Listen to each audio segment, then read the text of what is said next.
Testing 1 2. Testing 1 2 3 4. Kendall. Isabel.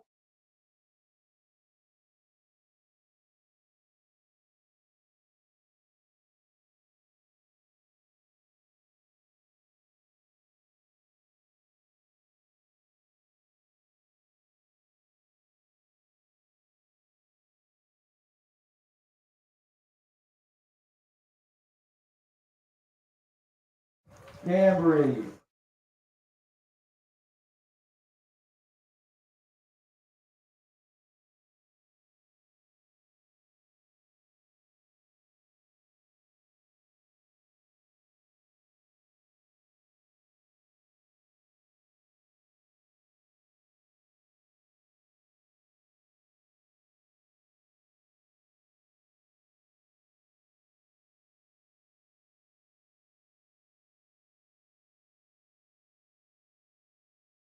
Three.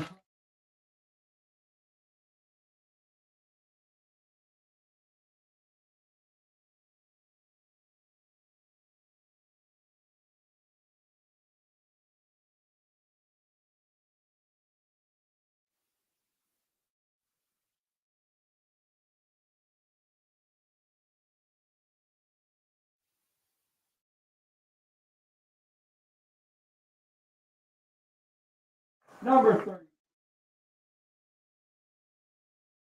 And good morning, everybody. Welcome to Griswold High School, the Griswold Wolverines Stadium.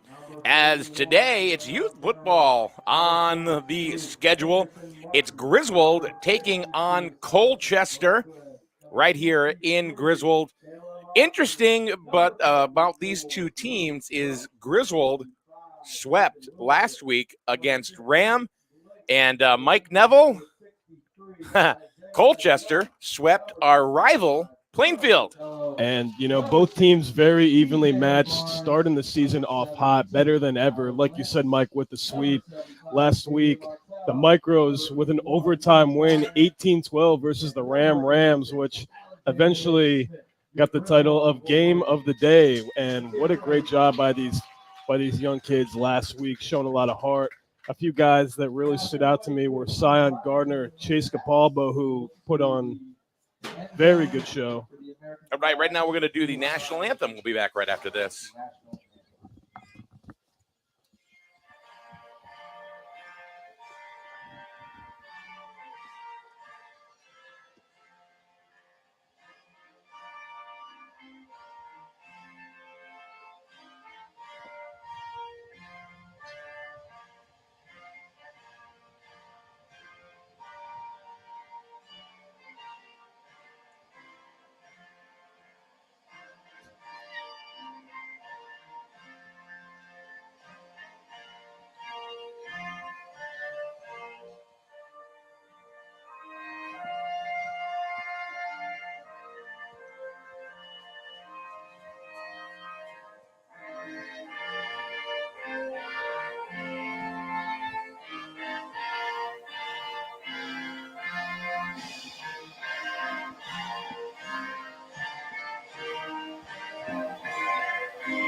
The live band playing the national anthem here at no, there's no live band. Oh, you got me there for a second. Always be aware of your surroundings. You got to know who's here. All right, so the first game, like every week, is the Micros, but I'll tell you right now, I told Mike Neville last week, I said, let me tell you something. These are young kids. These are the youngest of the bunch, but probably the most entertaining. And probably this is before we started, right. Probably the best game of the day. And guess what happened? It was the best game of the day. You voted it that way. Cameron voted it that way, and so did I. And here we go. We're going to start up all over again. So both these teams, Mike, coming off a win from last week. So someone's going to have an L in their column this week because they didn't get it last week. Let's hope. You just okay. Somebody's waving. There we go. He's waving back. Okay. Lots of friendly faces here in Griswold. And yeah, Mike, as you said, Colchester also undefeated. And what a few games those were last week. Yeah. Sweeping Plainfield, the Wolverines' rivals. So, of course, we know how much of a juggernaut Plainfield is in the football scene here in this part of the state of Connecticut. So, and two of them were shutouts. Right. Two of them were shutouts. So the Micros beat Plainfield 18-0 last week. And then how about the seniors, 46-0? That is, yeah, that's a big number right there. I was talking to Coach for a minute, and it's going to be a tough game. I talked to both coaches. The one thing about that we should bring up about Colchester is number 6 on the Micros, Tristan Cody. He young man got himself some stitches last night. Ooh, definitely doesn't feel good. He's injured and looks like he will not be playing for Colchester today. So we'll have to see who is going to go ahead and start a quarterback for the Micros today. You ready there, Michael? I am ready. My name is Mike Minarski, along with Mike Neville, who will be doing play-by-play, as always, here this year for Griswold Youth Football. So the coin toss is done. Of course, I didn't pay attention. Did you see who won the coin toss?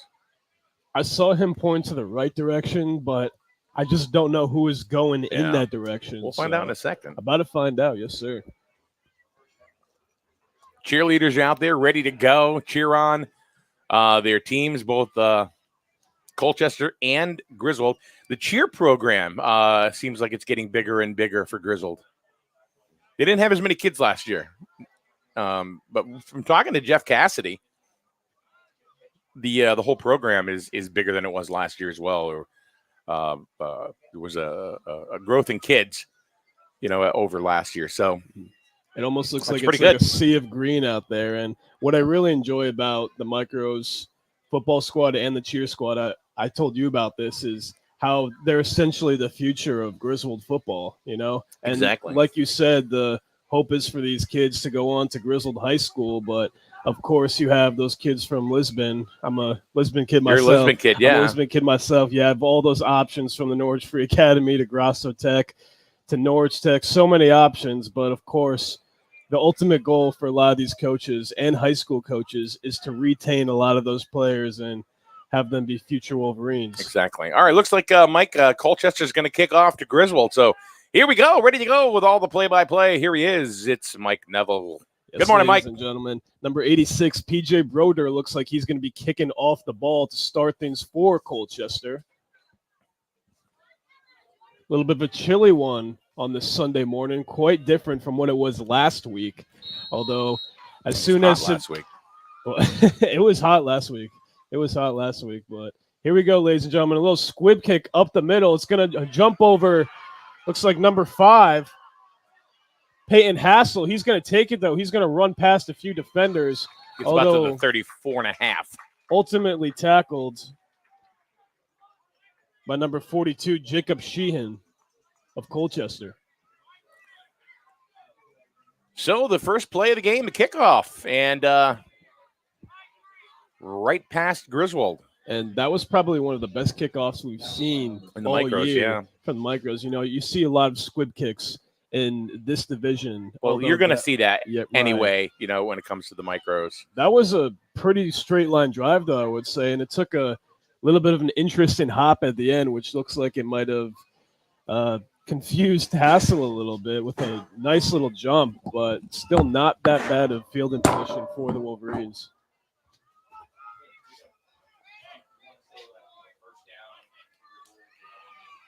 And ladies and gentlemen, number 12 is the quarterback for your Griswold Wolverines, Cooper Chittick. And right off the bat, looks like it's going to be a ball that was spiked as he takes the snap.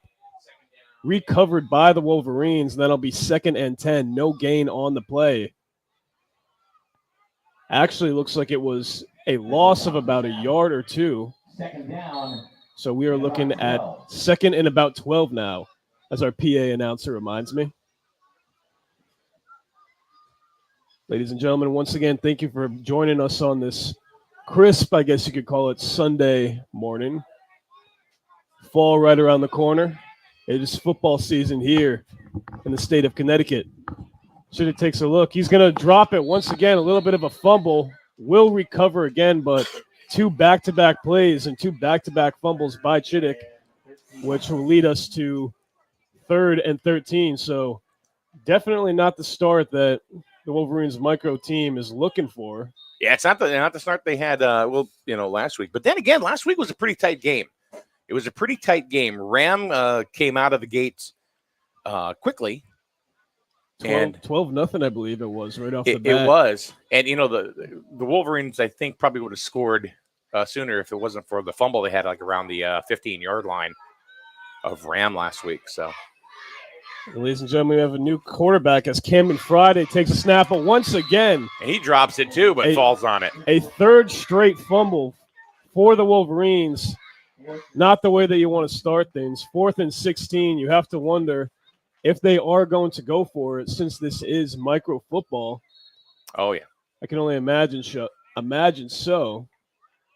So Colchester will have excellent field position if the Wolverines are not able to complete a first down. Looking to get their first of the day.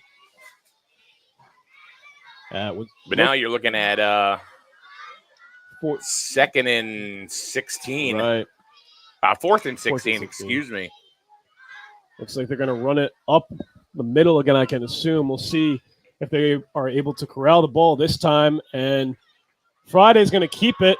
Looked like he was going to pass. I thought it looked like he was going to pass, but he will gain about 2 yards on the play, but ultimately be tackled. So it will be a turnover on downs going the Colchester way. Yeah, that was hold on.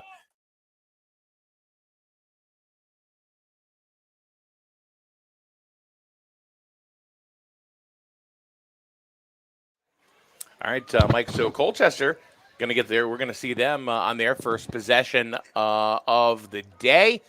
And if they play their offense like they played that first set of downs on defense, could be a long day for the Micros. Exactly. And, I mean, the thing with Colchester is that they're very good on both offense and defense. I mean, putting up 18 points last week versus Plainfield and not allowing a single touchdown or a single point whatsoever. Looking to do things that way again for the Cougars. And number 42, the quarterback, will be tackled. Yeah, that's Jacob Sheehan, who's taken over for Tristan Cody, who is injured. Jacob Sheehan with not only the first tackle for the Jacob Cougars. Sheehan is the quarterback for the Colchester Cougars. Right, but during the kickoff to the Wolverines, he was the one that made the first tackle also. So playing both sides of the ball. Almost like a two-way player. That's the beautiful thing about micro football. These kids are finding what position suits them best. So they lost a couple there. So 2nd and about 12. And it looked like Sheehan dropped it, but he gets mauled. Trying to find out who that was. Looks like it was number 29. Yep, 29. Cameron Rothmeyer with his first tackle of the season for the Wolverines. And now it is 3rd down, and they lost a lot. Looks like it's about 3rd and 12 about.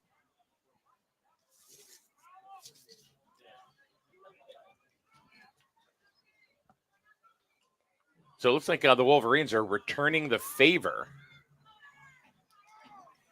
If you're watching this right here and you want to make sure other people get to see it too, please go ahead and share this broadcast on social media so other people can check out Griswold Youth Football right here on SNSN. And Sheehan's going to hand that off to number 27, Connor Peck. And he didn't get anywhere either. So barely got back to the line of scrimmage. Oh, there we go. So Colchester assumingly will go for it on fourth. Wolverines looking to get another turnover on downs, which will give them a little bit better field positioning of where they Not much. left the ball last time. Exactly, not much, but Not much. hey, just a little bit better than last time around. I think the Wolverines will take it. This may be a game of somebody gets that one breakout play, and could be a low-scoring affair because they're not giving anything up yet. But, I mean, it's only the first couple of possessions. Exactly. And some green room for, a big hit. It looks like number 20, Aiden Francis, is actually going to run into number 42, That was Jacob Sheehan again. Looks like a little miscommunication right there as the Colchester guys ran into each other, which is going to lead for a Griswold turnover on down. So it's going the Griswold way once again. And Griswold, who knows, maybe now can they cause the first points scored against Colchester this season. Let's see what happens. And let's see, number 12, Cooper Chittick on the bench this time again. So I assume that Friday will once again take over as quarterback for the time being. Griswold stalwart O-line gets ready. They're going to pass it off once again. And a big run by number 32. That was He got sling bladed. that was Braxton DuPoint, tackled by two Colchester defenders. Boom. That was a boom squad moment right there. Oh my goodness, speared from both ends. So at least they got some. That's the first play right there that the Wolverines got some positive yardage. So good on them. They get about 3-4 yards there. Like 3 or 4 yards. And last week it seemed like they were just cutting through the defense like a hot knife through butter. But Yeah. I've noticed that these micro guys for Colchester are pretty stocky guys, especially number 36 out there, or 86, excuse me. PJ Broder, once again, that's going to be a first game. down. Yes, That's going to be sir. a first down. So that'll be the Wolverines' first down of the game. Number That's 32, I believe. 32 it was Yeah. once again. So Braxton DuPoint making his name heard to start this game.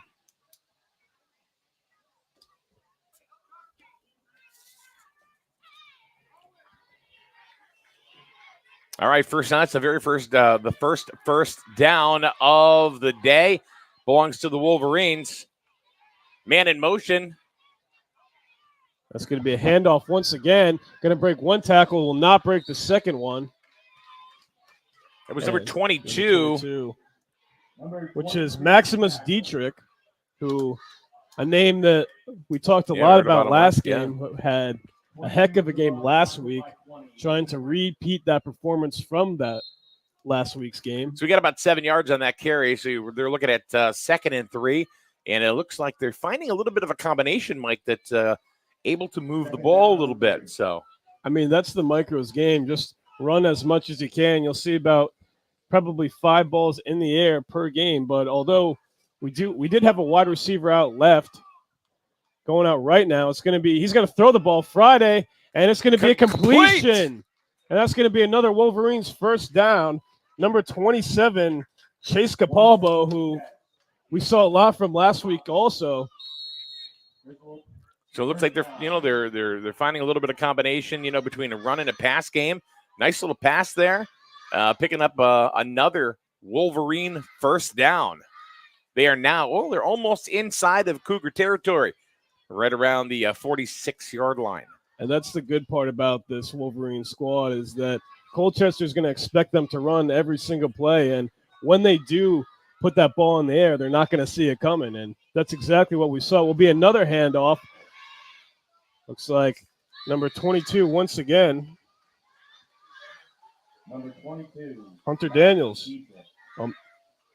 Max Dietrich again, excuse me. So And he got about 6 yards on that. yards. So they're getting positive yardage on just about every carry. So it looks like they may have figured something out after the first possession where they got squashed. right. And the Wolverines are keeping the momentum going forward ever so quickly, which might confuse the Colchester defense just a little bit. Number 3 out left, Sion Gardner. He goes out right now. Friday's going to look to throw again. He will. A beautiful throw. And it's going to be corralled by Gardner. He's going to go all the way. Gardner. And that is once again the first Griswold touchdown of the day. What a great ball by Friday to Gardner. And Colchester has allowed their first points of the season. Griswold is now up 6-0. That was a beautiful pass by Friday. Right to, I mean, it just dropped right into Gardner's hands. And he was off to the races, and there was nobody around him. And there were a couple, but he'd already had them beat. That's the one thing about this division is that you're not going to see a lot of passing. No, not at all. Right? You're not going to. It's classic smash mouth football where everybody's just in each other's face. And I know I say that terminology a lot, but I mean that's the fact of the matter. What it is. You're just going to see them pushing into each other as much as they can. And so, like, if any quarterback really in the micros division is going to throw the ball 10 yards, you're probably, if you got a guy that can huck the ball that far, right? Then the chances are you're going to get some yardage, and that's exactly what happened there. And Griswold's going to look to go for 2 points. Now it's going to be fumbled in the ground, although recovered by the Wolverines. So, excuse me, ladies and gentlemen, it would be 1 point. Here in micro football, a little bit different, like you said. I found that out last week. I thought that they would go for a field goal, but every time they go for a 1 point conversion by snapping the ball off, which confused me last week. But now I think that I'm slowly starting to settle into the terms for micro football, and same with juniors too. Okay, the critics are out already. I invite them to come to the broadcast booth. That's it. Let's see here. Kean Gardner. We were corrected there by Katie Birmingham. Thanks, Katie. Appreciate that. Number three is Gardner, is it not? Yeah, it is. So, here we go. Either way, no matter how you slice it or you dice it, Griswold's up 6-0.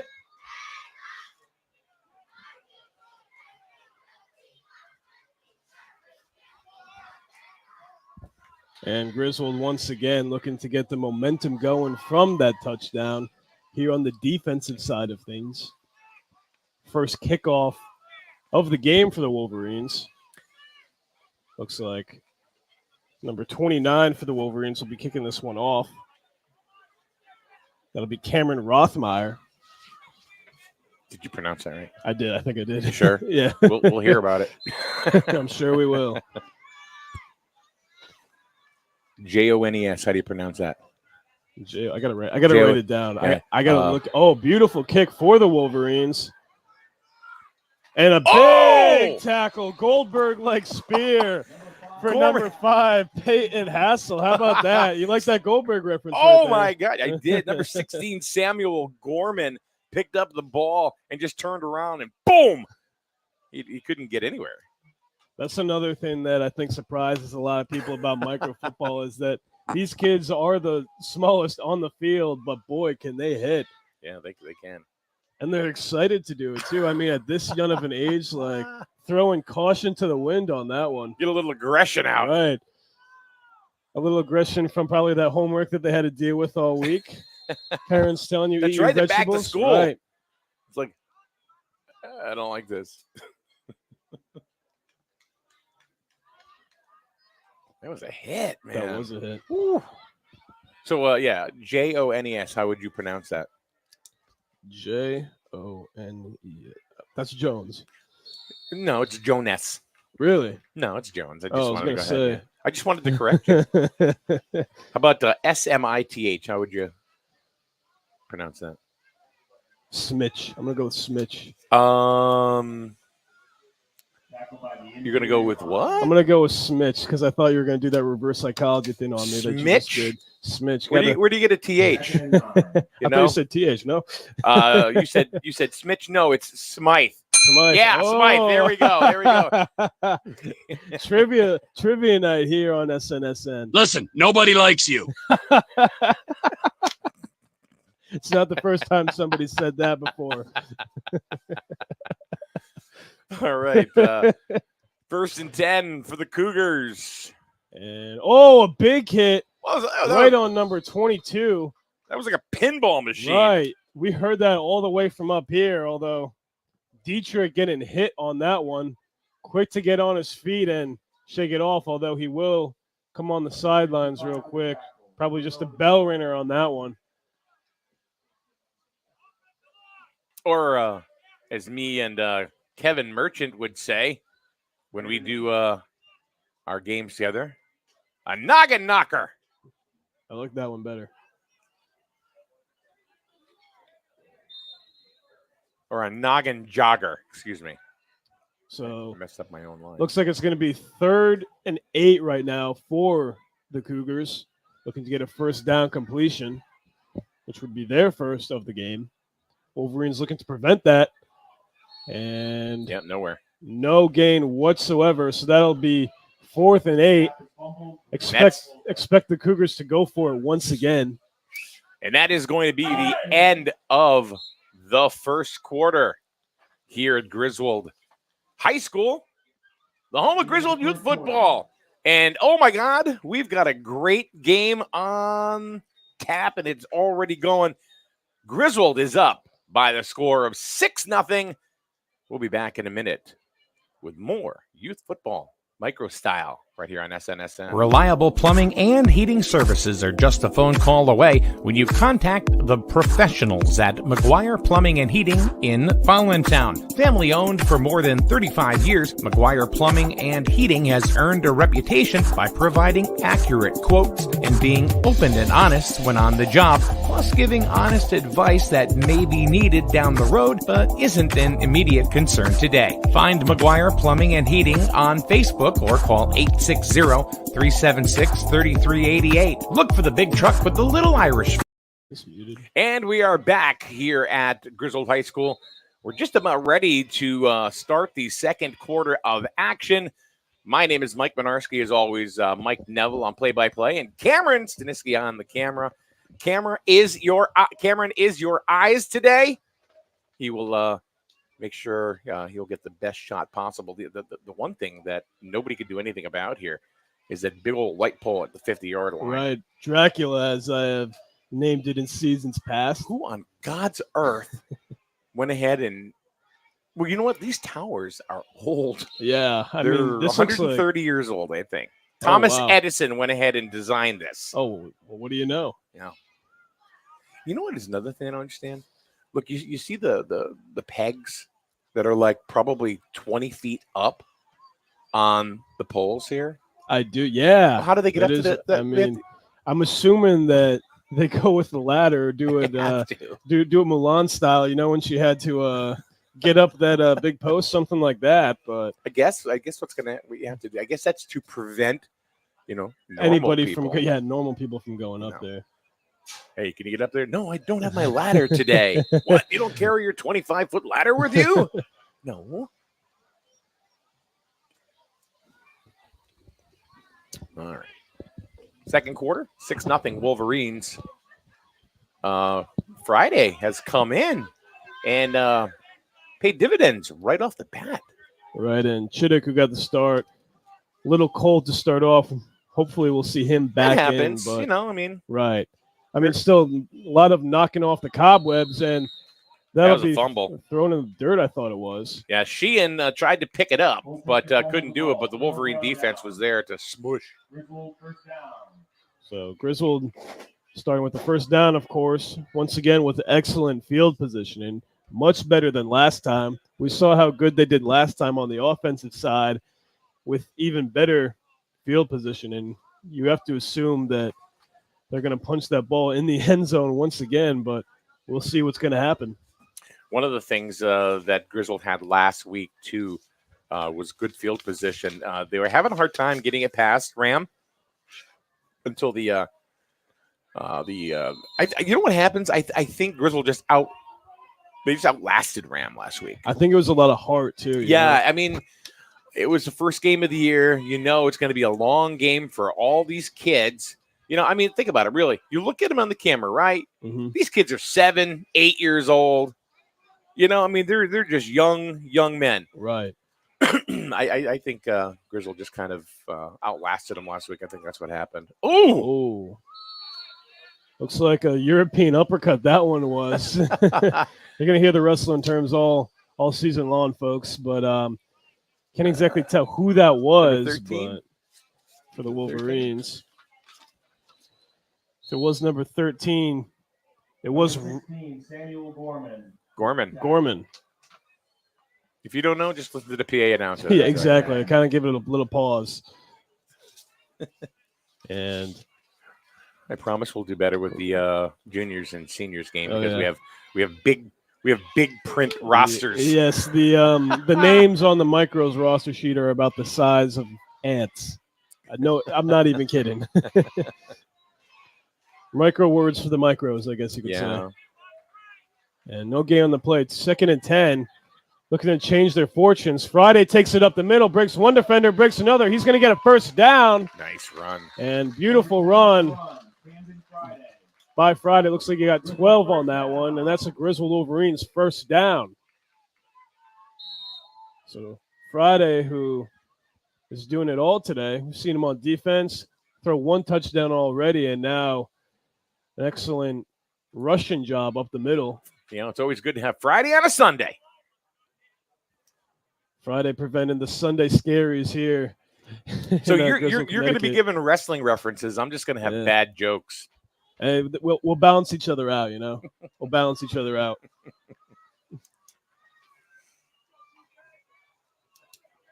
All right, 1st and 10 for the Wolverines. Nice handoff. Oh, you know, if Gorman didn't grab a foot, he's gone. He might have been gone. He dove for that one. Yeah. So good stop. Good stop by number 16 from the Cougars, Samuel Gorman. Putting caution to the wind once again. 2nd and 7 for the Wolverines. Hey, is that the first time we saw Rowan Birmingham today? I think it is. Yeah. He was a big part in last week's game, of course. His brother will be playing in the seniors game today. A friend of ours here at SNSN. So that was a fumble at first, although number 13 for the Wolverines, Rowan Birmingham, as we were just talking about, them little announcers jinx on that one with a run, breaks one tackle, although be wrapped up the second time. Aiden Francis with the tackle for the Cougars, and that's going to bring us to 3rd and what looks like will be with about 2 to go. So 3rd and 2 for the Wolverines. So it looks like Birmingham's going to come out at number 22. You got the that roster. Is it Dietrich? It is. Maximus Dietrich back in the game after taking a bell ringer, or I forgot what the term was. Noggin jogger. A noggin jogger. Good All right. to see him back in the game ever so quickly. So about 4 yards to go for first down. And Friday's going to hand that off, although he was momentarily smashed by the Cougars defense, and nice forward gain. He just kept going. Wrapped up on the neck. It looked like was Birmingham. Oh, it was 4th Birmingham. and 1, just missing a first down, but with 1 to go, Wolverines will go for it on 4th and 1 as they take a timeout. Colchester takes a timeout. So, all right. So we are going to take a timeout as well. You are watching Griswold Youth Football right here on SNSN.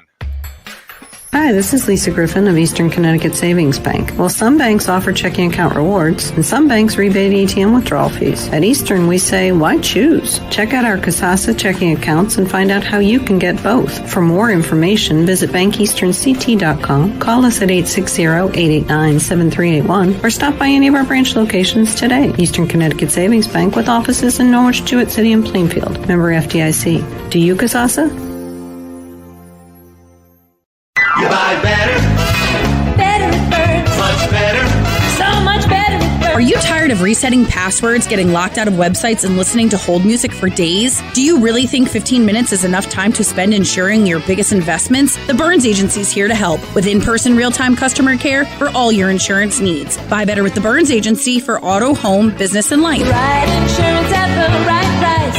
You buy better at Burns. You buy better at Burns. You buy better.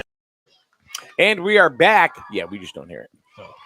Where'd Cole Fantastic go? He left. All right, Cole Fantastic, Cole Birmingham, the brother of Rowing Birmingham, who always stops in and has a couple pieces of conversation with us. Good kid. He's there wherever we go. Good football family also. Looks like Wolverines might throw this one again. Number 3, Keon Gardner moves to the left slot. And it's going to be taken by Friday, which will give the Wolverines a first down. And he will still keep the ball. Looks like that's going to be right at the 10-yard line. So Wolverines looking to hit pay dirt once again with only 10 yards to go. Got a new stadium announcer. Boy, that kid sounds good. Yeah, he does. Huh? He does. I think his name is Dane Taylor. That's an announcer's name. Former right there. captain at Griswold High School. Oh, wow. Yeah. So still paying his charity and his dues here to the But now community of Griswold. now he's sporting a man bun. Hey, don't hate the man buns. I used to have one of those. Jeez. Back in 2015. Seems like a fever dream ago. Fever dream. That's going to be handed off to Birmingham. It looks like, again, there will be a flag on the play. And tackled is Holding. Birmingham. There got to be a holding call. By number 25, Brandon Hopkins with the tackle. Oh. Yep, holding. Yep. Against the Wolverines. Oh, so. It's the first penalty of the game. Right. So they will lose some yards, although I have a feeling that that's not going to mean anything to the Wolverines. I'm going to make a very bold prediction. They might even get a touchdown on this one. That might fire them up a little bit. So just a loss of 10 on the play. Holding on Griswold, number 20.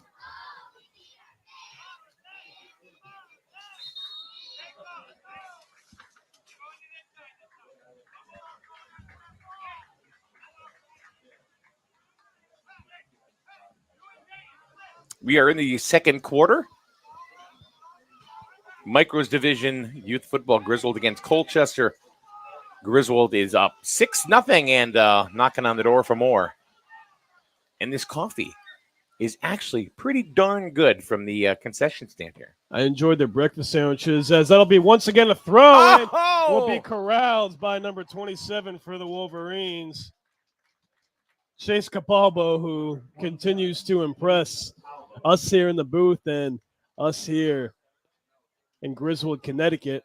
Friday can throw the ball. He can.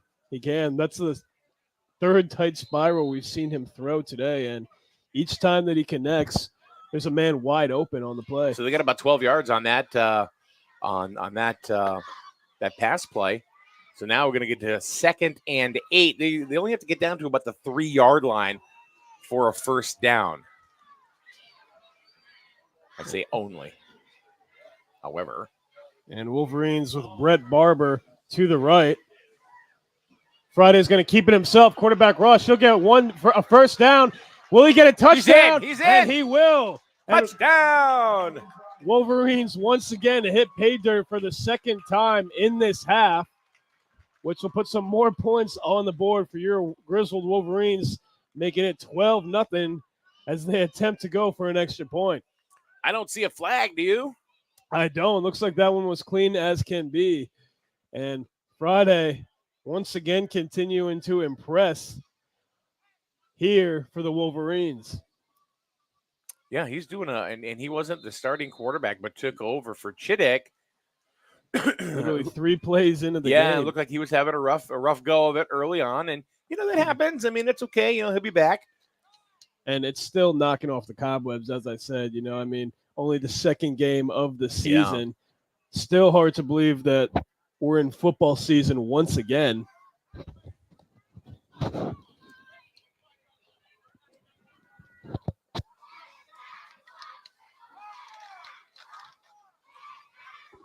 And Kean Garner goes right.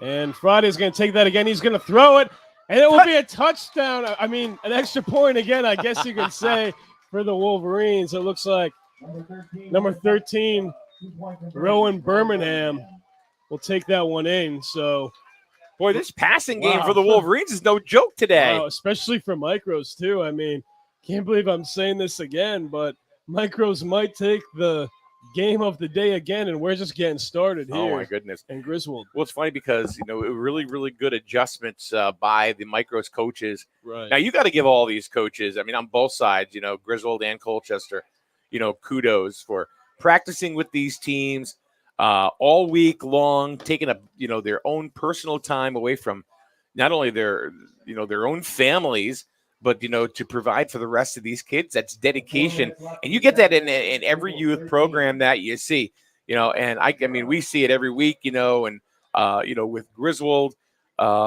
just a dedicated staff. I know Jeff Cassidy, who hasn't been able to be here in the last couple of weeks, who's the president of the league.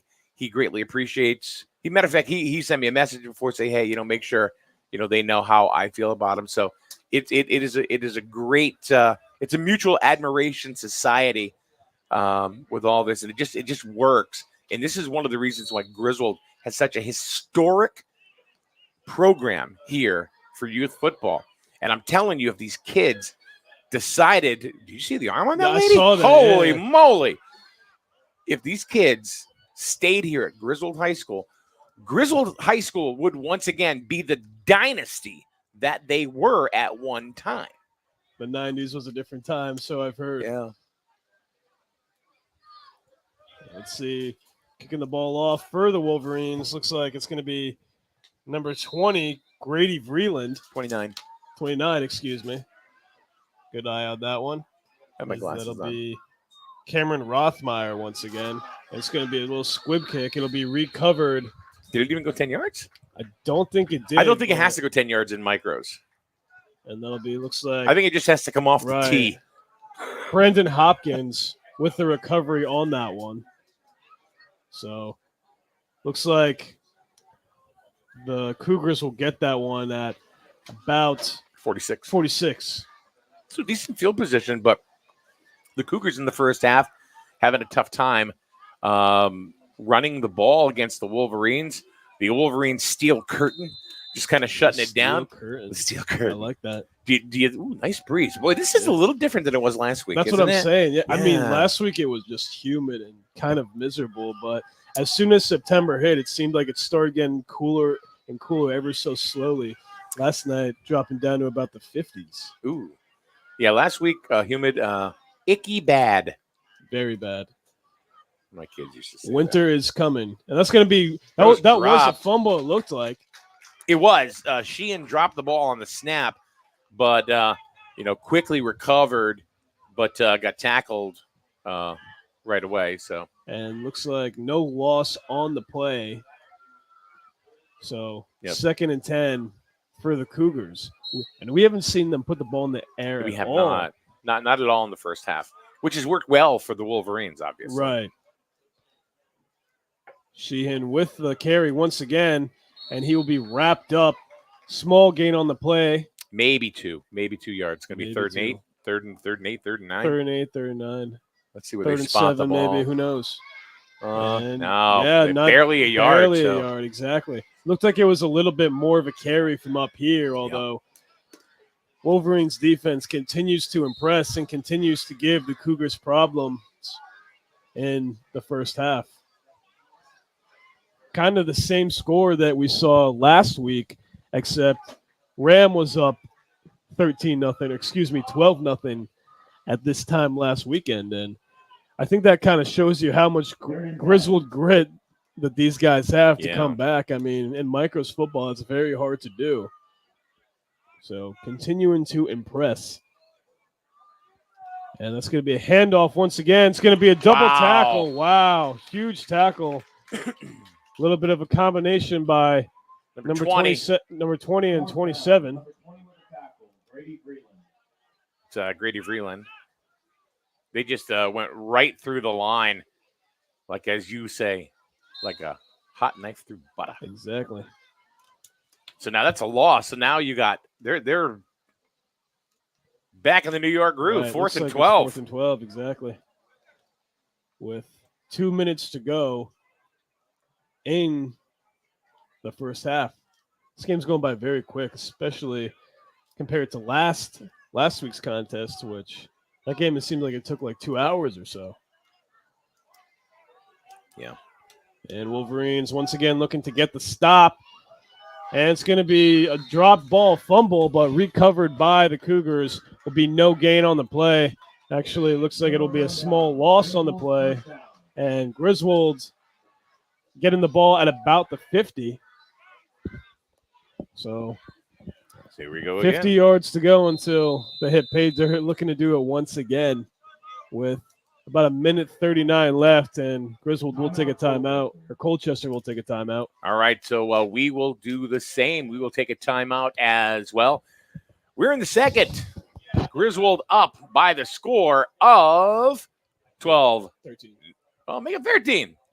13-0 right here on SNSN. It's finally motorcycle and boating season. At Allstate Insurance, the Trahan Agency can help by giving you big savings when you bundle your boat or motorcycle insurance with your auto policy. Trahan Agency has been in business for over 25 years, which doesn't happen unless you have honesty and integrity. And you get both with Allstate Insurance, the Trahan Agency, Route 12 Plainfield. Find them on Facebook. Bundle your motorcycle or boat insurance today with your auto policy and get big savings. Kevin Trahan is a proud sponsor of Wolverine Athletics.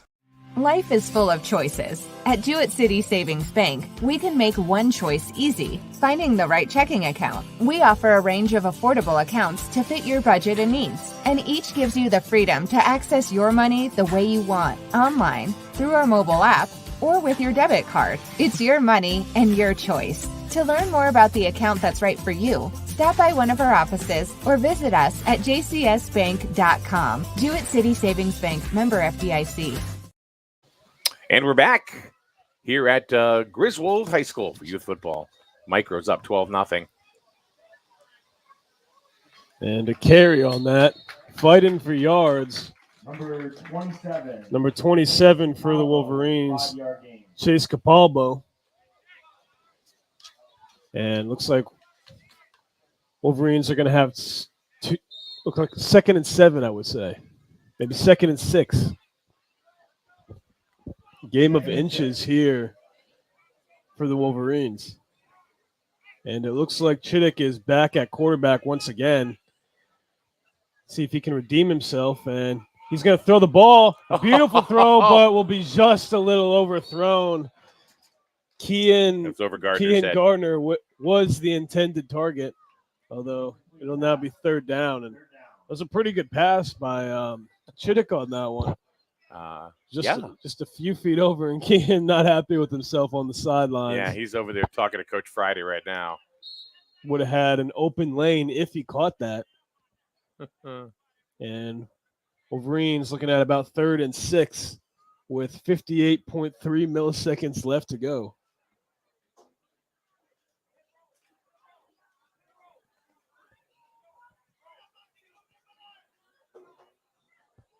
And number 40 outright for the Wolverines. Brett Barber. He will throw once again. It will be completion to Birmingham. Breaks one tackle. That's going to be another Griswold 1st down. As the seconds tick away, it will be a timeout.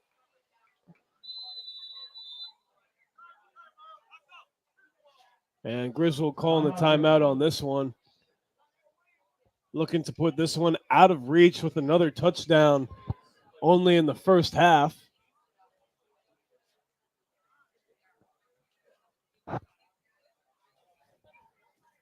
Griswold already today with 2 touchdowns.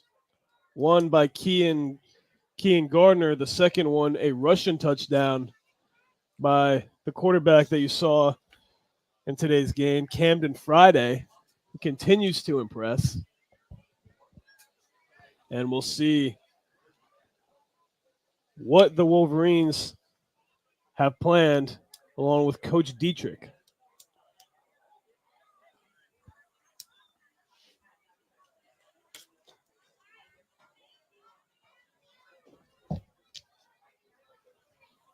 So less than a minute to go in the first half.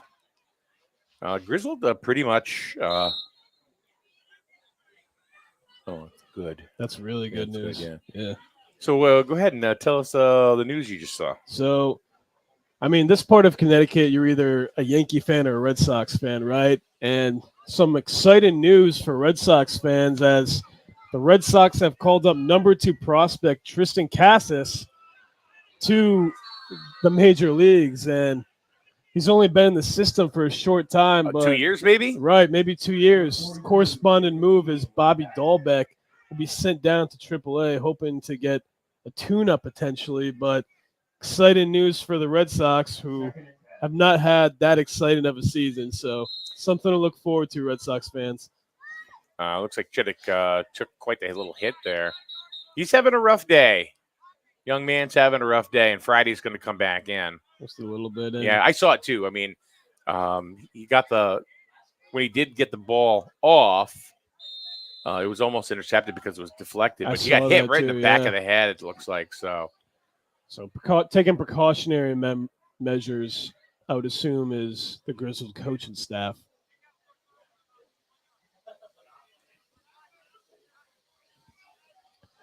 And Wolverines looking about 2-10 to go.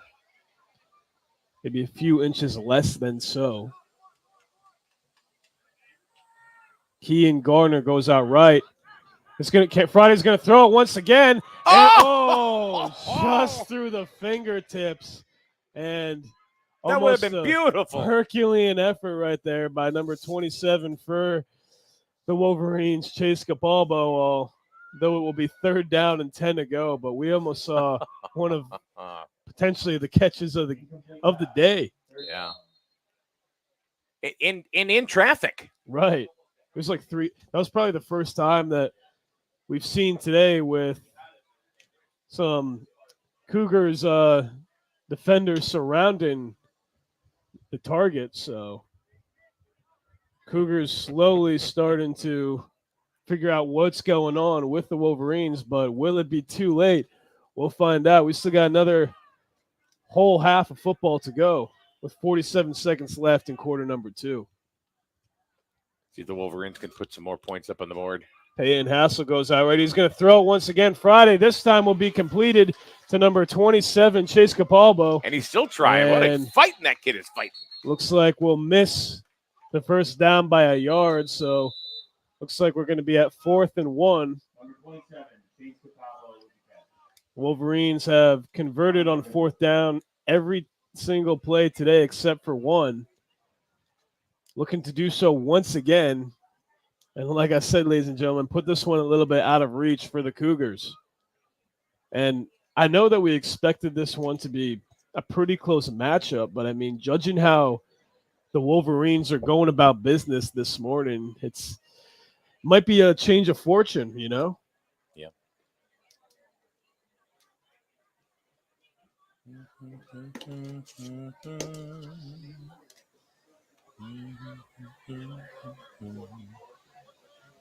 Can't get this darn song out of my head. What you thinking? What? It's called Live and Learn from the 90s. And I heard it on, I saw it on, we have a new Samsung TV. Oh, wow. So you have all these channels on music channels like MTV, but it's called Excite, but they're like 80s, 90s, you know, they're all, and of course, Melissa puts it on the 90s because that's what she does. I've got a new song to put in your head. I'll tell you about it after the snap. Number 4, looks like Jackson Edwards on left, but yeah, play, like you said, play will be dead, but a new song. I don't know if you're a Sublime fan, but Pawn Shop is a song that I think can take over that one that you got stuck in your head. I don't even know that one. Oh, you know Sublime though? Yeah. Yeah. Santeria. Oh, yes, sir. I'll be seeing them at the Big E coming up in a few weeks. Oh, really? Very excited about that. Gin Blossoms are at Woodstock Fair tomorrow.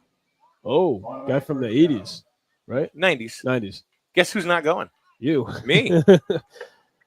I was actually thinking about going. You know why? Not a fan? No, I'm not a fan of the fairs, to be honest with you. Really? No, it's just a big money grab to me. I'm sorry, but it is. I mean, like you're the Woodstock Fair. What's to a 10? Let's say it's $10 admission. Friday with the throw, and Keon he's going to break another tackle, and Keon might go all the way, and he will. Keon Gardner with his second touchdown of the game takes the breath right out of our mouths, and another touchdown for the Wolverines. That was beautiful. That was a beautiful one. I mean, caught it in traffic, broke one tackle, juked another one, and it is now 19-0 with 27 seconds left to go. Wolverines looking to make it 20-0 going into the half. You know, I'll tell you, when we started talking to both the coaches and, you know, of what we thought was going to happen today, you know, from how hospitable Colchester was to Plainfield last week. I did not envision the Wolverines would be going into the locker room at halftime by maybe 20-0, depending on this extra point right here. Right, and I feel like the juniors and seniors are going to kind of feed off the momentum from the micros here as they look to get an extra point once again, and they will indeed. Number 22, Maximus Dietrich with the extra point this time around. So Wolverines hit in pay dirt once again, 20-0 with 27 seconds left. Yeah. So the micros, as advertised, certainly not disappointing. They never disappoint whatsoever. Now we still have 2 great games coming up. I mean, we still have 2 games and still another half of football. We had a long day of football, but it's always a blast. So as of right now, someone's getting an L. Yeah. Both teams won on opening day, but today someone's getting an L. And right now, Griswold is in total control, 20-0.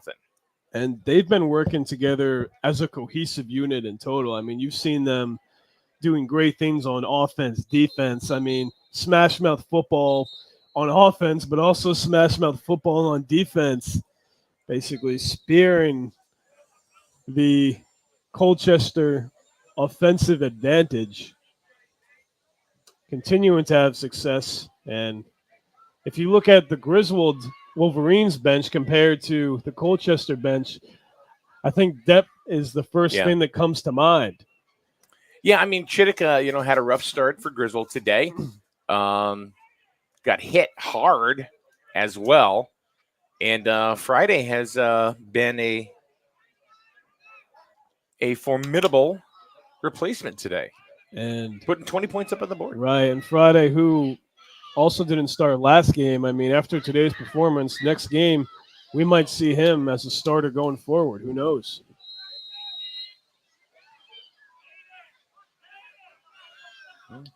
And the kickoff for the Wolverines. Here we go again. That one will be a little pop-up.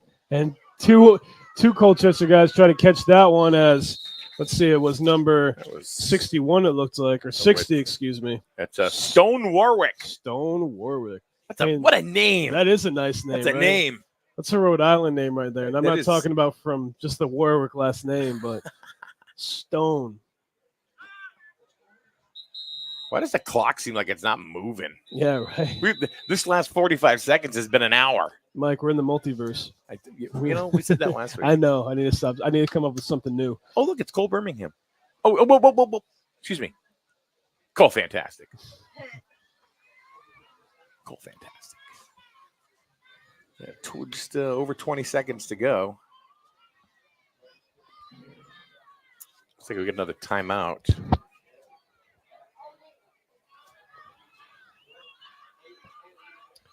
So, ladies and gentlemen, in case you were just joining us, we still have 2 more games after this one as we approach halftime here in game number 1.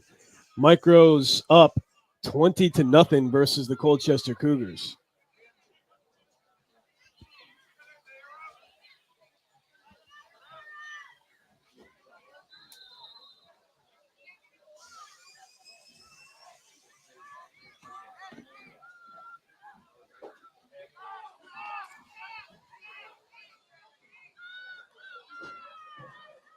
There's the snap.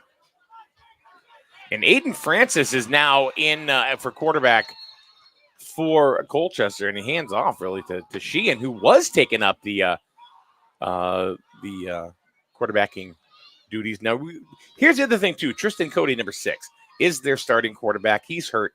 He actually got some stitches last night, so he's unable to play. So they are. It's a little bit difficult for Colchester today. They are missing their quarterback, so that is going to throw. That's going to send a ripple effect through the entire team. So anyway, hey Mike, we've played one half of football so far, and Griswold is up by the score of 20-0. We will be back in a little bit with the second half of action from Griswold Wolverines Stadium. Griswold 20, Colchester Cougars 0. You're watching youth football on SNSN.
All right, we are ready to go. The second half of action. Griswold against Colchester. Micros Division football. Griswold up 20-0. Mike, pretty much total control for Griswold in the first half. And essentially the exact opposite of what we thought was going to happen. We thought this was going to be a very close scoring affair, although Griswold's with a commanding 20-0 lead going in to the third quarter. Kean Gardner with 2 touchdowns to start things off, so he's been very impressive today. And then, of course, Hamden Friday, who took over as quarterback with a rushing touchdown. So Mr. Friday, as Mike said, making it feel like a Friday here on a Sunday. So hoping to see a lot more of him as the Wolverines kick the ball off to start quarter number 3. Ladies and gentlemen, in case you were just joining us, I am Mike Neville, bringing you all the play-by-play along with Mike Narski. The Mike and Mike Show coming to you all season long here in Griswold, Connecticut, as the Wolverines take a knee as Colchester Cougars look to drive the ball into their end zone to score their first touchdown of the season. This game, much different than the Colchester Cougars are used to experiencing, as last week the Micros team won 18-0 against Plainfield. Complete shutout, complete domination, and it looks like the Wolverines have dealt them the Uno reverse card, as it is only 20-0 going into the second half, as number 42, Jacob Sheehan, will take that ball, running up the middle for a small gain. Looks like he got about 1 on the play, and it will be second and about 9 to go for the Cougars. Did you see the Uno reverse card? I did. Wow. I did. I've got a few coins up my sleeve, you know what I'm saying? Even though I have no sleeves, but hey.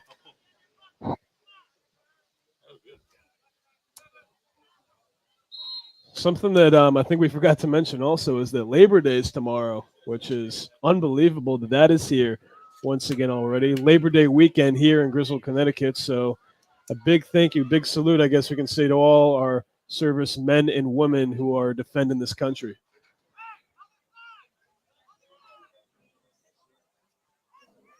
And Cougars looking to punch this one in for a first down.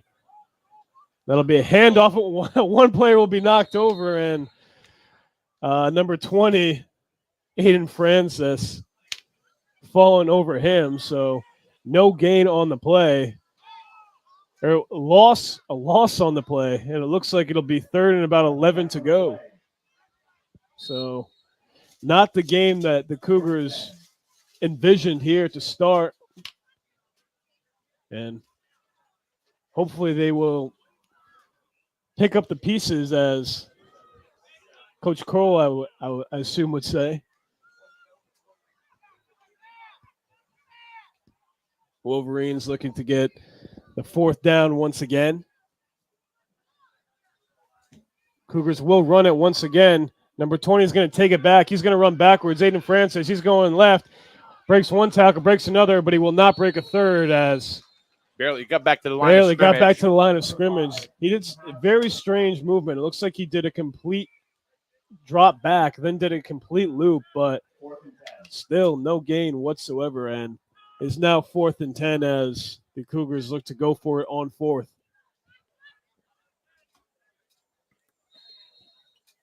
Wolverines coming out of the locker room like a bunch of ticks, because they're all over you. Oh, no. Don't like ticks. Yeah. You don't like mustard either, apparently. Not a fan. I mean, like homemade mustard I can do with, like the Chicago style, but not like the regular one. That was like just the yellow French mustard. I was getting very sick, yes. Bad experiences. I never heard anybody that had a mustard phobia. You never know what you're going to expect here in the booth, as number 28 in Francis is tackled, and that'll be a turnover on downs. Looks like the Wolverines will get this one at about the 41-yard line, and they will. Next thing you're going to tell me is you don't like cake.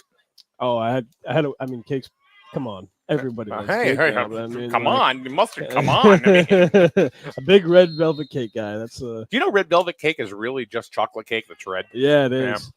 My mother how she used to do it is she would actually take beet juice, and that's how she would dye the cake, and so good. But I know that's basically what it was, but I thought it was like special when I was younger. I was like, whoa. It was like a treat, you know? Yeah, who makes red cake? I mean, where'd that come from? Oh my God, that's good. Yeah. Wolverines might be throwing the ball. Camden Friday back at quarterback once again. He's going to hand it off to number 22, Dietrich. He's going to have a small gain on the play. Yeah, he kind of burst through for a couple. And just a 1 yard gain on the play. So 2nd and 9 for the Wolverines. Wolverines looking to waste no time again, some more points on the board. And in doing so, if they get one more touchdown, the clock will continue to run.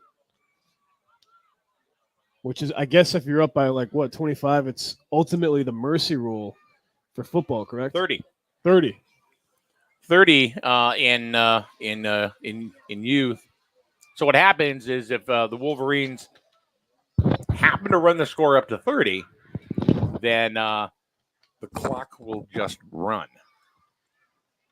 Maximus Dietrich takes the ball now. When he breaks one defender, breaks another, attempts to break a third. Still not going down. And he doesn't even, he just goes down now after the whistle is blown. A small gain on the play. Looks like he got about 4 or 5 yards on that one. So looks like it'll be 3rd and about 6 to go. And Wolverines have yet to run into trouble this close to a first down in today's contest. Even if they get the 4th down here, it's quite the potential that they will once again get the first down. They had a rough possession, their first possession of the game, but that's been it. It was like a slap on the hand to them, and then they just snapped out of it. It was like they were almost in some sort of a trance. As Camden Friday looks to make some more magic happen. He's going to hand it off to number 20 for the Wolverines. You got some room. And he's going to get a first down. Looking to get a and touchdown. More. We'll break one tackle, but will trip up on himself. But that'll still be another Wolverines first down. He's at about the 19-yard line. So about a 13, 14-yard run there. All right. That was a very good run by Vreeland. And about 19 yards to go for a touchdown, which would be the 4th on the day for the Wolverines.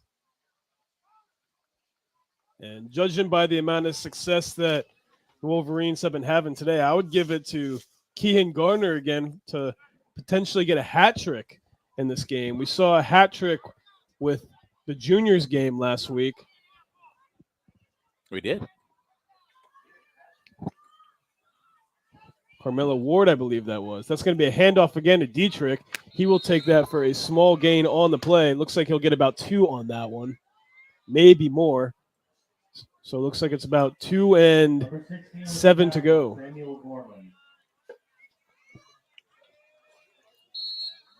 So you're a big wrestling fan?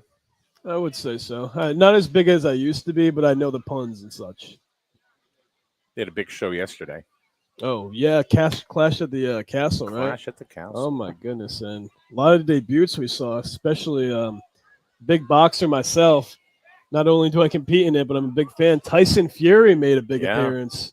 So he claims that he's retired from boxing. We might see him in wrestling. And Friday with a big throw, but just missed by number 4 for the Wolverines. Jackson Edwards, which would have been pay dirt.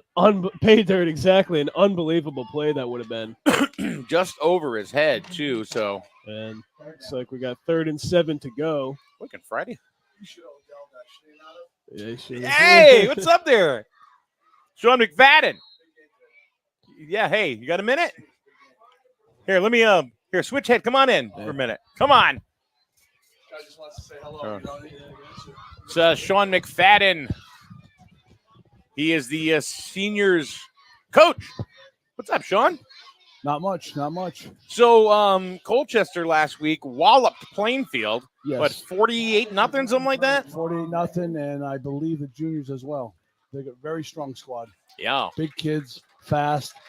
It's going to definitely be our first test of the year. So what do you suggest is going to happen during this game, and how do you think you're going to match up against Colchester? Speed. I think we got the speed. They might have us a little bit in size. I'm not going to go in details of the plans that I have. Come on, which you will see. And I trust me, I've been working all weekend on it. So it's definitely going to be a tough matchup. They're a big squad. You ever see Rocky? Yes. With Clubber Lang. Yes, I'm not. Yeah, they asked him for a prediction. You know what he said the prediction was? Pain. Pain. And that's absolutely what's going to be today. Nice. Well, good luck today, Coach. Thank you very much. It's good to see you. And thank you guys again Good to for see everything. you. Appreciate it. Oh, no problem. We're glad to be here. Sean McFadden, he's the coach for the senior squad, which we will see right after the junior squad. So, and during that, he brought us some good luck as the Wolverines get a touchdown. And they will not get the extra point, although 26-0 now with 3 minutes, about 3.5 minutes left to go in quarter number 3. And this game's been breezing by here in Griswold as the Wolverines continue to dominate. You know what's different?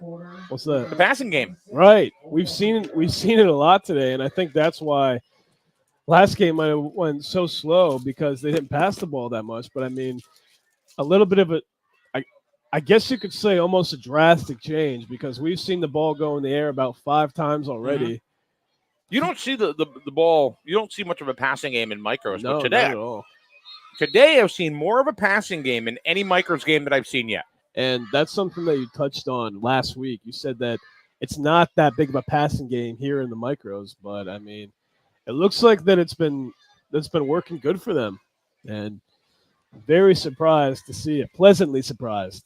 Obviously, they have a lot of faith in Friday to throw the ball because he's been throwing it with really good accuracy.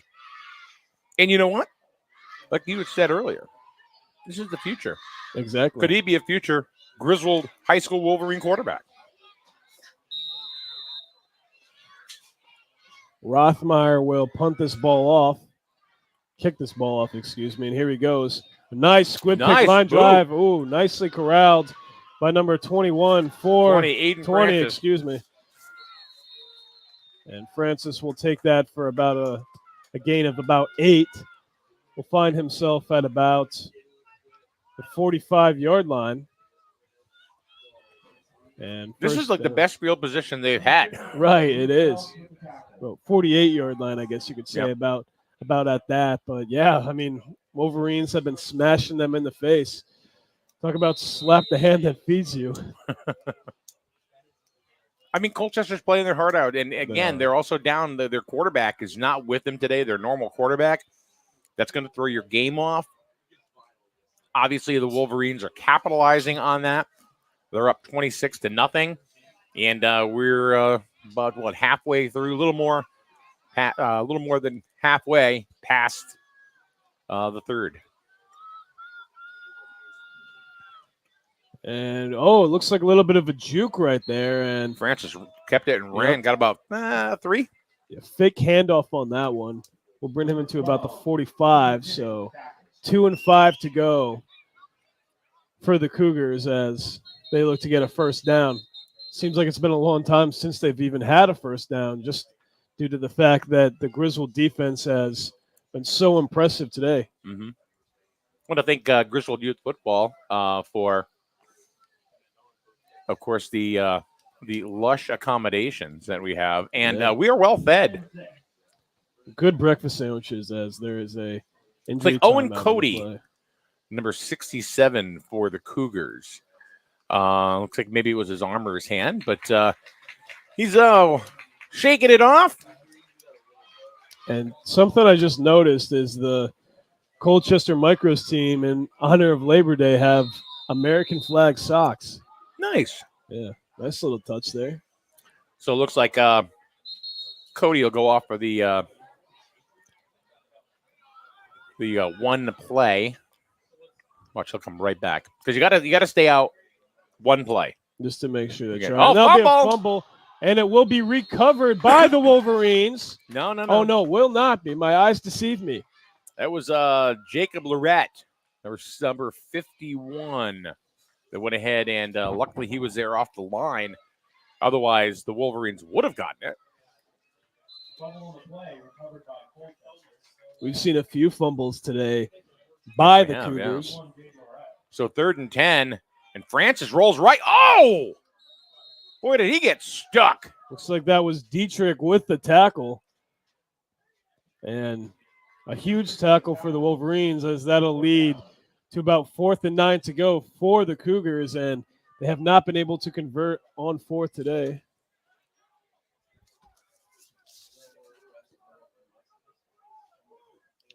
Rowan Birmingham. So it's Birmingham that was on the tackle there. Stick 'em. Stick 'em. It's a rap. That's a part of a rap song. Sorry. Stick 'em. What's that? Oh, man. It's like a Sugar Hill thing. I don't know. Yeah. I can rap Rapper's Delight. Oh, really? Yeah. 56-year-old guy. I can do Rapper's Delight. I can do some notorious Big E songs, although I will get censored in a heartbeat. Yeah. So probably should not say that. It's going to be a handoff once again, but he's going to be swallowed up by the Griswold defense, and once again will be a turnover on downs, and it'll be a Griswold first down as they look once again to head to pay dirt. And each of the last 3 times, I believe it is, that they've had possession, they've scored a touchdown. So attempting to keep that streak going right here.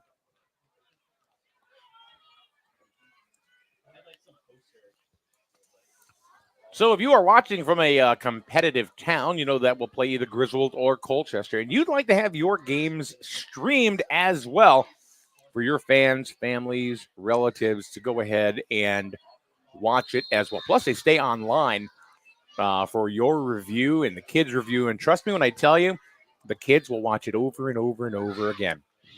Get a hold of us at snsnonline.com or simply find us at SNSN Radio on Facebook, and we will get back to you just as soon as we can. But we would love to come to your town, stream your football games as well, so your fans can say, hey, I saw that game on TV. Dig it. And Friday will hand that off to Dietrich as he will look to get a first down. We'll get about 4 on the play, so Wolverines looking about 2 and 7 to go. Madeline Rubino. Hey, Madeline. But it says Lou Rubino. Thank you for broadcasting. Hey, Lou. Good to see you, sir. I'll see you tomorrow morning.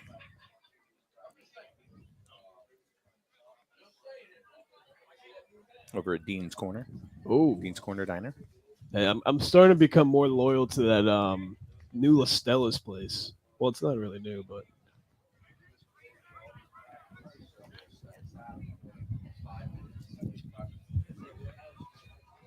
maybe La Stella's would like to support Wolverine football. Like Dean's Corner Diner does. They got good eggs Benedict at Dean's. I do enjoy it. The food's always fresh at Dean's. It'll be a handoff once again. Although the Cougars defense seemed like they knew what was happening on that one. So it looks like that might be the last play of the third, as time is going to run out in the third quarter.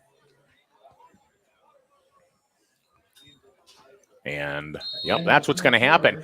So, Michael, we've got an all Wolverine contest, that's for sure. The Wolverines, they are up 26-0. We're going to go to the last quarter of play in the Micros game right here on SNSN. You see the signs everywhere. No alcohol if under 21. No tobacco under 21. No vaping supplies under 21. It's 21 for a reason. Youth that use alcohol are more likely to engage in other risky behaviors, such as gambling. Learn the warning signs and how to talk to your children about addiction. It's 21 for a reason. Brought to you by CIRAC and funded in partnership with SAMHSA. Find out more at CIRACCT.org. Any painter can paint, but only CertaPro painters have the power. The power of showing up on time and fully caffeinated. The power of estimates that aren't guesstimates. The power of living where you live and liking the same coffee shop you do. And of knowing our corals from our crimsons. The power of making neighbors jealous every time. If you want certainty, you want CertaPro painters. The power of pro. Start your project at CertaPro.com. And we're back here at Griswold High School, the home of Wolverine youth football. Colchester and Griswold. We're going to start the fourth quarter of play. Michael, 26-0.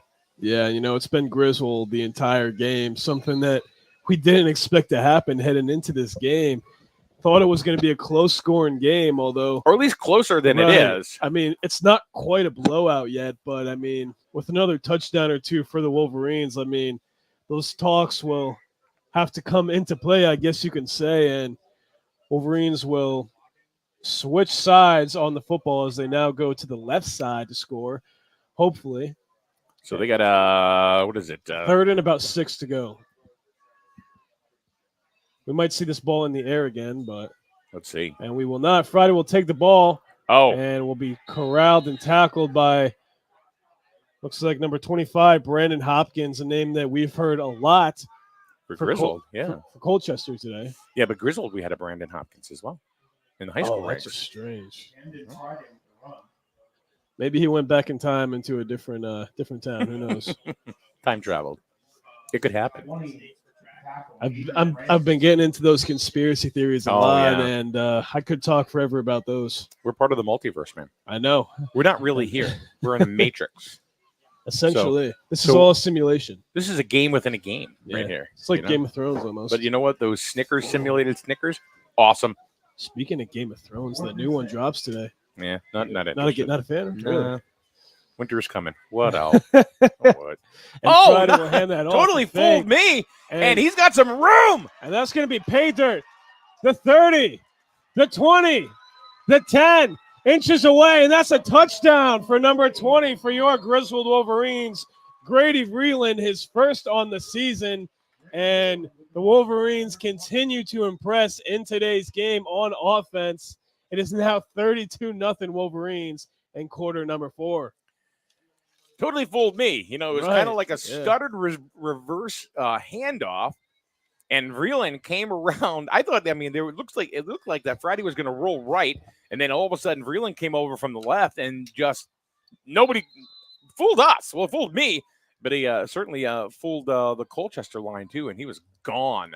I mean, that's a high IQ play too. That's something that you would see in like senior or high school even. Yeah. But I mean, like to see that this early on, I mean, that's impressive right there. And Griswold looking very, very impressive to start the season.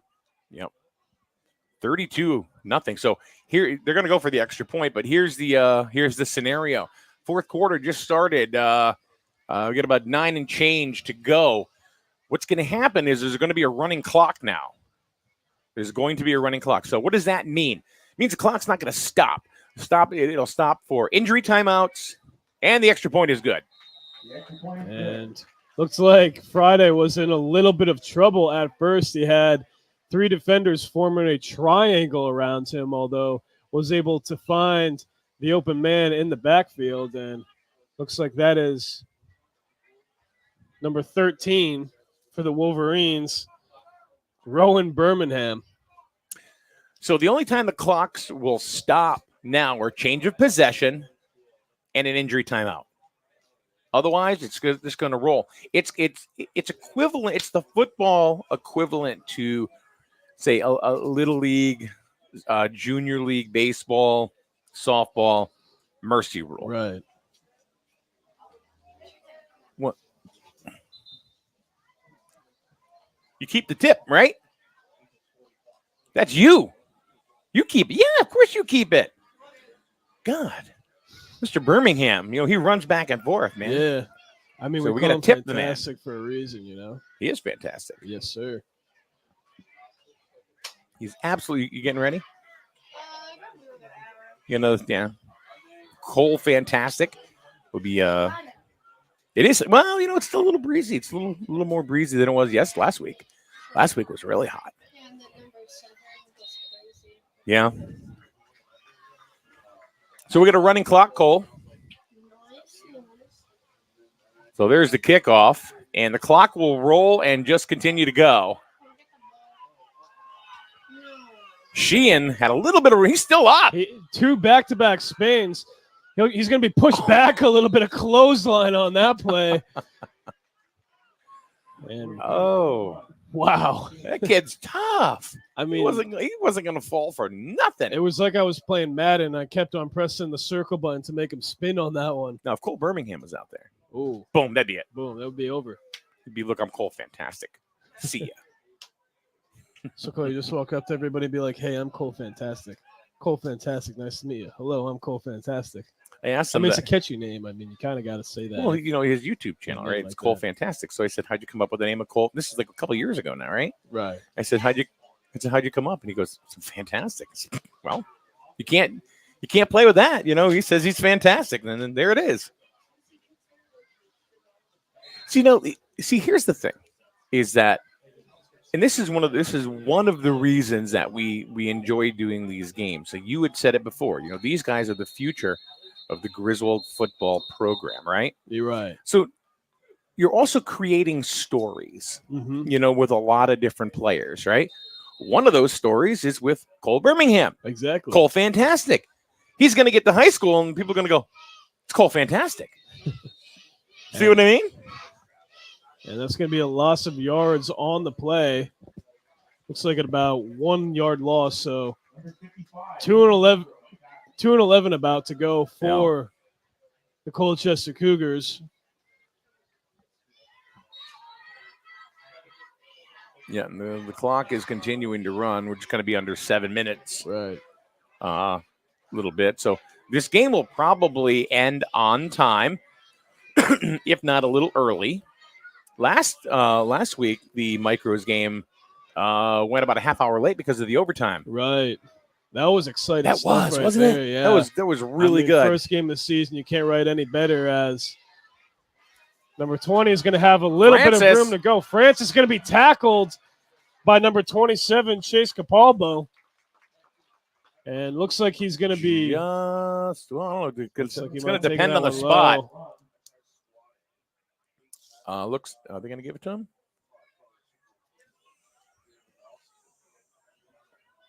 They're going to give him the first down. Okay. And it looks like Capalbo got the wind knocked out of him a little bit. He's on the sidelines now. Probably will be out for a play or two. Nothing. Is that the first down for Colchester since the first? I think second they got one. They got one the second, and then they were just shut out for like the next 10 possessions. Yeah, essentially. it's been. I mean, you've had to rotate their offense because of their starting quarterback Tristan Cody not being able to play. So I feel like that's kind of messed up with the chemistry a little bit. Of course, yeah. Little jump on offense, but no flag. And Francis going to take that ball, but will not go for too much. Or Sheehan, excuse me, that was. So about a 2 yard gain on the play, and it brings the Cougars to 2-10 with 5:30 to go. Yep. So, I mean, this game right here, unfortunately, you wouldn't say this to the kids, but it is it's going to be very, very hard for Colchester to come back in this game with a running clock.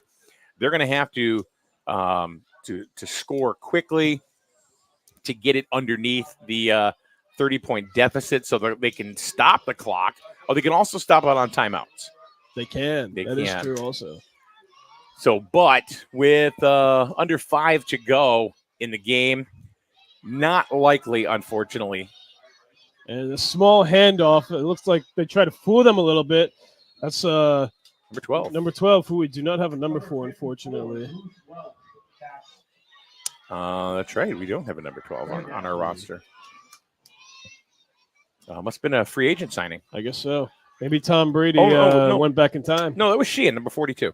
Oh, it was 42. It looked like number 12. It did to me, too. That's strange, yeah. I'm blind as a bat. And we're up in a booth.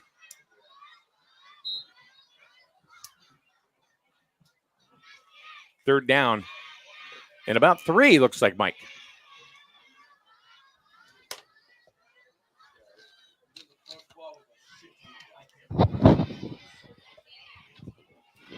Now we're going under 4 minutes to play. The juniors are up next about 20 minutes after the end of this game. And Sheehan's going to be wrapped up once again. That'll be a 4th down. This is probably the Cougars' last chance to score a touchdown in this game. I think they might get the ball back one more time. The only way they're going to be able to stop the clock really is through a timeout. Right.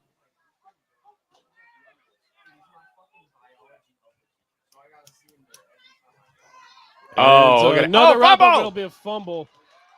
Reclaimed by Sheehan, the Cougars. Yeah, Sheehan did drop the ball. Right. But he got wrapped up pretty good. Looks like it.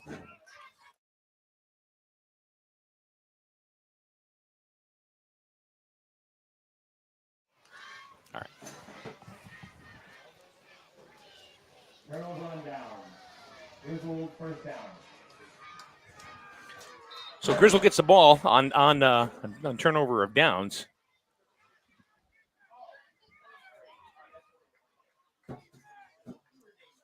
And the clock is still running, even though the ball got turned over. So I guess on change of possession, it's not going to stop. Nice tackle by number 23, Alexis Bialawis. Tackle for Alexis Bialawis, who entered the game recently. Nice. It's nice to see, like in the next game, we will see a young lady who's been playing.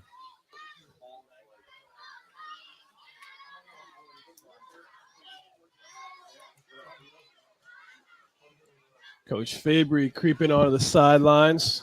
The juniors head coach looking to get another win, just like they did last week. And who knows, we might even see another Wolverine sweep in today's contest. That's the ultimate goal, of course. And I think you might be right, Mike. I think this is going to be the last set of downs. They got a fresh set. Looks like they're in the victory formation. He might just sit on the ball. And now he will hand it off. And well, Chase Capalbo, once again, gets with the carry. Just about a first down, looks like. Or just short, maybe. It's hard to tell from up here because – and we'll see in a second. And it looks like it will be just short of a first down. So the clock continues to roll, approaching on a minute left in the game. Yeah, 1 or 2 more plays, and this game will come to an end. But I'll tell you something. You got to give the Wolverine coaches, kudos on this victory, because they identified quick that the starting quarterback looked like he was going to have a tough day. And you know what? You're entitled to that. You get a tough day. You come back to play another day. But there's the first down. And then they made the switch, right? To go to Camden Friday, and Friday he lit it up, man.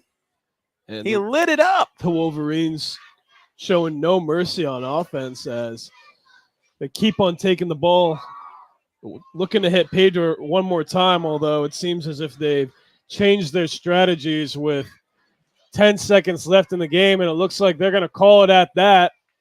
That's the ball game. So, folks, probably the best game for the Micros here this season. I mean, first game of the season, a walk-off win essentially. This time, much, much different, a 33-0 victory. And, Mike, I know that everybody here in the stands, us included, very proud of the performance that we saw today by the Griswold Micro Wolverines. Absolutely.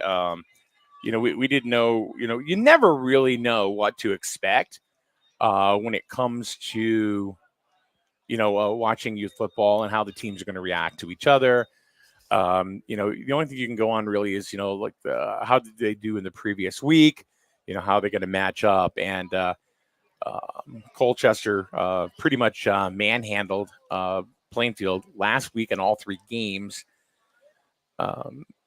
doing, as you call, the hat trick. Right. So, and then today, I mean, they came in, and who knows? I mean, it could have been completely different if their starting quarterback was available to play. However, the young boy was hurt, and he got the coach told us he had some stitches last night, so therefore not available, not medically cleared, as they say. So that could have thrown things off, and it is only the second week of the season. Mm-hmm. So, they're still just finding their way, and, to lose your quarterback. So, I mean, you kind of have to look at it like, okay, we're going to be back. Right. We're going to be back. Right. And I fully believe that. So for the Wolverines today, touchdown-wise, we saw Vreeland with a touchdown, Dietrich with a touchdown, Kean Garner with 2 touchdowns today, and then, of course, Camden Friday with a Russian touchdown. And the Russian, as opposed to the Czechoslovakian touchdown. That's my accent coming into play, but I'm telling you what, the player that really surprised me and impressed me the most, I got to give to Camden Friday. I mean, we saw him come in off the bench, literally 4 plays into the game, and just after that, a complete change of momentum, and just continued to dominate on the offensive side. Got the ball in the air. We saw him run the ball, and I expect big things from him going forward. Taking nothing whatsoever away from Chittick, but I mean, nothing at all. No, I feel like this might be your starting quarterback going forward. You never know. I mean, like I said, maybe young Mr. Chittick just had a bad day, right? And that's very, very possible. I think we'll see him again next week. I believe so. Plus they got whacked pretty good too, so we came out of the game. So we'll see what happens. All right, so we're going to be back for the second game. We the Micros, as always, did not disappoint. They will be a strong contender for game of the day. However, I think we're going to have a dogfight in the seniors contest today. I mean, you predicted the game of the week last week, so I mean, if you're taking your pick for seniors, I mean, I might have to go with you on this one. We'll have to wait and see. We'll ask Cameron and see what he thinks too.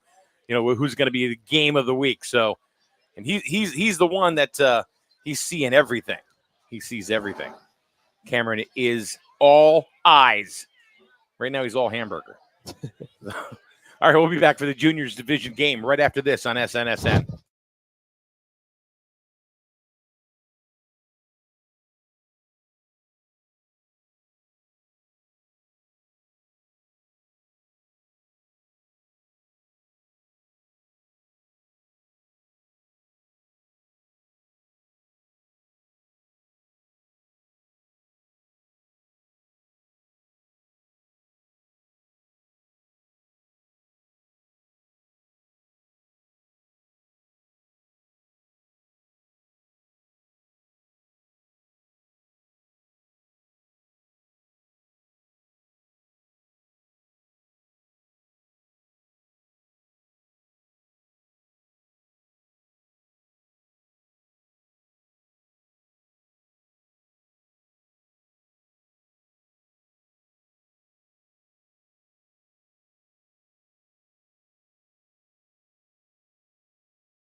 And welcome back, everybody, to youth football, Griswold youth football.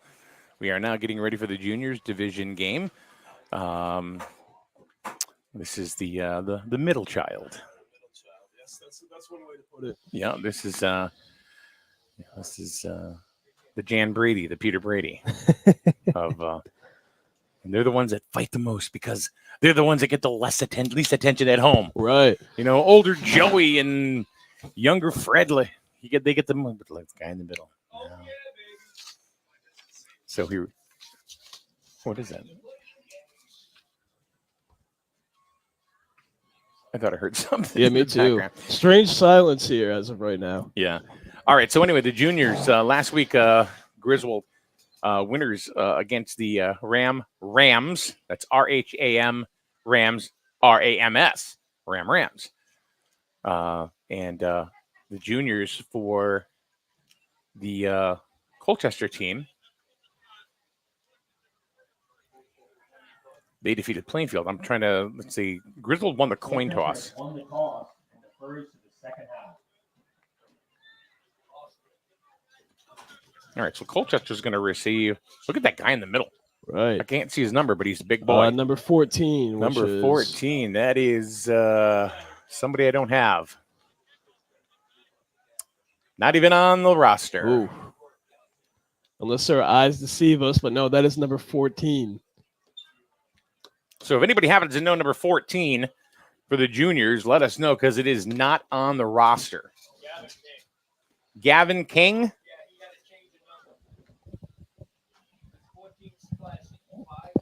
All right. So number 14 is Gavin King. He's 7'6".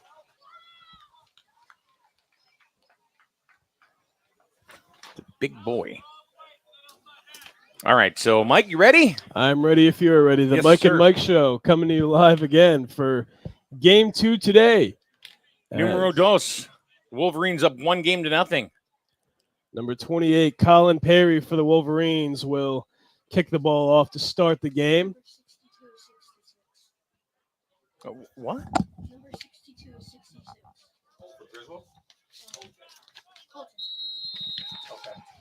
And here we go, ladies and gentlemen. Game 2 underway. Junior action here as Perry with a nice little kick will be corralled by number 4 for Colchester once again, but It's Alan a Marshall. huge tackle this time by number 22, Stephen DeRose, who is playing in his second junior game after coming over from the Micros after a successful season last year.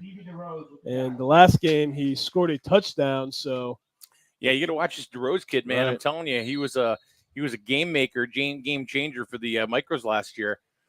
He's already made an impact on the juniors like he did last year. You know, you got to watch him. That's going to be one of those kids that you're going to watch throughout the years to see how he is going to progress.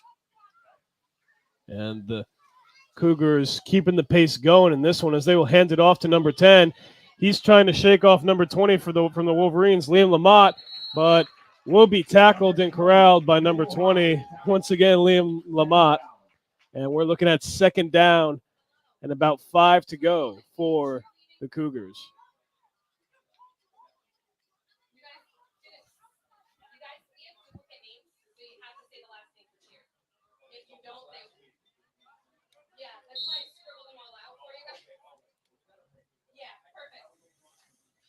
And excuse me, looks like it's 2nd and 6 to go for the Cougars. All right. They are also wearing red, white, and blue star-spangled socks. And homage to the troops once again. A little juke move, but will be speared and corralled by at least 4 Griswold defenders. It was Nicholas Ibrahim, who didn't have anywhere to go. Number 21, Dylan Fields with the tackle. Dylan Field with the tackle. We heard a lot about him last game, saw what he could do on defense.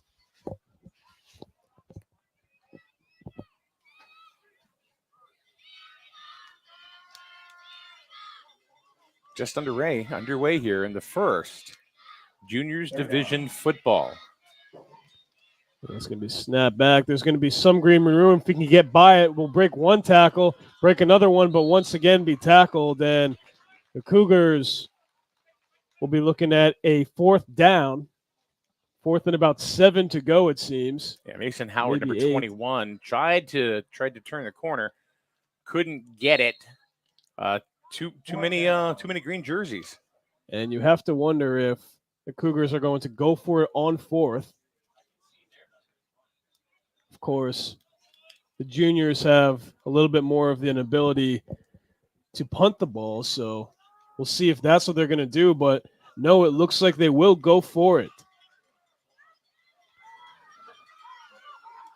Cougars looking to get the momentum going for them in this game. And he's going to take it. He's going to run out right. He's going to look for a first down. He will get a first down as he runs out of bounds. So Wolverines not able to get the turnover on downs just yet, as they will have to wait a few possessions. Number 14, Gavin King. Nice run for him for the first down. Just in good, smart shoe. Just said, all right, you're not going to hit me. I'm just going to go out of bounds. I got the first down. That's all I needed. And not a bad way to look at things. Yeah. Catch me if you can. Fast as fast can be. You'll never catch me.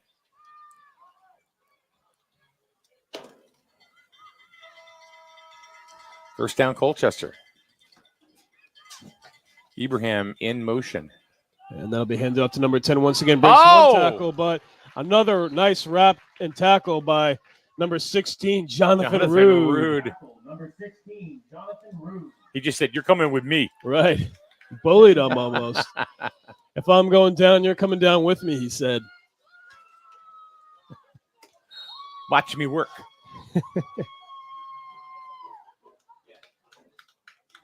And Rude, who played a very instrumental part in the last game on the defensive side of things. Yep. Something that I'm starting to notice is that you see a lot of the same names from time to time.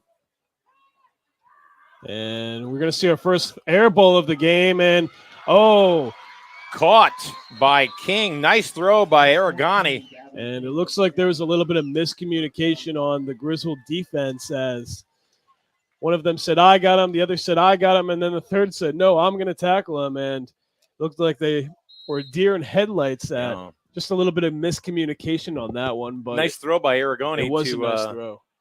To a number 14, Gavin King, who's got some height. So that could be a potential problem for the Wolverines, especially if you throw the ball just a little bit. Mr. King's going to bring it down. And we will see a Russian ball this time again, as there will be a dog pile at about the 39-yard line. I think that was Ryan Browning. Tackled by number 23, Braden Malera. And something we could see throughout this game for the juniors, as it appears to be, for the Cougars at least, as they seem to keep going towards 4th down, but they might even be able to. But they keep moving the ball forward. They're continuously moving the ball forward. It seems like Griswold has some trouble figuring out their plan still, but that'll be once again carried forward by number 21 for the Cougars. It's Mason Howard.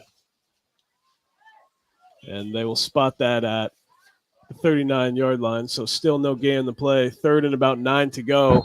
Wolverines looking for a big stop. And we do appreciate you joining us today here for Youth Football Sunday. Griswold taking on Colchester here at Griswold Wolverine Stadium in the entertainment capital of the world, Jewett City, Connecticut. I'm Mike Minarski, along with Michael Neville and Cam Staniski on the camera. That's going to be carried out left. Breaks one tackle, breaks another, but eventually being corralled by number 16 for the Wolverines. I got a feeling we're going to have to watch Aragoni and King all day long. Right. They seem to be the ones that are going to be the bulk of the driving offense. Force, yeah. Right, yeah. I started to notice that too. That same numbers. And something I've noticed about juniors especially is that you kind of see the same people being a factor in the game. Cooper Brooks goes out for Colchester, and Sam Colazzo comes in for the Cougars. So Cougars have another big boy. They got some big kids. They do. Look at Charlie Gorman. I mean, that's what Coach McFadden said also, that these kids Yeah. were pretty big. Well, on I mean, all facets. Well, this is the juniors game. He was Right. speaking to the seniors. And that's going to be dropped back. It's going to be thrown. And Wolverines in desperate need of a tackle. And it's going to be a fumble. Although They're out of bounds. Mason Howard held onto the ball till it went out. Right. So they're going to turn it over on downs. So Wolverines looking to get their first drive of the game, make it successful, as the Cougars took up about, looks like, 6 minutes of the first half. So robbing the Wolverines of that. Wolverines looking to get revenge for the Cougars not scoring on that drive. We'll see what happens. And they did have a lot of opportunities, but Griswold defense started off a little slow, but they did stop them. They did stop them. They got ever so better. Now it's time to see what they can do on offense and what the Cougars from Colchester can do on defense. It's always good to see, the first set of downs, offensively for each team, because it kind of gives you an idea, who are going to be the playmakers, who are they going to give the ball most to, right? What kind of plays are they going to run? Not always the same, but still, it gives you a good idea. So we have seen the Wolverines, what they already last year on offense, but that could very well change, because you're facing a totally different club in Colchester. And I think they're handling Colchester a lot different than they handled Ram last week. Ram, a smaller organization, I think. I mean, it could be wrong, but from what I see, smaller in size and also in stature. Right. Small but mighty, I guess. Small but mighty, yeah. And looks like they might take this ball to the air, and they will. Big air ball, wide open man, and he will take it. That'll be a first down for the Griswold Wolverines. Looks like number 7, Brady Bialois, is going to take that one. That was Brady Chittick just airing it out. Chittick brothers. Welcome to Griswold. Welcome to Griswold, exactly.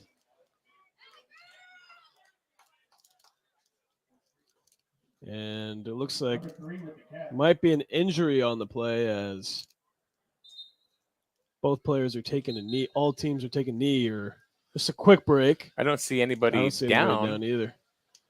But the Wolverines get a first down. How about that? Throwing the ball right off the gate, right out the gate. Yeah. Something I did not expect to see. I mean, that's what I'm saying. We're here to play. Right.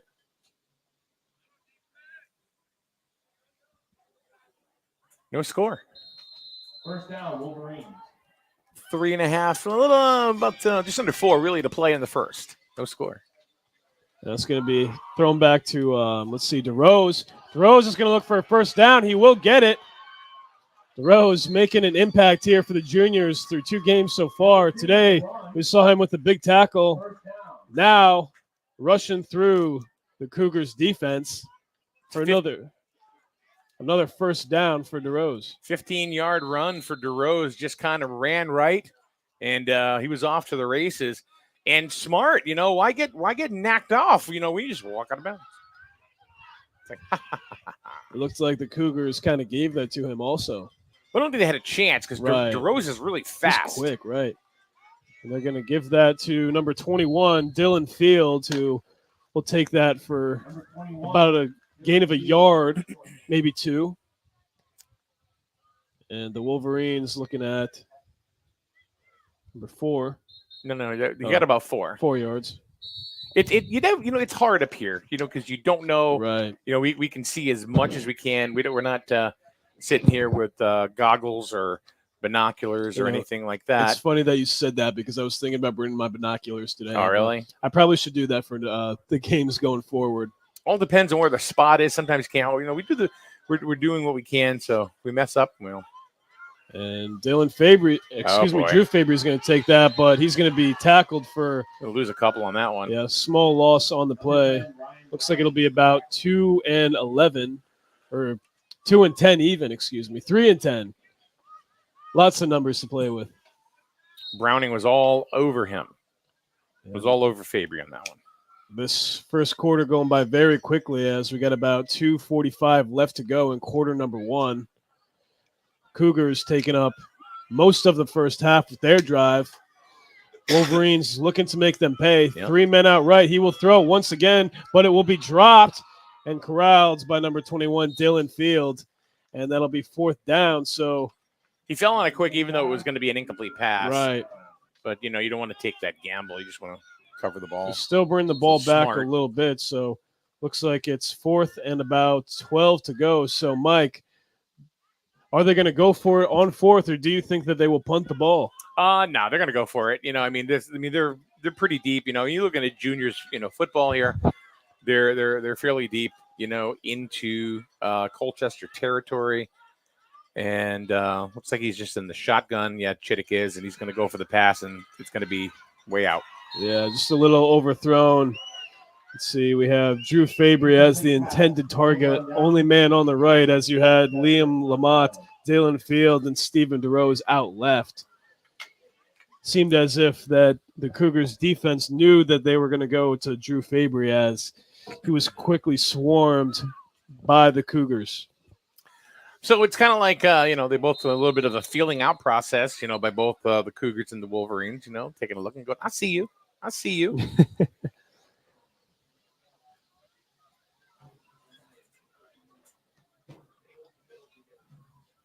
Just over 2 minutes to go in the first.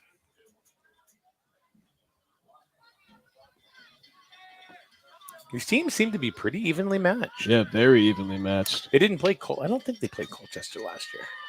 And it's going to be thrown to the biggest man on the Cougars team, and easily will take that one in with the height advantage. Triple coverage. I mean, he's got to be like 5'10" out there, which is just a little bit shorter than myself. So what is he, 11? I mean, yeah, he's like one of those kids that 10? you see on the memes, like, I am 12. Mercy. Let's see, coaches for Colchester: Pat Aragoni, Sam Colazzo, Ryan Bigelow, James Ibrahim, and Sean King, and head coach Craig Browning, bringing in their team to face the Wolverines today. And Cougars are going to take that one up. We'll break one tackle, and we'll break a few more for a first down. So Janiah Blades helped stop that. Yeah, Cougars bring this one to the 45-yard line.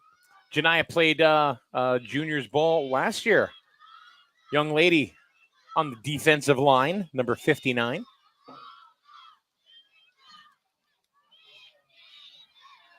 Tough girl. Yeah, big. I mean, starting too. I mean, yeah, we've seen her make a lot of good plays too so far. And a huge block and another tackle. Again.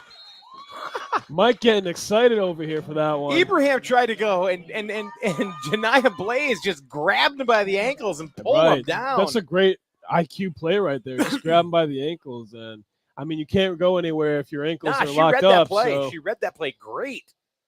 Great football IQ by Janiah Blades. As the Cougars elect what to do this time.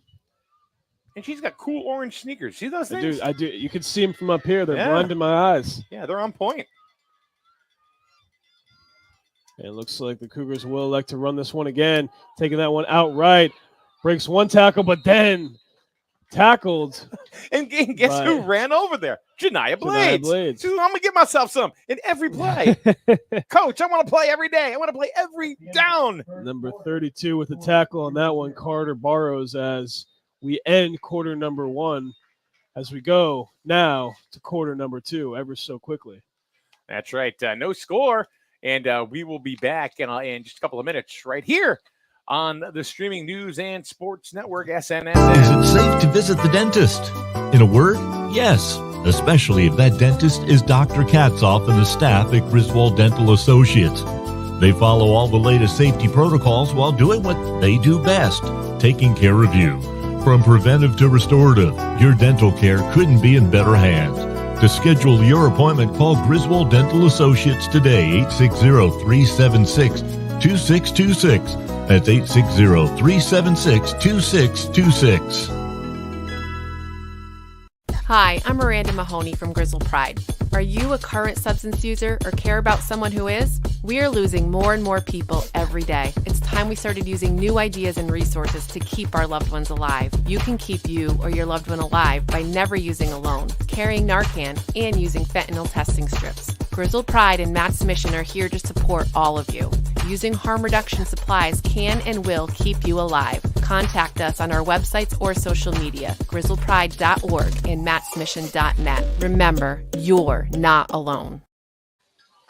Mike Neville, I'm Mike Minarski, and Cameron Stiniski here, your broadcast team for Griswold Youth Football. Week number 2, no score. We have just started now the second quarter. No score, Michael. I mean, very impressive how this game's been going for both sides, as we will see Drew Fabry wrap him up on that one for a huge loss on the play. And as I was saying, the defense has been a huge problem for both teams today, as the Cougars are looking at 4th and 15 to go for a first down. So what I'm expecting them to do is go into the air on this one and potentially throw that to number 14, who's the big man for the Cougars. Already seen him make a few very impressive plays that you might not normally see. And that's going to be punted for the first time in the game. And will it go 10 yards? Looks like it will just miss, as Wolverines will probably spot that one at about the 49-yard line. Yep.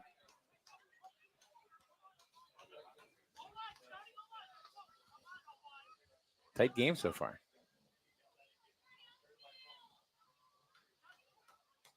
It's nice once again to be broadcasting here from the Griswold Pride broadcast booth here at Griswold High School. We're getting a pheasant under glass and some seafood chowder lately, from Griswold Pride. Yeah. Oh, really? Yeah, amazing. Wait, it's coming up here? Yeah, maybe. Oh, my goodness. I think maybe if we manifested it. You know what? I'm a big believer in manifest destiny. So you am know I. this, so I mean, I could go on and on about that. Don't know about. I got a story for you. I don't know about the crystals and stuff, but I mean, and that's going to be handed off to number 25, Zenon Zawadski. And he's fighting. Let's see, we're going to call the ball down because, yeah, okay. He got about 5, just under 5 yards. Nice carry. He just kept forging ahead. Zawadski pushing it through. It's a great name. It is. See, that's one of those names that you're going to remember, Yeah. and I think that's part of the battle, becoming like a superstar in every sport. Like all right, Mookie Betts. Oh, Mookie, what a name. Don't even get me started with Mookie Betts. Yeah. Failed us. That's going to be a fumble, and it will be recovered by the Wolverines. Thank goodness on that one. Tristan Cassis. Yeah, he's going to be wearing number 36 with the Red Sox, batting 6th today. Bold prediction. I think he's going to hit his first major league home run. Is he the number 2 prospect in the Red Sox organization or in Major League Baseball? I think he's number 2 in the system. Marcelo Meyer is number 1, but I believe he's in the top 20. So gotcha. A lot of potential for Tristan Casas. Where'd they get him from? They didn't sign him. I think they traded him. They got him. Oh, really? I think he was high school. Yeah, that's going to be handed off to number 13, Carmelo Ward, who had a big first game last week. He's going to look for a first down. He's still going. He stiff arms 2 men, and it looks like he's going to get the first down. I thought he went out of bounds with this big pull in our way, but you get a stiff arm. You get goodness. a stiff arm. Y'all get a stiff arm. I'm getting the first. Feel like Oprah Winfrey.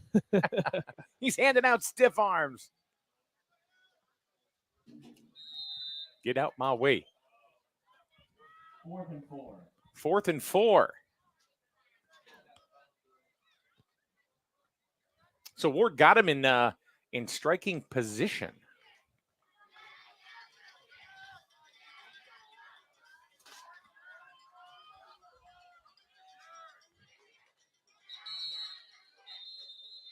And that's going to be a timeout by the Cougars, it looks like. Timeout Colchester. Do you realize we had people all over the country watching last week? Really? Mm-hmm. How many did we have in total?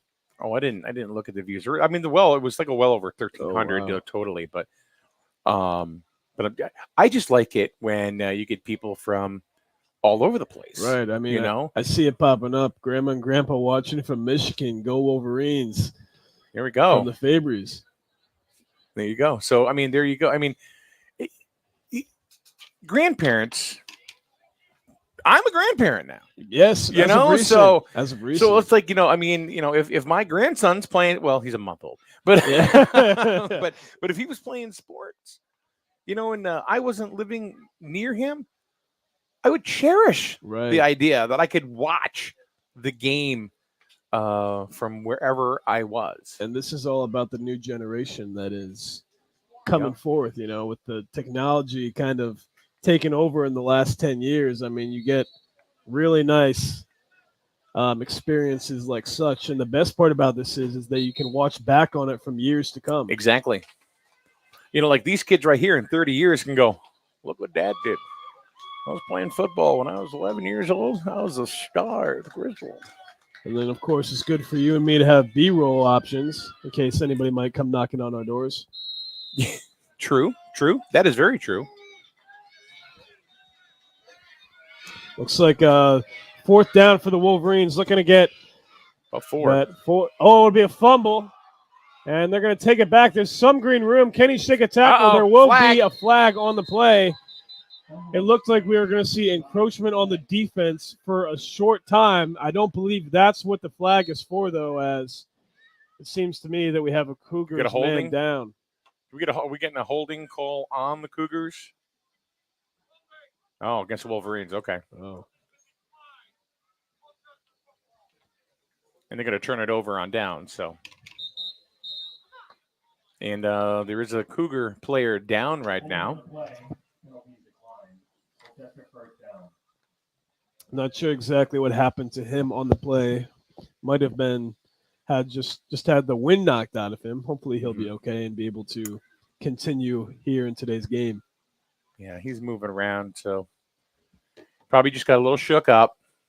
These kids they hit hard. Yeah, they hit hard. They might not look like the biggest guys in the gym, but I mean, definitely hit hard. I mean, we've seen a few crackers today, I guess you could say. Yeah. Let's see. Go Brady.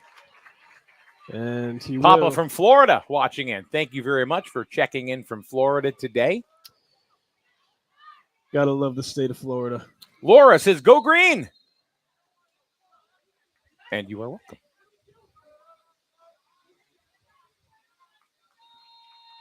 Gavin says, you got this, Griswold. Wherever you're from, far and near, put it in the chat group.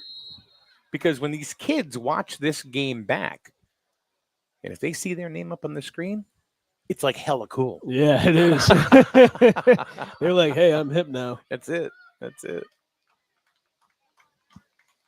All right. What do we got? We got 7.5 to go in the first half. Still no score in a game of defensive football. And that's going to be carried by number 3 for the Cougars. He's going to break one tackle, break another. He'll even get in for just short of a first down, it looks. Well, you know, I mean, with forward progression, we're going to see where they are actually going to spot it. It looks like right at the 40, which is going to be about, under a yard. So they got about 9 right there. So it looks like we're looking at half a yard. Second and inches. Mm-hmm. Nice run there by Nicholas Ibrahim.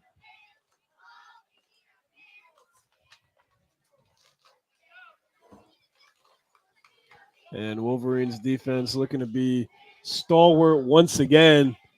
Colchester with the best field position they've had all game. As they will hand that ball off once again. Will be an easy first down. Yeah, that's Mason Howard. We'll get about 2 on the play. That's all he needed. So 2 set of downs. We move back to 1st and 10 with about 37 yards to go. Like a couple of cupcakes right out of the oven. Oh, do love some cupcakes. Set. A fresh set. You know what I've been doing recently? I've been doing those banana cupcakes. Banana bread cupcakes. Yeah, I got real good at those. Those are good. I mean, I kind of cheat with the Chiquita mix, but I mean, Look at this. Still got the darn banner for the flag on the play. So sorry about that. There we go. Colchester looking at 1st and 10. Number 3 moves back. Handoff to the running back, although number 21 looks like it's going to be Dylan Field once again, who's had a great defensive game so far with the tackle. Yeah, him and Janiah Blades are doing great defense. Right. Not many people getting by him. Working as a cohesive unit, and looks like we're going to be looking at about 2nd and 10 for the Cougars to go with 5:40 left as the clock slowly ticks away. I mean, Mike, we thought the first game was going to be a low-scoring affair, but this one is definitely that, I guess you could say. Still nothing. Yep. Both Both teams looking to hit pay dirt for the first time today. And one tackle missed. Breaks another tackle. Field once again with the tackle. It looks like the Cougars will be just short of a first down once again.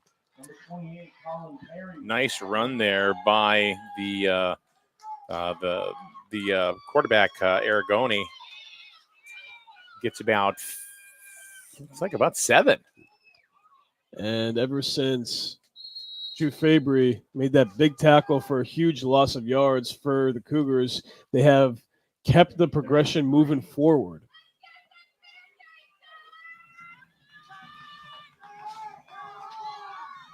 A little more noise today from the juniors fans, more so than last week. They're shaking everything up. Going nowhere. Look at that. And the Wolverines doing an excellent job at preventing a first down, although I can only imagine that the Cougars will be going for it on 4th. Griswold needing to make a huge stop to prevent the forward progression. 4th down, another stop is needed here. And you're right. This is the furthest that the Cougars have gotten through. And looks like Austin McFadden coming in for a little extra beef on that front line. Screaming from the sidelines, calling a timeout. And, Mike, we got a lot of tents once again on the visiting side. I've counted 12 out there that I see. And we're going to take a quick break ourselves. No score. Still in the first half. Griswold and Colchester Juniors football right here on SNSN. Hey, I'm Jess, but you can call me the Tire Queen. For the best deals on tires, come and see me at Advanced Automotive on Route 138 in Griswold.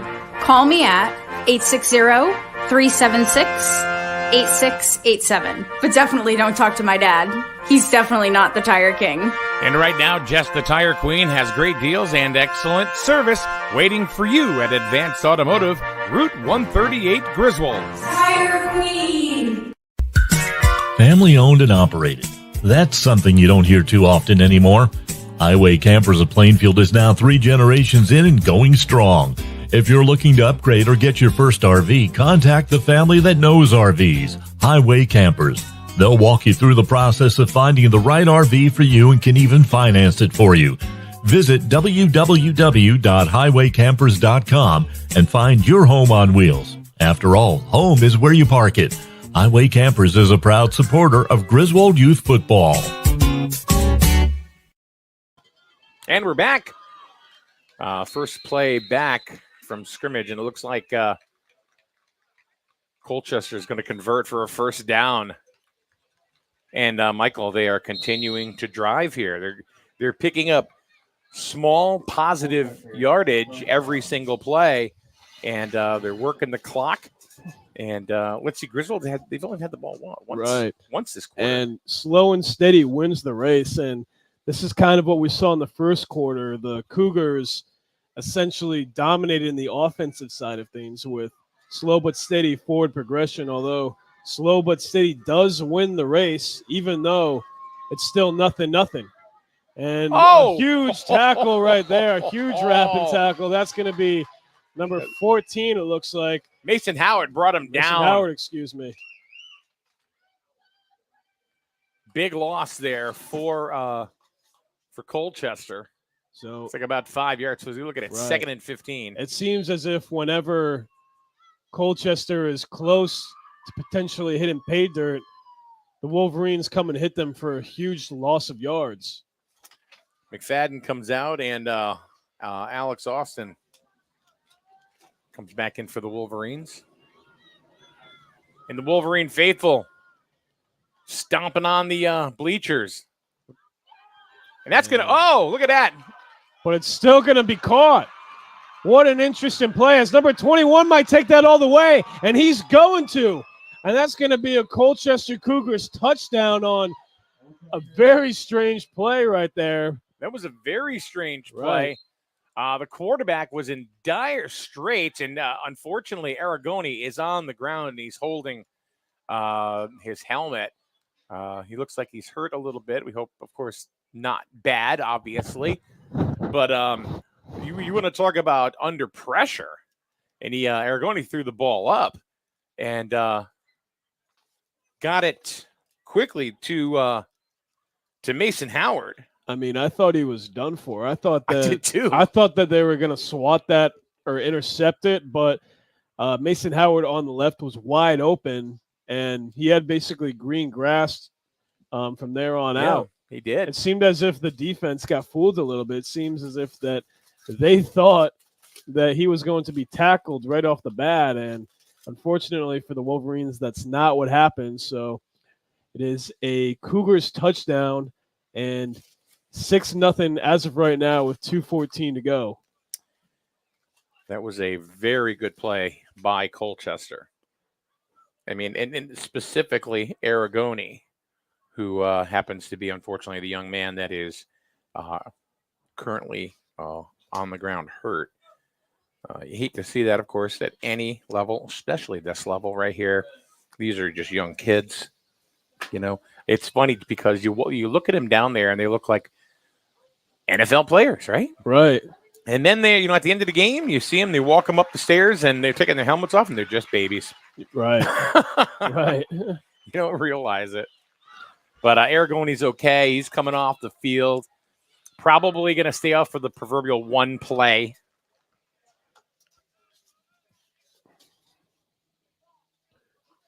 So the Cougars will look to go for an extra point. If you were watching, you might think that they're going for a 2-point conversion, but just like Micros, it is just for 1 point. Although, when we turn things over to the seniors, that is the traditional football like we all know and love.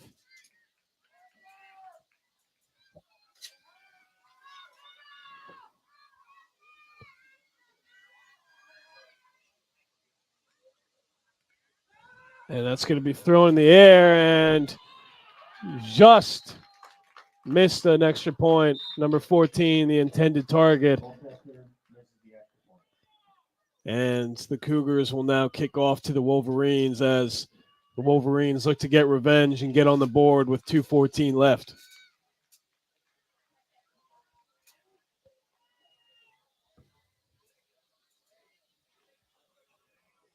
Yeah, Griswold certainly wants to put something up on the board because, there's that mental lead. All right, Cole, fantastic. Ready to go? All right, for the seniors contest. See you guys. All right, good luck. Good luck, Cole. So, there's that mental lead, that psychological lead. Mm-hmm. If they go in with no points, it's always like, if it's 6-6, you're hyped. But that could also get them fired up if they didn't That's what I mean. score any points, So it's kind of like a both way kind of thing. Mhm. You know what I'm saying?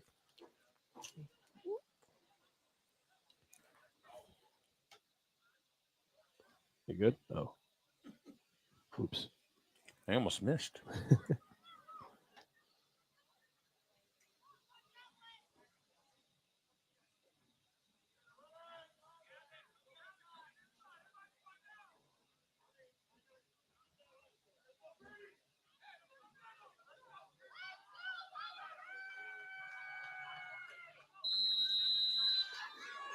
All right, I got to kick off. Wolverines got a little over 2 minutes to put some points on the board. An Nice excellent kick. That's going to go out of bounds all the way to the 25, although there is a flag on the play. And you have to wonder if this might be a re-kick.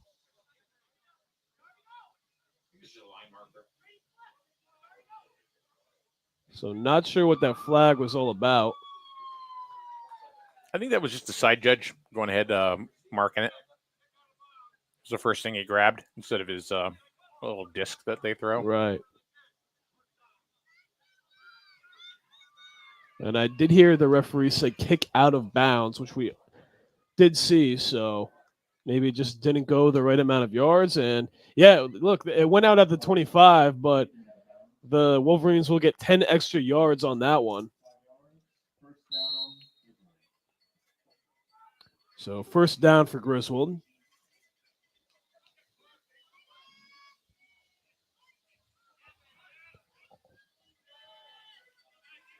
Looks like they're going to run the ball once again. That'll be passed off to Ward right again, but he will just stop in his tracks, and that's going to be a big loss of yards. Yeah, he got mauled. A loss of 5 yards. So Wolverines looking at 2nd and 15 to go with 2 minutes left exactly.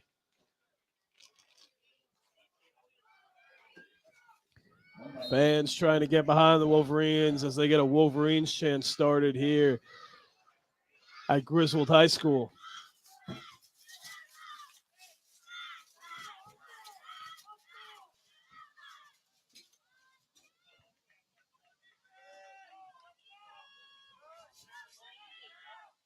And they will hand it off once again, this time to number 21, Dylan Fields, who will get a small gain on the play, although not too much, as about 13 yards to go or so. So Wolverines looking at 3rd and 13 as they will take a timeout as the first half slowly passes us by.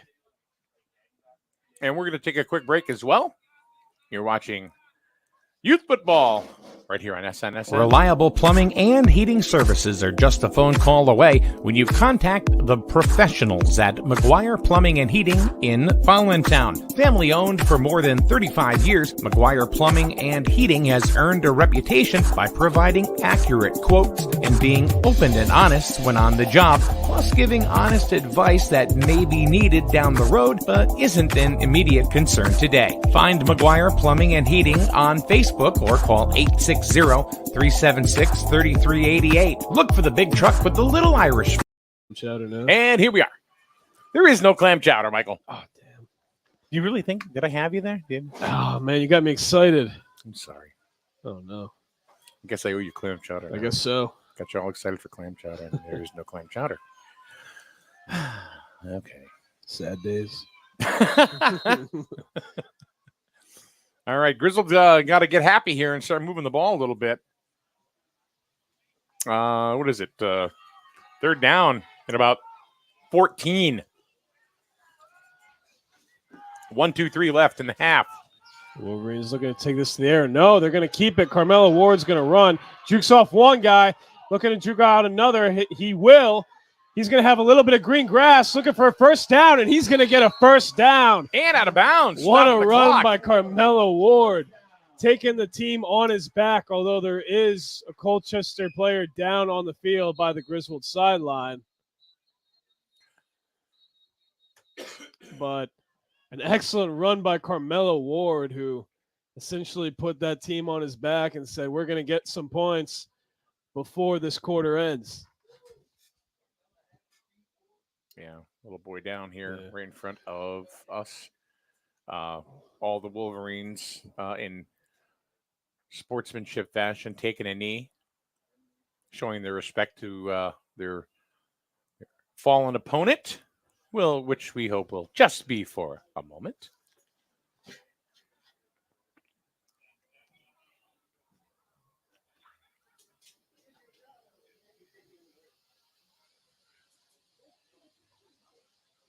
And here he comes. Look at that. It was number 87, Jacob Hashim, or Hashim. I'm going to go with Hashim. Hashim. You know what that rhymes with? Smash him! Oh, I like that. That goes back to what we were talking about, names. Right. There you go. I mean, he's got a built-in star's name. I guess you can say that, especially when it rhymes. My like name's that. Hashem. My nickname is Slash'em. Sounds like an indie scene wrestler. Something like that. Brother. A Hulk Hogan action. Yeah. What was Hulk Hogan's wrestling name before Hulk Hogan? Wasn't it like Mr. America or something like that? I don't know his real name, Gene. Whatever. I don't know what to tell you. That's going to be a handoff to Field. Fields are going to look for some green. He will get it momentarily. There is a flag on the play. We'll have to Two two flags. flags on the play. Dylan Field. Flag on the play. Against Griswold. And huge break for the Cougars as with 1:02 left. Griswold's not Lost helping yards. themselves. No, they're not. So it looks like they're going to walk off, 10? Was it a holding call? Yes, it was because he went with the wrist signal. So holding on the play.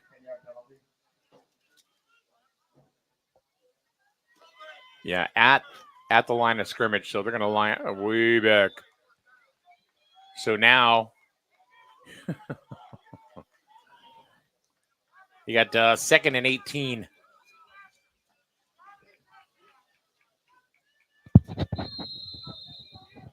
Maybe 19. 2nd and 19.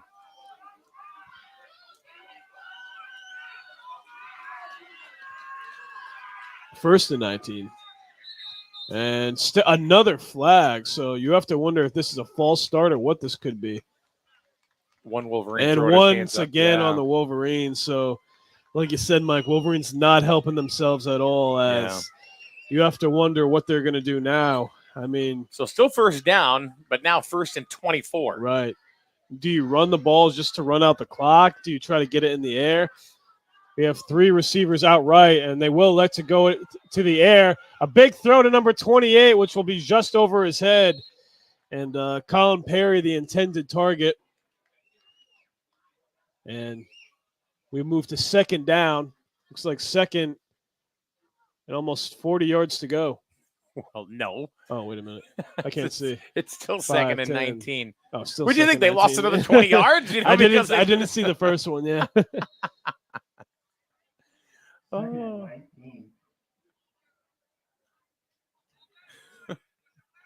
Incomplete pass. Loss of another 10. Oof. Hate to see it. The way this is going, that might happen, honestly. That's not how it works. That's not how any of this works. It's like XFL rules right there. Yeah. And they're going to hand that off to DeRose. DeRose looking for some green. He will find it. Oh, he turns it on! And he's turning it on. And a stiff arm. He will go out of bounds. Did he get the first down? It looks like he might have just missed the first down, but still an excellent run by Steven DeRose. Have yourself a day. 2nd game on the junior circuit. 3rd down and about 1 to go. So the Wolverines showing some of that Griswold grit as they attempt to get some points on the board late in quarter number 2. And good sense of mind, too, to get himself out of bounds to stop the clock, too. So still 48.4 to go in the half. Let's go Wolverines. That's going to be snapped off. It's going to be a quarterback keep. Number 14, Brady Chittick, taking it himself. He's going to get a first down and maybe a little more as...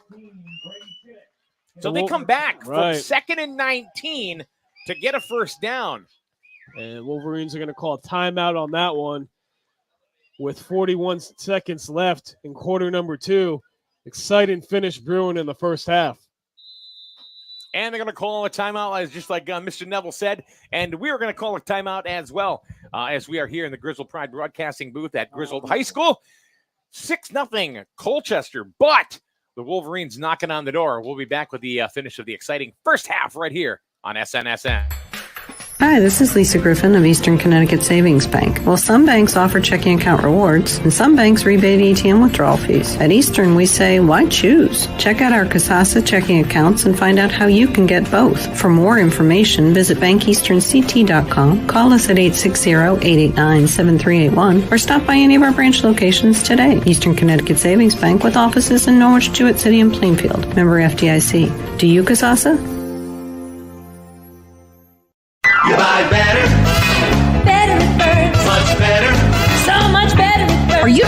resetting passwords, getting locked out of websites, and listening to hold music for days? Do you really think 15 minutes is enough time to spend insuring your biggest investments? The Burns Agency is here to help with in-person real-time customer care for all your insurance needs. Buy better with the Burns Agency for auto, home, business, and life. Right insurance at the right price. You buy better at Burns. You buy better at Burns. You buy better. Okay, we are back here at Griswold High School. Was that DeRose that got the ball there? It was DeRose once again who has made his presence felt in this game, of course, saving the Wolverines from potentially a 4th down just a few plays ago. And now the Wolverines got their 1st down and are now looking at 2 and 10, although they are past the 50-yard line. No, you got a couple. So, and I know it's hard for you to see, and it is for me too, but I got a little bit more of an angle, being to your right and the field's left. So it looks like DeRose got a couple. So it's 2nd and 8, and they are in striking distance. So the Griswold coaches are definitely working the clock here to go ahead and see if they can get something into the end zone. And you have to wonder if they might try to get this ball in the air again. I mean, John Harden, he called me Air Neville last year because I called for it all the time. But I feel like if they do a sneaky play with it, that might work. But I really like the strategy of keeping this on the ground, especially handing it off to the likes of Steven DeRose and Dylan Field, who we've seen. I'll tell you, DeRose is going to be something. I mean, as he gets older and puts on some size, like not only just bulk but height. I mean, he's going to be a player for many years to come. Hopefully, in the Griswold system, both in youth and in at Griswold High School. Quite the force to be reckoned with. 3 slot receivers out left. Steven DeRose, one of them, and he'll go right. That'll be a throw. Looks like it might be overthrown, and Fabry. Fabry was outstretched to try to get that ball, but it was overthrown. Putting his body on the line. Looks like he was about 2 feet short of corralling that one. And it is now 3rd down and about 8 to go.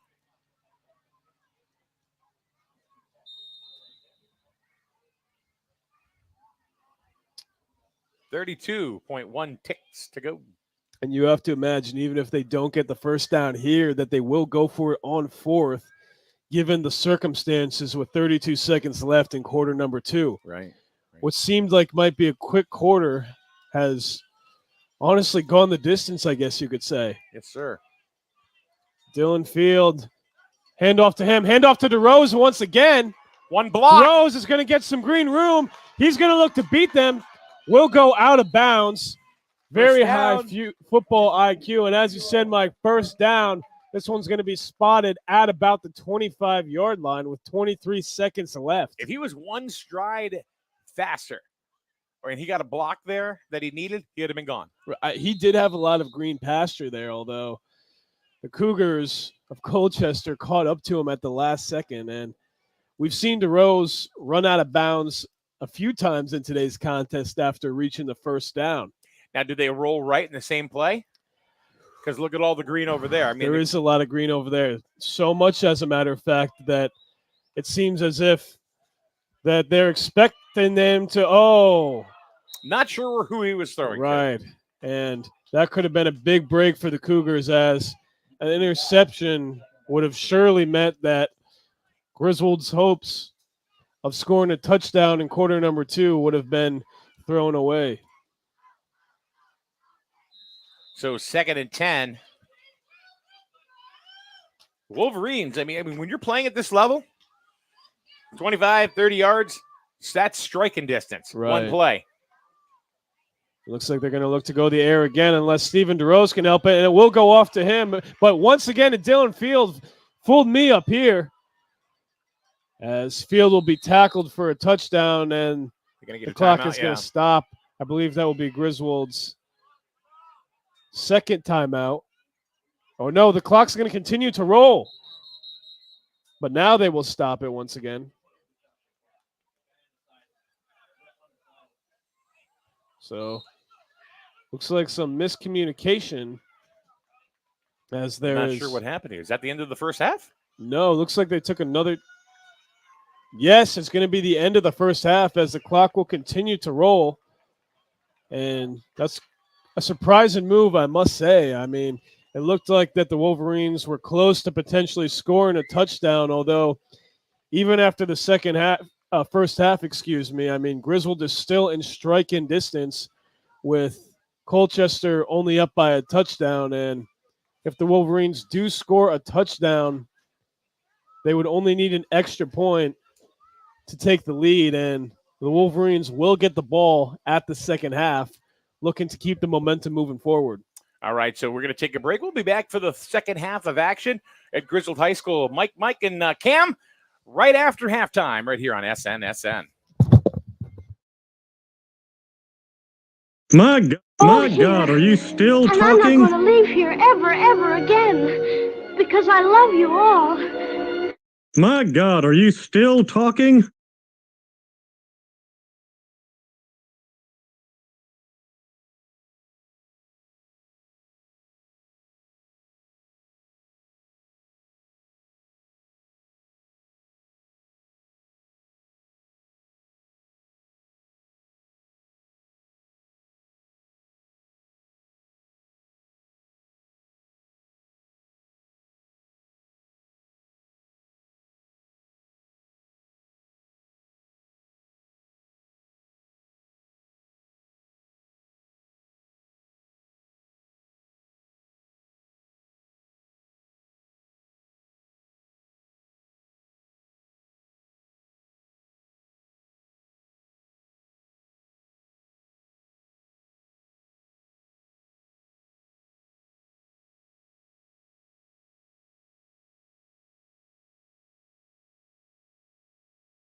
All right, here we are, folks. We are back for the second half of action.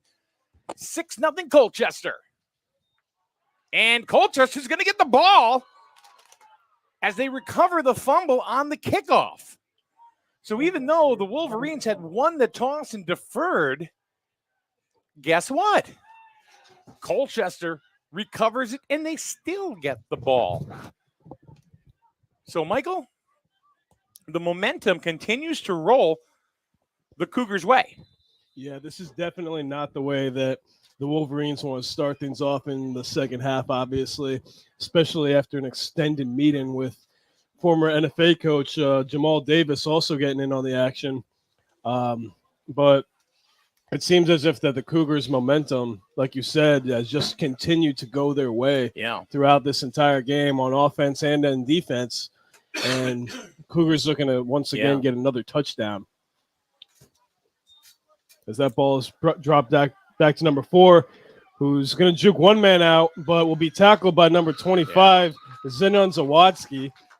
We've heard his name a few times on the defensive side of things. So that was Aragoni who went ahead and handed off to Marshall. Now, Aragoni, if you remember, went ahead and he actually left the game in the first half after looks like he got a stinger. But he's back in. These kids are gamers, man. They don't want to sit on the sidelines. Although it does look like that Colchester lost a yard on the play. So looking at 2nd and 11.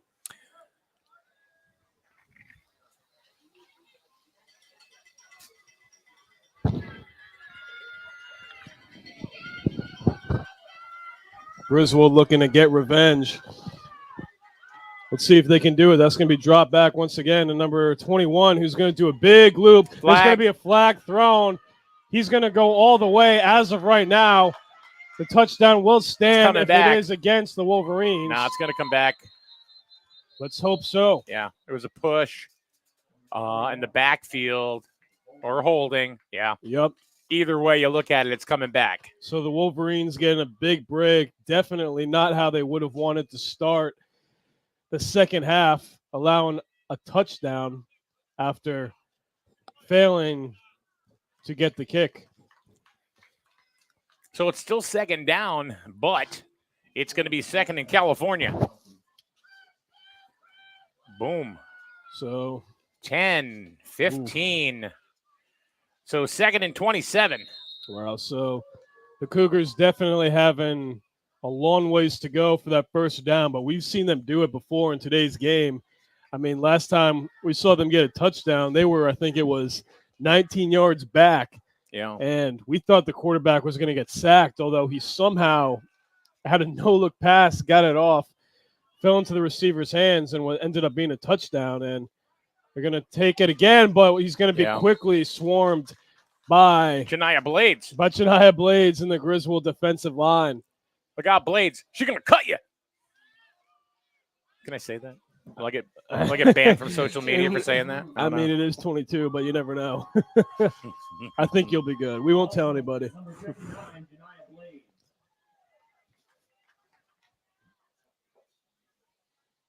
Looks like they lost a couple more. Or at least one more.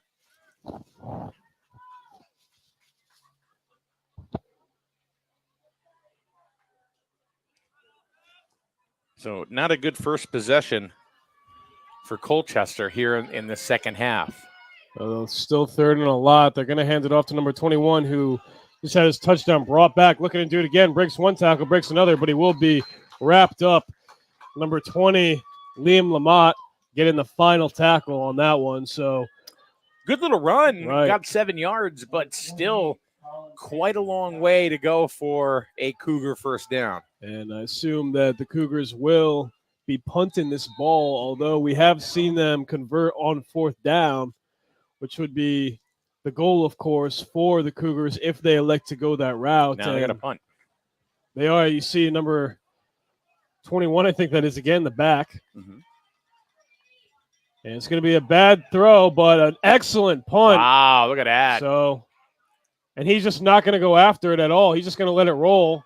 That's going to be at about That's a 38-yard wow, punt. That'll be at the 17-yard line or so. So Wolverines once again, with luck not on their side, football gods have been blessing the Cougars throughout the majority of this game. And just when we think that the Cougars might be in trouble, they somehow were able to reach down and get out of it at the last second. It is a quick third quarter so far, though, as there's 7 minutes left. And the Wolverines getting their first possession of the second half.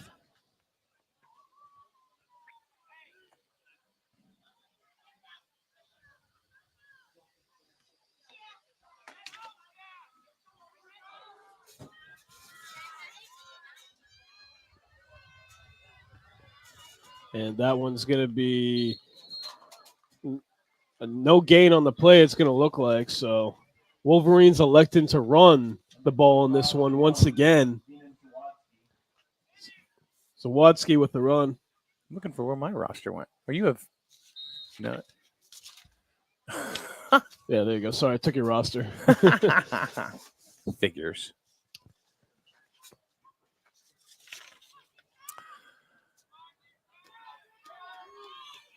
Griswold has yet been able to put a consistent set of downs really together.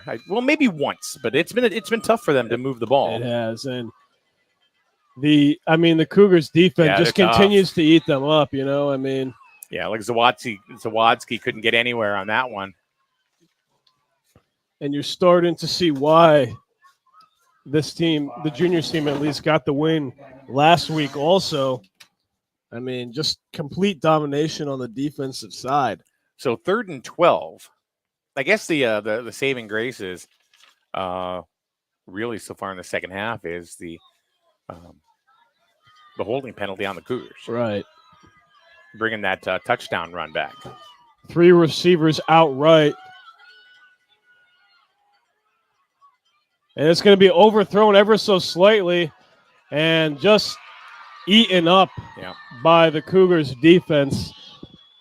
I mean, that was a bad throw, a bad snap on that one is just going to lead to that exactly. Yeah, Gavin King, he's the tallest kid on the Cougars. The Cougars staff there just ran through. Looks like Gorman was in on it too.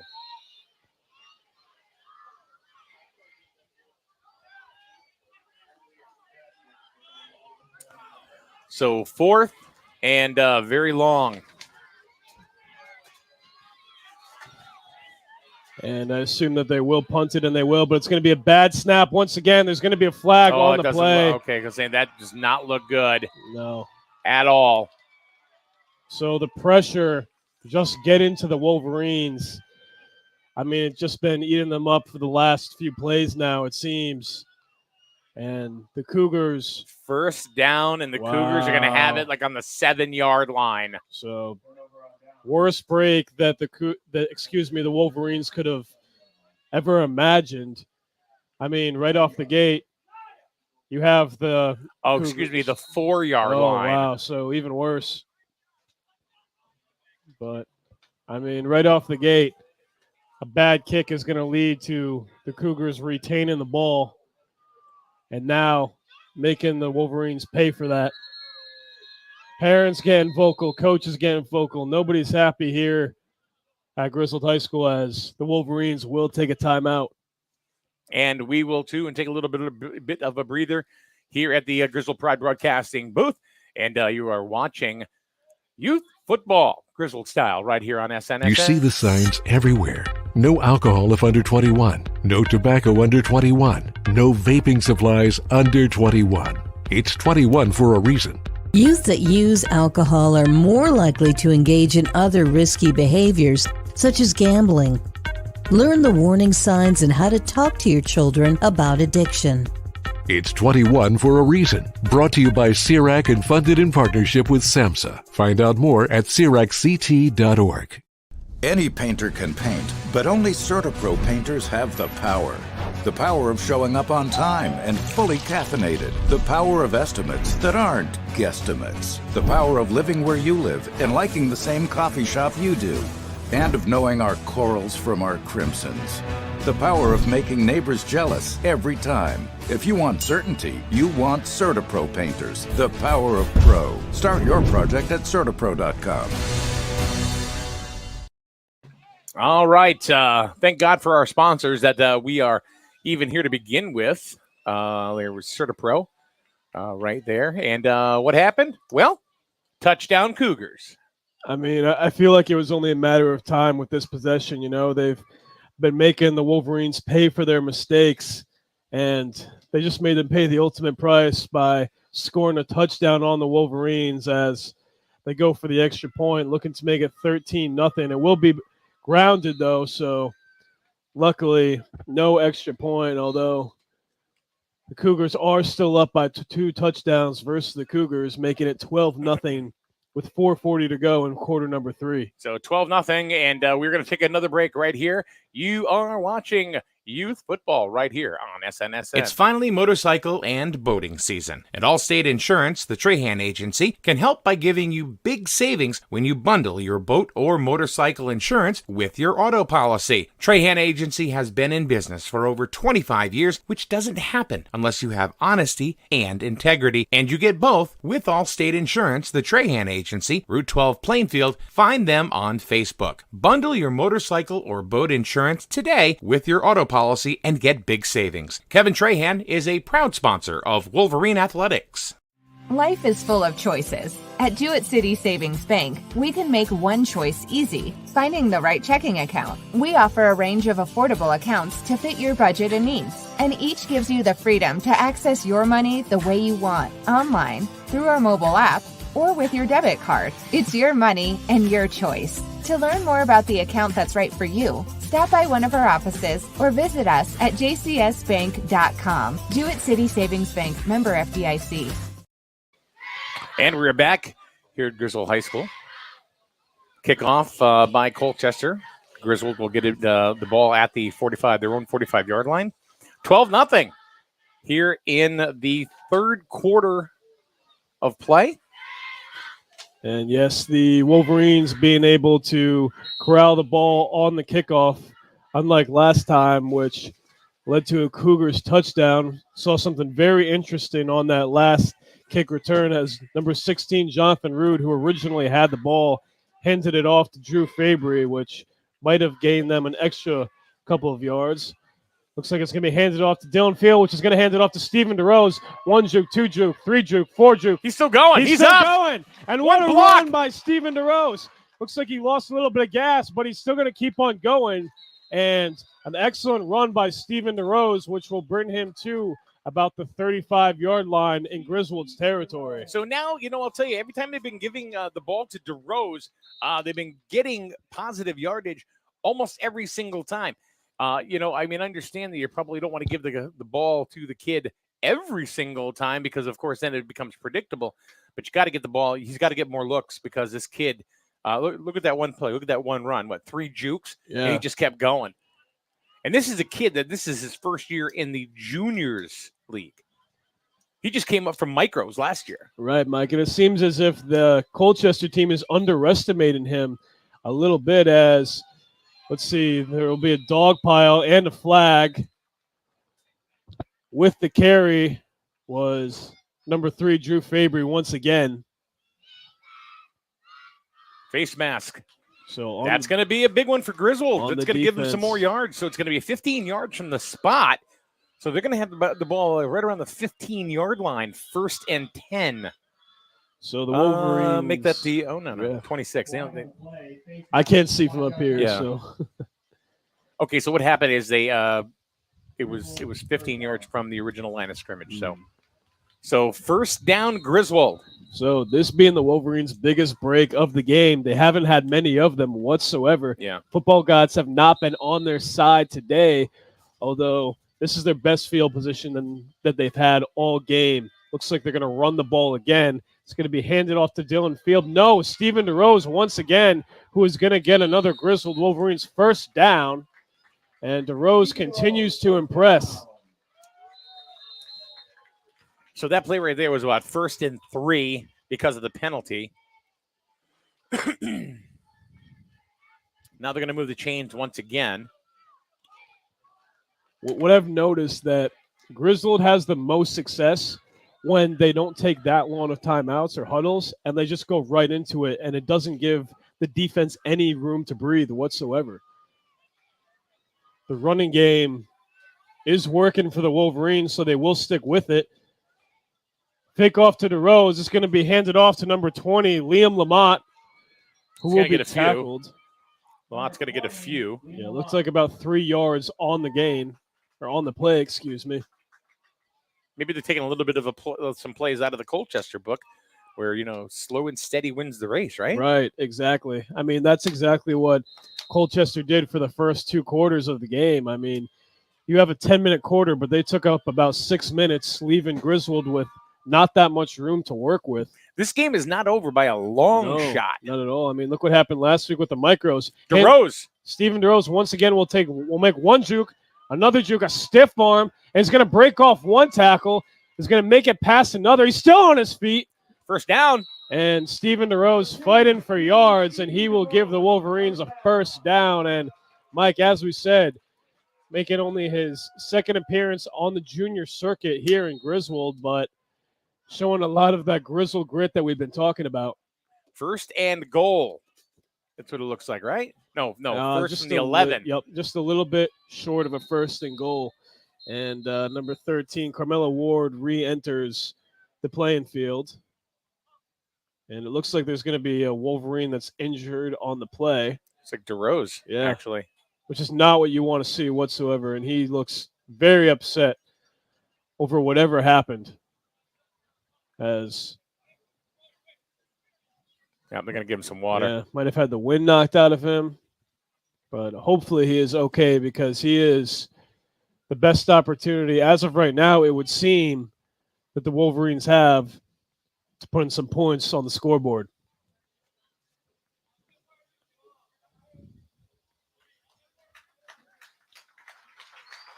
Round of applause for DeRose.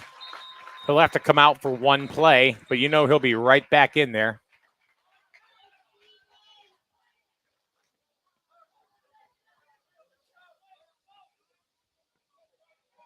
So 1st and 10 from the 11. Yeah, he's jogging off the field. He's feeling it. He's okay. Looks like he just got the wind knocked out of him, but he's going to be okay, and he'll be back in this game pretty soon.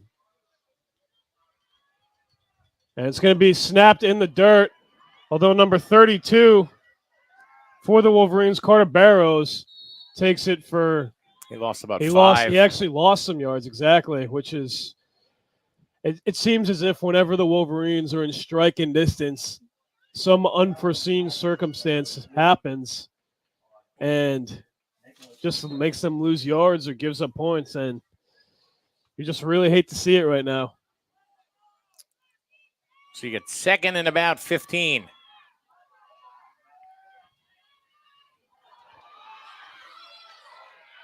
And they keep the ball on the fumble, but now it's going to be 3rd and 20.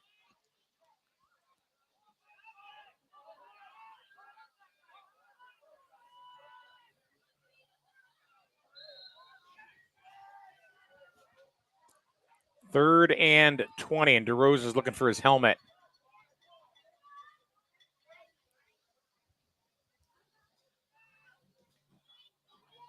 And so we will see DeRose back in the game momentarily, hopefully. Because they're going to have a 4th down. They're going to have a 4th down run. And he's going to throw it. It's going to be corralled by number 13, Carmel Ward, but got nowhere. Right. And Carmelo Ward, I was going to say Hayes, who had a hat trick in last weekend's game, being stopped by the Colchester defense right now. And it looks like they're just going to let the quarter tick away as we have 7 seconds left. And that's exactly what will happen. So the third quarter will end. Still no points on the board for the Wolverines. All right, we're going to take a quick break as well. 12-0 Colchester. We're going to go to the 4th. right here on SNSN. It's finally motorcycle and boating season. At Allstate Insurance, the Trahan Agency can help by giving you big savings when you bundle your boat or motorcycle insurance with your auto policy. Trahan Agency has been in business for over 25 years, which doesn't happen unless you have honesty and integrity. And you get both with Allstate Insurance, the Trahan Agency, Route 12 Plainfield. Find them on Facebook. Bundle your motorcycle or boat insurance today with your auto policy and get big savings. Kevin Trahan is a proud sponsor of Wolverine Athletics. Life is full of choices. At Jewett City Savings Bank, we can make one choice easy, finding the right checking account. We offer a range of affordable accounts to fit your budget and needs, and each gives you the freedom to access your money the way you want, online, through our mobile app, or with your debit card. It's your money and your choice. To learn more about the account that's right for you, stop by one of our offices or visit us at jcsbank.com. Jewett City Savings Bank, member FDIC.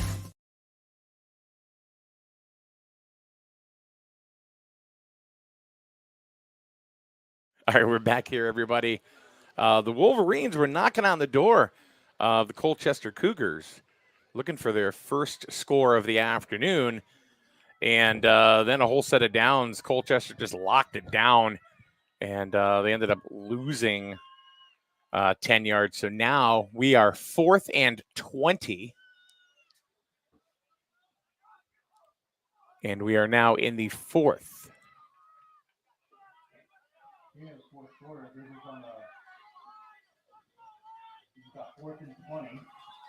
So 4th and 20. Oh, 4th and 20 to go for the Wolverines. It's going to be thrown, and Fabry's going to lose it in the sun. Incomplete. Turnover on Yeah. downs. So turnover on downs. It looks like it was actually thrown behind him. Right. So not the way that the Wolverines want to start quarter number 4, being down 12-zip.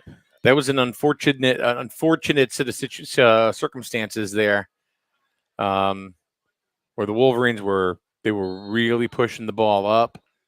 They looked like they were finally going to score their first points of the game, and then Colchester just ratcheted it down. Right. 12-0 Colchester. And yeah, he's going nowhere. Look at that. He's getting, wow. That's Yeah. a lot of frustration right there that was just taken out by the Griswold D. Yeah, poor Ibrahim. he went, oh no. It was like 1 versus 7. It was the whole right line there. that Yes, came it at him. was. Perry, I think, led the charge right there. So it says our esteemed stadium announcer, Right. Starting to get into it. Tex Taylor. The power of the man bun.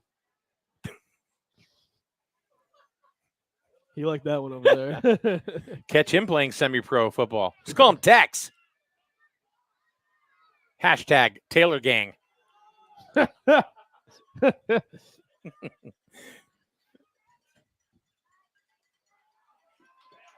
And, yeah, the Wolverines said, yeah, we're not going home yet. Number 32, Carter Burrows. Burrows. This is not today, Colchester. Not today. So 3rd and long for the Cougars.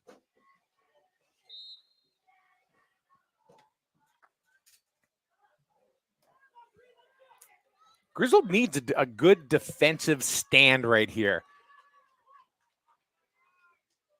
They need to completely shut them down at least once to say, you know what I mean, that we're not going anywhere. We're still here. Right. It's like Horton Hears a Who. You know, we're here, we're here, we're here. Looks like they're going to run the ball again, and it's going to be a huge tackle. That Bam! right there on the play is going to help him up after he tackled him. Number 32 with the tackle, Carter Barrows. Now, number 14. I think Oh, you it's totally number 14. missed it. The ball went that way. That was so he Brady just tackled Chittick. somebody. That was Brady So he didn't Chittick. even have the ball. He just wanted to see. He just said, you know what, I'm just going to tackle you. Yeah. Oh, wow. Letting out some frustration on the play. I mean, you can tell that they're fired up right now. 4th down. And it's going to be a bad snap. And they're going to play. They're whistling the play dead. So wow.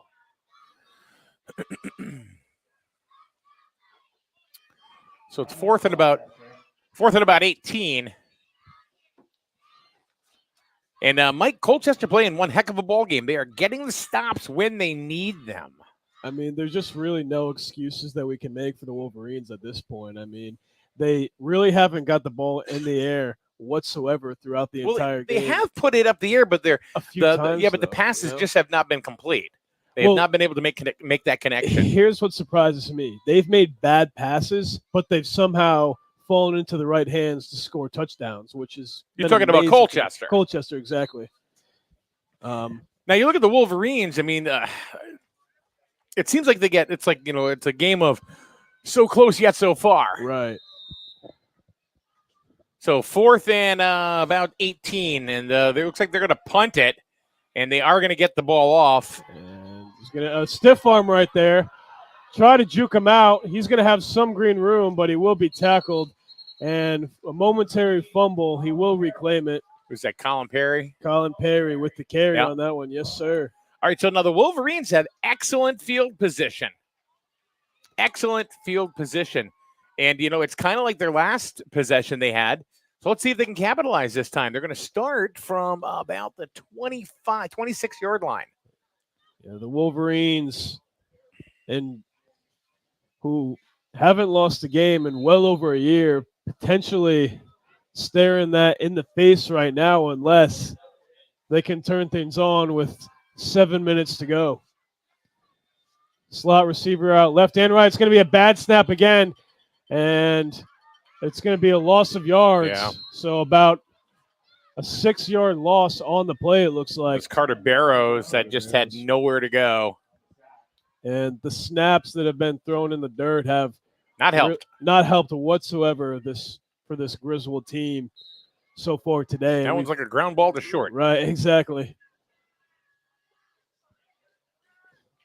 If they get the snaps right down the middle each and every time, I mean, we're going to have a game again. And it looks like they're going to take this one to the air again, although Stephen DeRose is back in the game after a small injury. He's going to hand it off. This time to nice. Wow, what a big run. This time by number 25. Got about 7 yards. Got back to the original line of scrimmage. So you're going to have third and about 9. Zawadzki with a powerful run. So, third and about 9.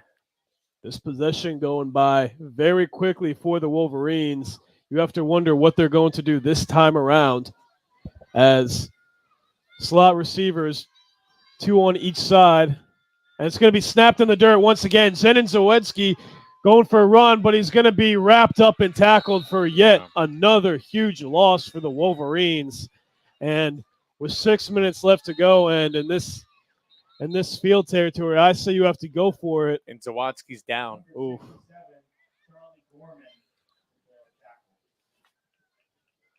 Gorman wrapped him up. And is that Zawadzki that's on the ground still? Because he got pulled down. Yeah. He got pulled down hard.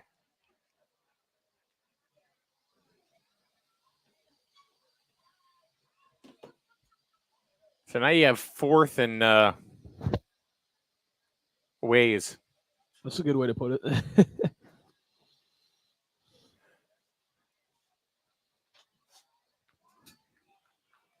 So Zawadzki able to get up under his own power. The crowd gives him a round of applause. Yep, that was Zawadzki, yep. So we got 6 minutes left to go. Liam Lamont coming back into the ball game. Zawadzki going to take a breather.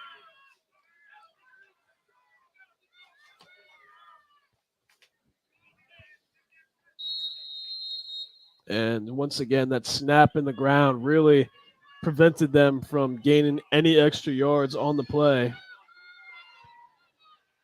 They're going to need a completion here if they want to stay in this game. It's going to be pitched off to Stephen DeRose, who's going to get past one defender. He's looking for first down. He might be looking for more. He might be looking for a touchdown, but number 21 is going to wrap him up just as we thought that this was going to happen. And Stephen DeRose bailing the Wolverines out once again, gaining that ever so important first down. You hate to say it. You hate to say it, but think about the last 2 sets of downs the Wolverines had.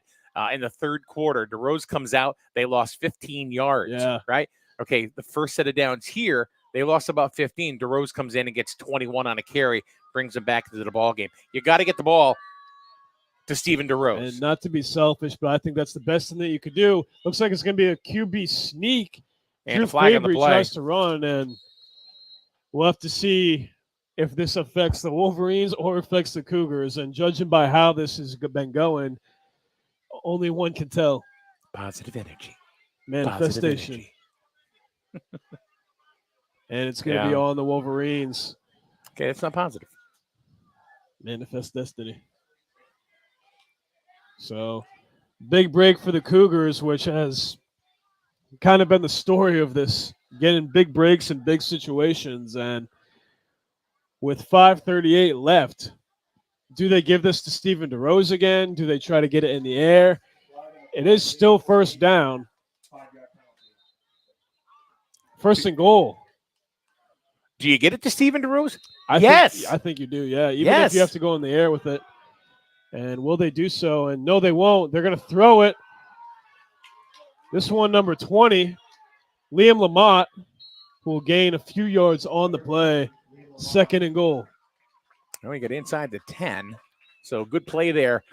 And good run out to the reception by Lamont. So, and I don't know if you realize, but once they did the fake handoff to DeRose, the entire defensive line shifted all the way to the right towards DeRose, although they're going to watch DeRose. You know, right. If you can flank him and decoy him, guess what? They're going to go after him.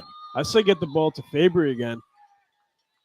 Let's see what happens. And number 32 is going to take roll right. Oh, run it in. He's just going to run in. Is he going to make it? And there's going to be a big tackle. Is it in, though? Touchdown! And yes, it is. Griswold Wolverines with their first touchdown of the game here in the junior circuit game. Carter Barrows taking it for himself. I'm sitting there going, just run it in. He hit a clear spot, and he saw that, and he took it. And things are getting very interesting here with 4:48 left in the final quarter of this game as the Wolverines looks to convert on an extra point. So good on Burrows there for noticing that. Wow. The extra point here is big. And they're going to get it. It's in. Wow. So number 28 takes it in. Colin Perry for his extra point conversion, his first extra point conversion of the season. And now, Mike, I mean, I think it's obvious what you got to do. You got to go for an onside kick recovery. Not only that, but, there's 4:48 to go. You're going to get the ball back. You're going to get the ball back. So what do you do? I mean, you got to go for onside. I feel like you do. But, here's the other thing, too. It's 12-7. Right. A touchdown could win the ball game. Exactly. So, like I said about 5 minutes ago, 10 minutes ago, this game is not over by a long shot. So, this has been a good game. This is kind of reminding me of But why does it always have to happen in the last 3 minutes? Right. I mean, Comeback City, I guess, is what we're going to have to start calling Jewett City. But just an unbelievable turn of events. And this has reminded me a lot of last weekend's micro comeback victory.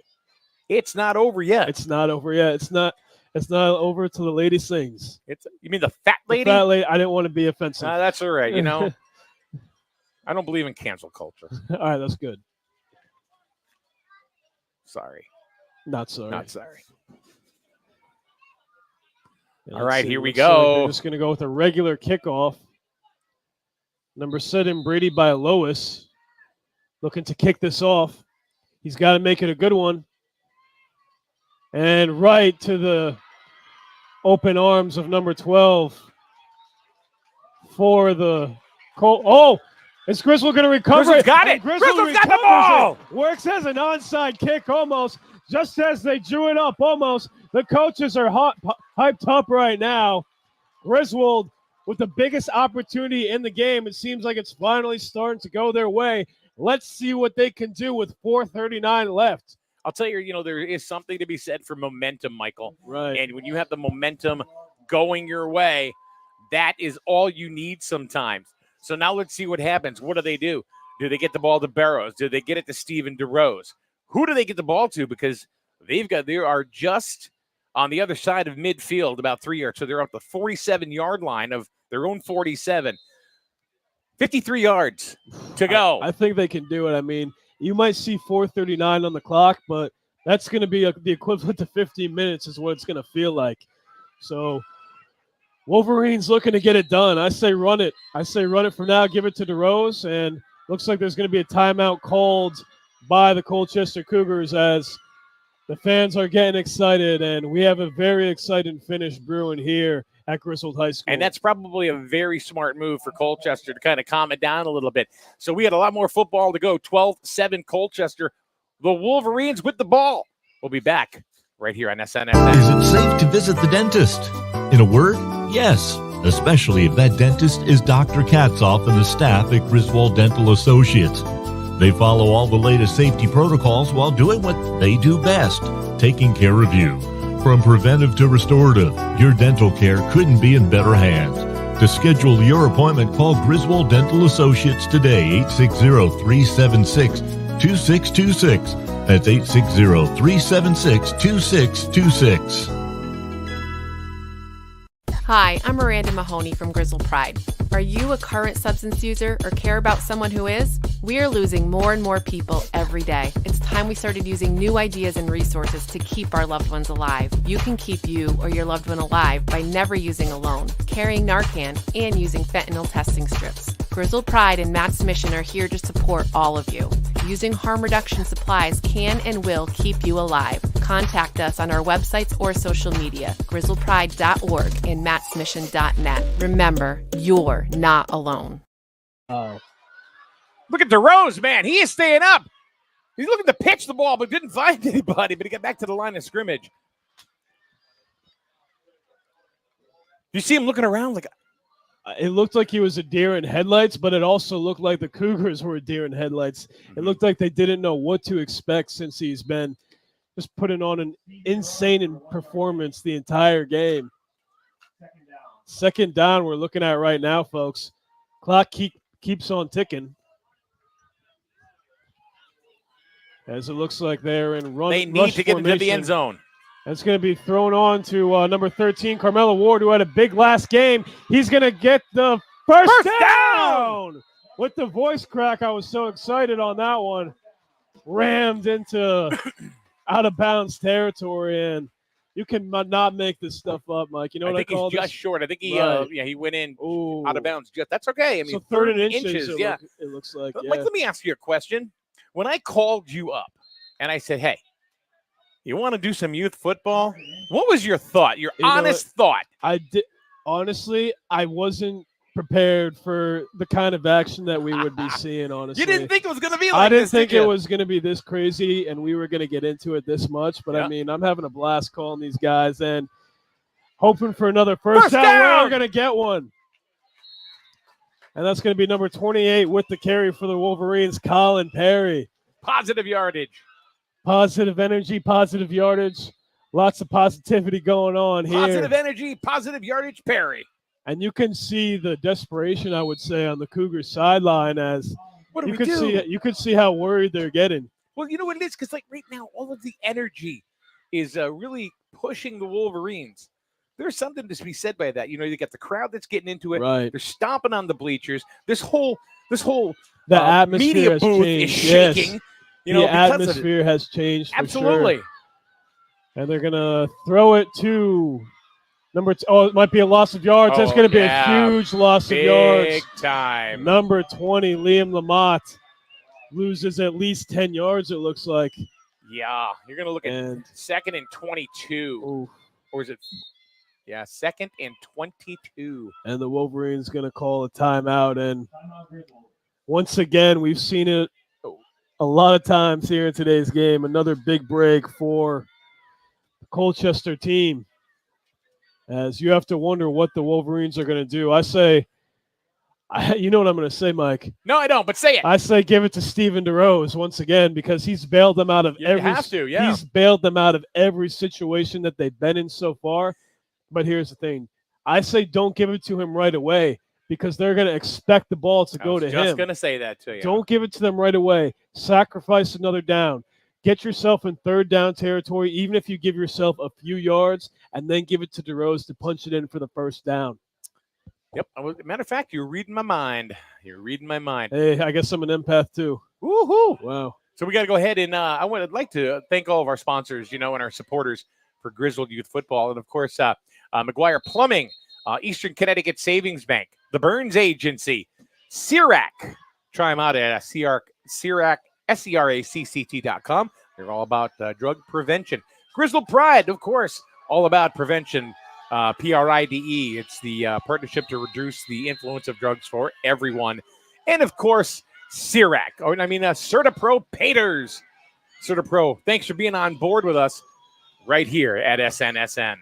3 receivers out left. They're going to throw it to number 25, Zawedzki. He's going to try to make it forward progression, and he's going to be swallowed up by the Colchester defense. So, well, Mike, it looks like my prediction did go smoothly for the most part. They did not throw the ball or give the ball to DeRose, but I think now is go time in that situation, and they're just going to have no huddle and keep it going. And it's going to be handed off to Field, but he will be tackled. So now it's going to be 4th and about 14. So this is make or break time for the Wolverines. You either A, get the ball in the first down territory, or B, the game might be over unless something of a miracle happens. Well, was that their last time out? I don't know if that's their final time out of the ball game, but they had to stop the clock. There's under 2 minutes to go here in the ball game, and they are facing a situation of 4th and long. If they give the ball up and Colchester gets the ball, I don't know if Griswold's going to be able to stop the clock, because I think that was their final timeout. Right. If not, if that, they only have 1 left. And here's the thing. I personally believe that the Wolverines should be winning this game right now, although a few snaps in the dirt and a few mental mistakes really cost the Wolverines this game so far. Exactly. Also, thank you very much to Allstate Insurance, Kevin Trahan Agency, the Jewett City Savings Bank, Griswold Dental on Slater Avenue here in Griswold, and Advanced Automotive on Route 138. And it's going to be a bad snap, and this is real big trouble for the Wolverines unless they can somehow get past the defense, but they will. Oh, he's still on his feet. He's going to pitch it back, but it's going to be all for naught, as that'll be a turnover on downs, and with a minute 40 left, and that was almost a 25-yard loss right there. And Colchester now in excellent territory to potentially put even more points on the board. This situation is looking very dire for the Wolverines. They need to have a defensive stop. A minute 39 to go. We'll have to see what happens here. Coach Fabry, Coach Chittick on the sidelines, looking a little worried here. Still, anything can happen with this much left in the game. Never know what to expect here.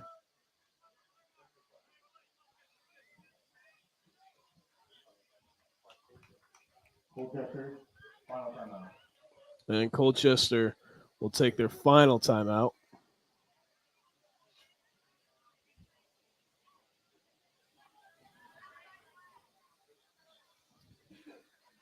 So, Mike, what would you say are the main takeaways for this game for the Wolverines? Squandered opportunities. Next week? Squandered Exactly. opportunities.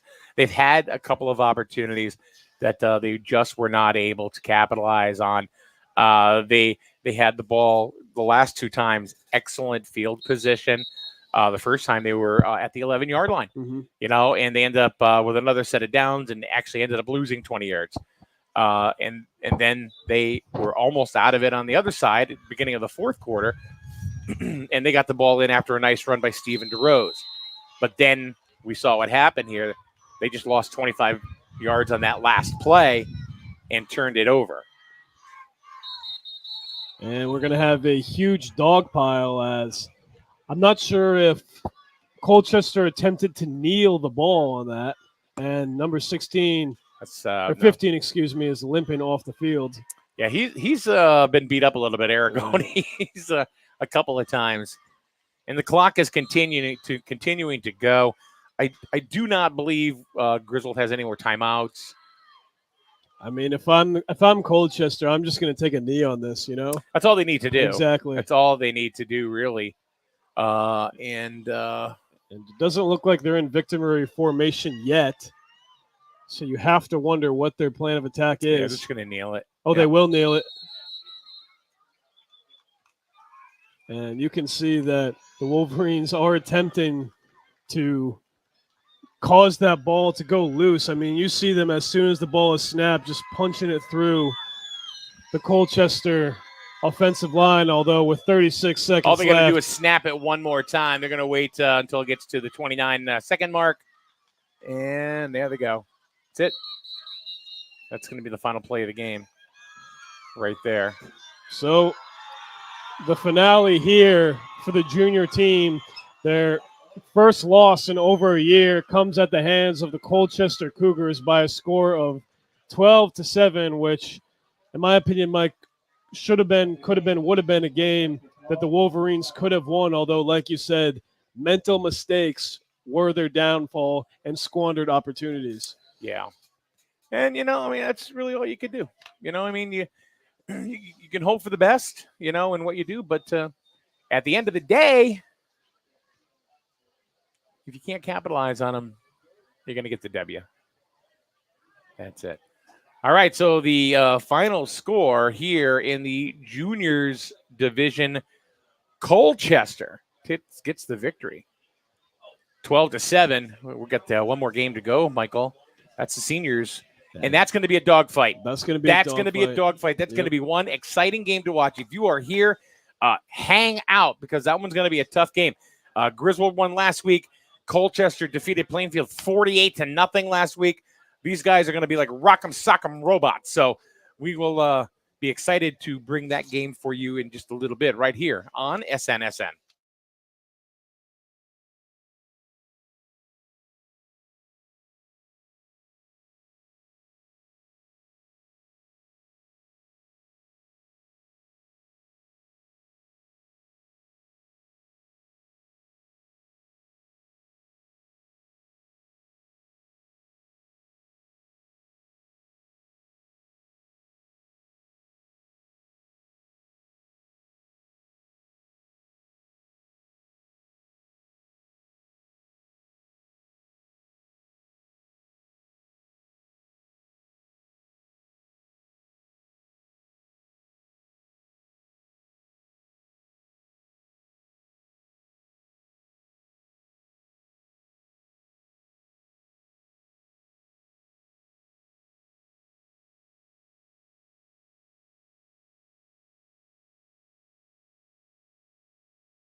And welcome back, everybody. This is the third game. Mike, this day is flying. I know it's hard to believe that we're in this situation already. So for today's contest so far, the Micros season, and in case you're just joining us, last game, the juniors falled by a score Falled? fell. They fall? Excuse me. They fell. They fell. It's been a long day, Mike. They fell to a score of 12-7 versus the juniors, and we've been excited for this final game all day, Mike. The Griswold Wolverines seniors playing the Colchester Cougar seniors, and we're seeing a dogfight today. That's what I can tell you, Mike. I know you've been telling me all game.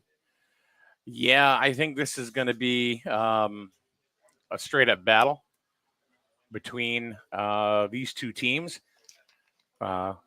Griswold has won their first week. Colchester in the seniors division made a statement and a half last week by defeating Plainfield 48-0. So they got some big boys on each side. Exactly. And you know, if you want to take a look and see what the future of high school football is going to be in our area.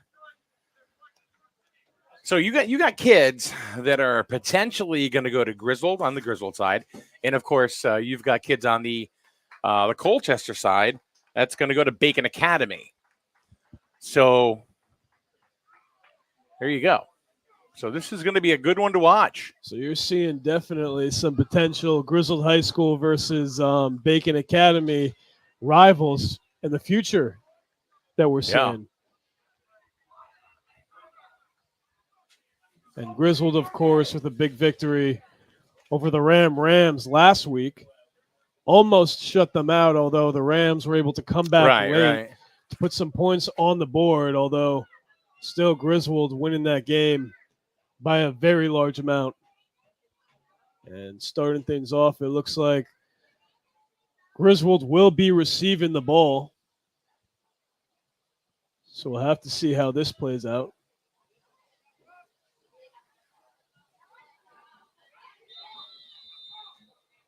And here we go, ladies and gentlemen. We are about to get underway for the final time today. And it's going to be a squib kick up the middle, a decent kick. It's going to be trouble for the Wolverines. It's going to be picked up by number 7 for the Wolverine, Mason Mills. And not that much of a gain. He only got a couple of yards, and that's going to place the ball at about the 25-yard line. All right.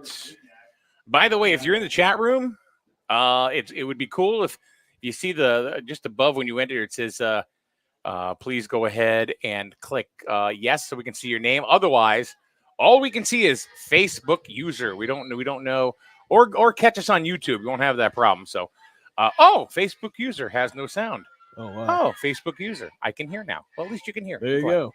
Number 12 is going to hand that off. It's going to be breaks through 2 tackles. Number 4, Aiden DiGiacomo with the run. Got about 15 yards on that one. DiGiacomo just broke free there. Straight on up. You made a joke. You were going to say something earlier. I forget what it was. I forgot too. It wasn't the Uno reverse card because that's been used already. You use the revenge one a lot. The revenge. Oh, yes. Yeah. And you got to wonder if they're going to give the ball to DiGiacomo once again, and they will not. Number 7 with the carry, Mason Mills, and helmet knocked off already. So getting rough and rowdy here in Griswold as we're not even a minute underway yet. Yeah. The Dirt Dogs are out. Number 29, Josiah Wells on the tackle. And this is your classic smash mouth football. I mean, yeah, I've said that so many times today, but I mean, this is it right here. That's playing right out in front of us. My name is Mike Minarski. We got Mike Neville over here doing play-by-play, and Cameron Staniski on camera, as well as Dane Taylor on stadium announcing. You'll hear him in the background a lot. And that's going to be another carry to Giacomo once again with it as we have a scrum right in the middle as they'll meet. Although he'll get about 5 yards or so on the play. Third down. And third down, and it looks like about 3 to go. Or 5 to go. No, 3 to go. Let's try 4. Say 3. Yeah, maybe 4. It's that new math. Yeah. 3 plus 1 is. Yeah. We could talk. We never said we could add. Right. We're journalists for a reason. As DeGiacomo's going to take that one up the middle. First it's going to down. be a first down. He's got it. And DeGiacomo being the captain, I guess you could say, throughout the early stages of this game, as he's been punching that ball in. And look at I see a lot of intensity with his runs, and I'm starting to enjoy it.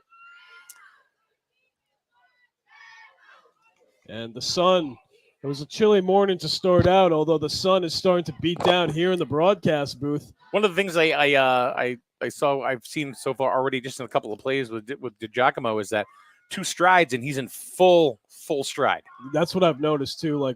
And we're gonna have just like that. DeGiacomo once again breaks off 1 tackle with a stiff arm. He's gonna be wrapped up eventually. It's about 3 or so. 3-yard gain or so. But yeah, I mean, just like that, you see him. It's like 2 steps. He's full stride. It's like he's almost skating, right? He goes left to right, but he does it in such a graceful but yet aggressive motion that it's really hard for anybody to contain him at this point. So now these are the kids too that you hope are gonna end up at Griswold High School coming up in the following year. So some of these kids are 8th graders. You want to see them play football for Griswold. And DeGiacomo is going to hand it off to number D'Amico. 21. Yep, Jackson D'Amico with the carry, and it looks like he's going to get. He's close. If he didn't get it, might be just a few inches short. Yep. And so 3rd and inches, I guess you could say, or 3rd and 1. It looks like they're going to rule it. 3rd and 2. No. 3rd and 1. Well, I don't even think it's. Yeah, it doesn't. That's not. Hold on, I'm going to go measure. I'll be back. Nah, just kidding. I'll have to get that iPhone measuring tool. It might be able to work. I wonder if. Looks like the Wolverines are going to like to run into. DeGiacomo's going to keep it himself. And, he almost shakes off a clothesline. He's still on his feet. Ya! And what a touchdown for Mr. Aiden DeGiacomo. First on the day. The kid gets clotheslined and face masked and still takes off and just bounced off people like a pinball machine. Aiden DeGiacomo, number 4, showing that Griswold grit to get a touchdown early, and the Wolverines on the board as they will go for the extra point conversion. That was unbelievable right there, though. That's good. That was really nice. That was good to see. You can definitely tell who this team trusts the most, and that's so far. That's Aiden DeGiacomo right now. And extra point attempt will be no good. No good. It looks like it might have just snuck in there from this angle, but it's weird. It's weird. It's weird being at this angle because I could have swore that went in, but it is not. weird. It is weird. There have been many times, even in the high school games, we'll sit here and we'll watch and go, it's good. Oh, no, it's not. So the Wolverines draw first blood here in the seniors division game. They're up 6-0 already. They did that. I don't see about 4 minutes or so off the clock. Not bad. Rather economical. Nice run though, boy. Giacomo. That was he was crazy just like, run. It was like ding, ding, ding, ding. It was like a pinball machine. Did you see the face mask? I did. Nobody called it. Nobody but it's called like, it at whatever. all. Yeah. I mean, at that point, you might as well just let him go. And they did. Exactly. I mean, he was knocked down at least twice, but his knee didn't even touch the ground. Yeah. So, unbelievable. Let's see. Number 7, Mason Mills again with the kickoff. As number 46, Edward Tardif comes off the field. We'll have to see if Mills can execute another great kick, and he will. It's going to be trouble. Number 25 is going to corral it. No, he's not. DeGiacomo is just going to miss a tackle, but D'Amico. Wow. Yeah, Jackson D'Amico with a huge wrap and tackle to put the Cougars in their own territory for the time being. At the 20-yard line, it looks like they're going to be stopped at.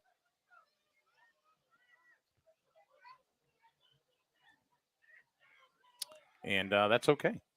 So the Cougars, for the first time on offense today, we'll see how they can do. Of course, We all know the amount of points that they put up last weekend. Yeah. 48 points, right? Almost to the Yeah. century mark right there. That's going to be a handoff to number 24. He's going to break through a tackle. He's going to just miss breaking through a second tackle, but that's the exact reason why they put up 48 points last week. Yeah, that was Edward Jinak, number 24, just pushing through. And when Coach McFadden joined us earlier in today's broadcast, he said that this was going to be a dogfight and that these kids are big, and he is not over-exaggerating whatsoever. I mean, compared to the Wolverines, I mean, of course, Griswold has a few big guys, but I mean, looking at the Cougars' offensive line right now, it's a couple monsters right there as number 52 captain Kaimani Boyce is going to wrap him up for a tackle. Boyce, who is probably one of the bigger guys on the Wolverines roster, along with number 78, Gavin Rivera, who just entered the pitch. As there will be a man down on the play for the Wolverines. Can't exactly tell who he is, although prayers up for a quick recovery and that he'll be able to re-enter the game.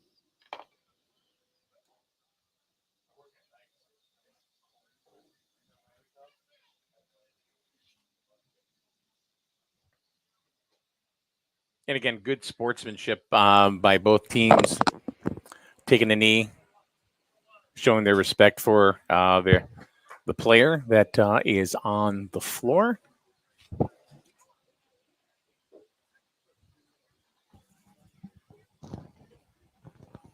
He's still there. They're calling in a medic right now, looks like. Oh, no.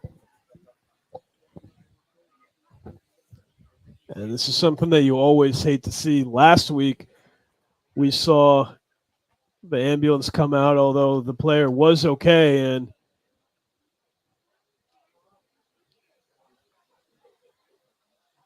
And he's going to be all right. They're holding off the ambulance. Good. So that's good. Let's see number 33. Max Gray was the one that was injured on the play. Call him Taz. He was holding his left knee and hamstring. So that's Taz right there. Taz Gray. Taz Gray. I love that name. We were doing All-Star baseball, and he was one of the All-Stars. He comes up to me after the game. I said, "Hey, Max, how are you?" He goes, "Call me Taz." He did. It's kind of like call me Taz. It's just like Mr. Fantastic, Cole Birmingham.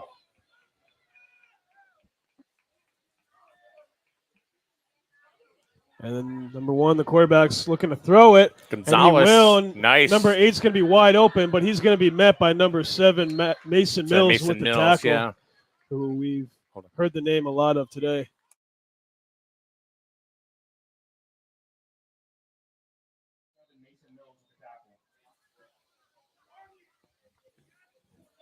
Nice completion there for Colchester as they're knocking on the door trying to come back.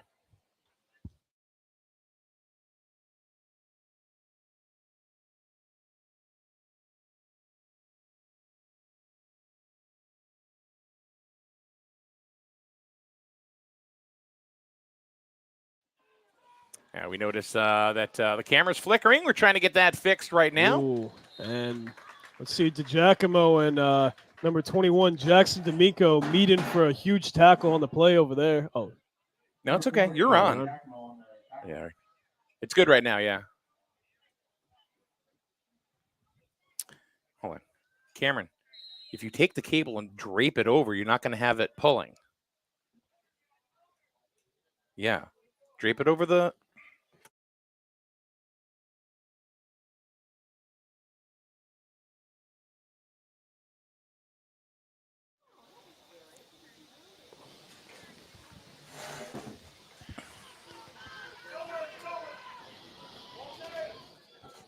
And let's see, second and about 8 to go for the Cougars as they're going to snap it off, give it to number 24. He's going to have a lot of green room if he can get past the defenders, and he will momentarily for a first down, although it looks as if that there might be a Griswold Wolverine injured on the play, or He will shake it off.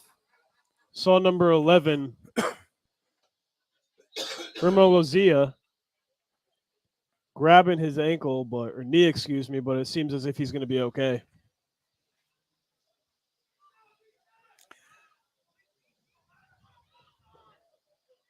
So another first down for Colchester. I got a feeling this is, like I said, this is going to be Rock'em Sock'em Robots. Rock'em Sock'em back and Robots. forth, back and forth. Let's see, it's going to be a quarterback keep. No, it's not. He's going to fumble the ball, though.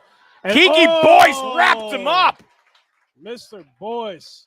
Get a little skip to me, Lou, there, and a big tackle on the play. Key Boyce. Early Christmas present for the Wolverines defensive line. Here, let me wrap this for you. As that's going to push them back about, seems like 5 yards or so. So, about Kiki, 15 to go. he's a big boy, but one heck of an athlete. He can play basketball. He plays baseball. Obviously, he plays football. And he wants a world peace. World peace, there you go. Yeah. Who doesn't? Yeah. Wolverines looking to get it down once again.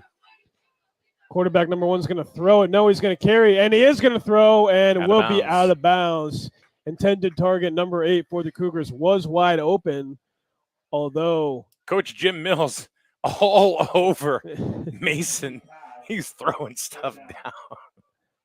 That's the one thing I do really enjoy about senior ball is that, like, you really see the coaches get super into it. Oh, yeah. And, I mean, these kids got to kind of be yelled at if they're going to look to go to the high school level and beyond. Well, this is a different level compared to, Exactly. you have the micros, which is very much instructional. Right. And then you get into, okay, it's still instructional with the juniors, but we're going to play serious ball. And they're all serious games. But this right here, this is like we expect you to play at a certain level. I mean, souls are being taken left and right, And we're going to see another throw, and just shy of an interception. And it seems as if that was number 6, Logan D'Amico, with the attempt, although just through his fingertips. But he will break up the pass, which probably would have been caught. So a great job by Logan D'Amico to corral that one. So you have a Logan D'Amico who will probably end up at Griswold High School. We're hoping, he's a 7th grader. He's a 7th grader? He's a 7th grader. Same thing with Kiki Boyce, 7th grader. I mean, what? Mason Mills, he's an 8th grader. That's absurd because he looks like he's like 6 foot, 200 plus pounds. I mean, well, it's funny because remember we said earlier, what they look like on the field compared to what they look like when you see them just walking around. It's like it's totally different. It's an optical illusion almost. And saw that one coming from a mile away. Target acquired. DeGiacomo. Target acquired for Aiden DeGiacomo. Top Gun style tackle right there, as that's going to be a turnover on downs. Wow. Talk to me, Goose. We've seen a lot of crazy big hits in today's game, but I mean, that was pretty impressive right there. Yeah. That was very impressive. It was.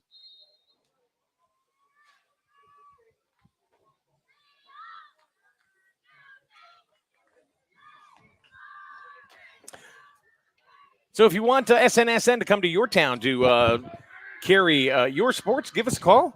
Actually, look us up on Facebook, SNSN Radio, SNSN News, or SNSNonline.com. Number 21 for the Wolverines with the carry. That's Jackson D'Amico. D'Amico. He's going to get a first down. He might get more. He's gone. He's going to get more. See ya! The 20. Flag.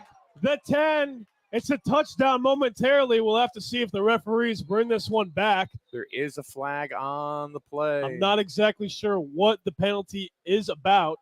Yeah, chop. Yeah, it's going to be declined. No. Yeah, personal foul. Wow. Is that on the Wolverines? Yes. So does that mean the touchdown doesn't count? It doesn't. Oh, they're going to bring it back to, but it's not going to come all the way back. I think they're going to spot it at the line of scrimmage where the penalty happened. So it looked like that he threw it at about the 30-yard line. So I assume that it's there or the 25-yard line where it's going to be placed. Yeah. So it's still first down. Wow, tough break for the Wolverines on what would have been a Herculean effort for a touchdown right there. And crickets here at Griswold High School has. So it's going to be at the 47-yard line of the Wolverines. So it is going to come back, but it is still going to be first down.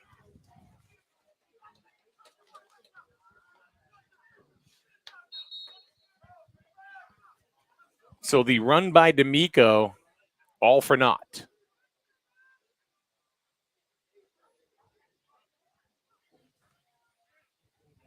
And he gained about like 30, 40 yards on that one. That was an incredible run, too. More than that. That was like a 60-yard run.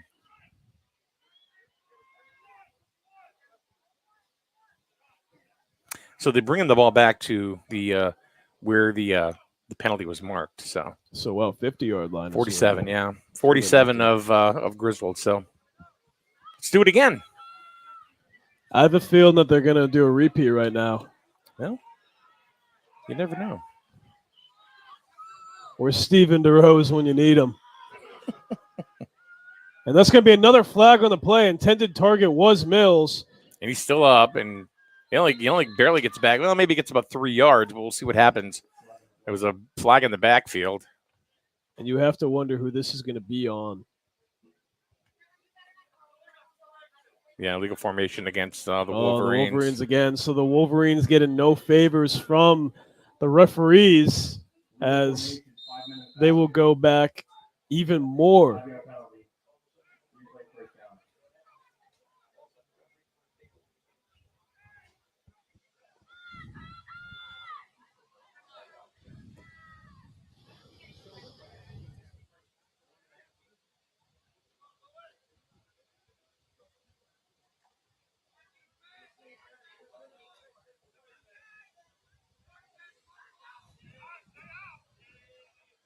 They're right on the other side of that darn light pole. And Wolverines are going to keep it on the ground, hand it off to number 6, Logan D'Amico, who's going to take this for a big run. But it will be corralled by the Cougars defense. Number 25, Dominic Helm. Logan and Jackson, obviously twins.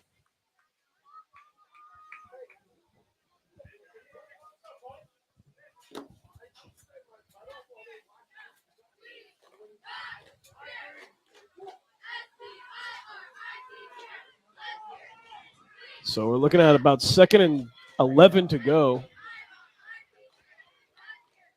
Snap back. They're going to give this fumble. one. Oh, no. And good thing Mills fell on it. Right place at the right time.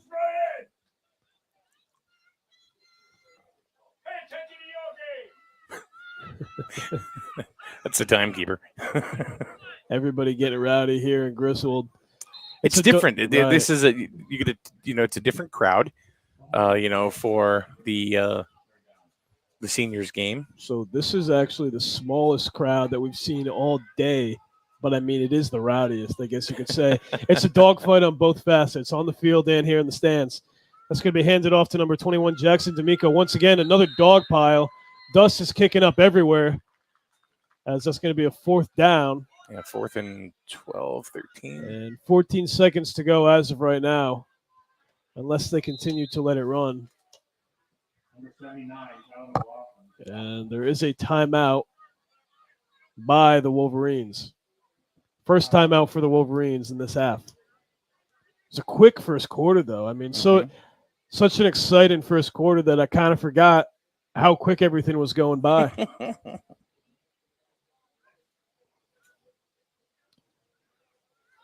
Well, what started out as a very crisp morning has now turned into a hot one. I guess summer's back momentarily.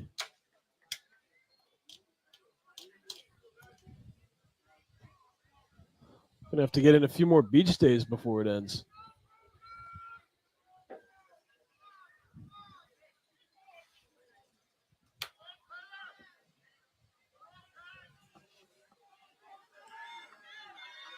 $14.8 left to go here in the first. Griswold up 6-0. And they're going to throw this one going to the air, and it's going to be a nice catch by Coach McFadden on that one. Well, or Coach Mills. Or Coach Mills, excuse me. It will be a turnover on downs with 10 seconds left to go in quarter number 1. Coach Mills was the head coach last year for the seniors, took them all the way to Super Bowl. Coach McFadden was the coach of the juniors last year, took them all the way to a Super Bowl. So you got 2 Super Bowl coaches, So 2 Super Bowl winning coaches. You have a winning expectation just based off that.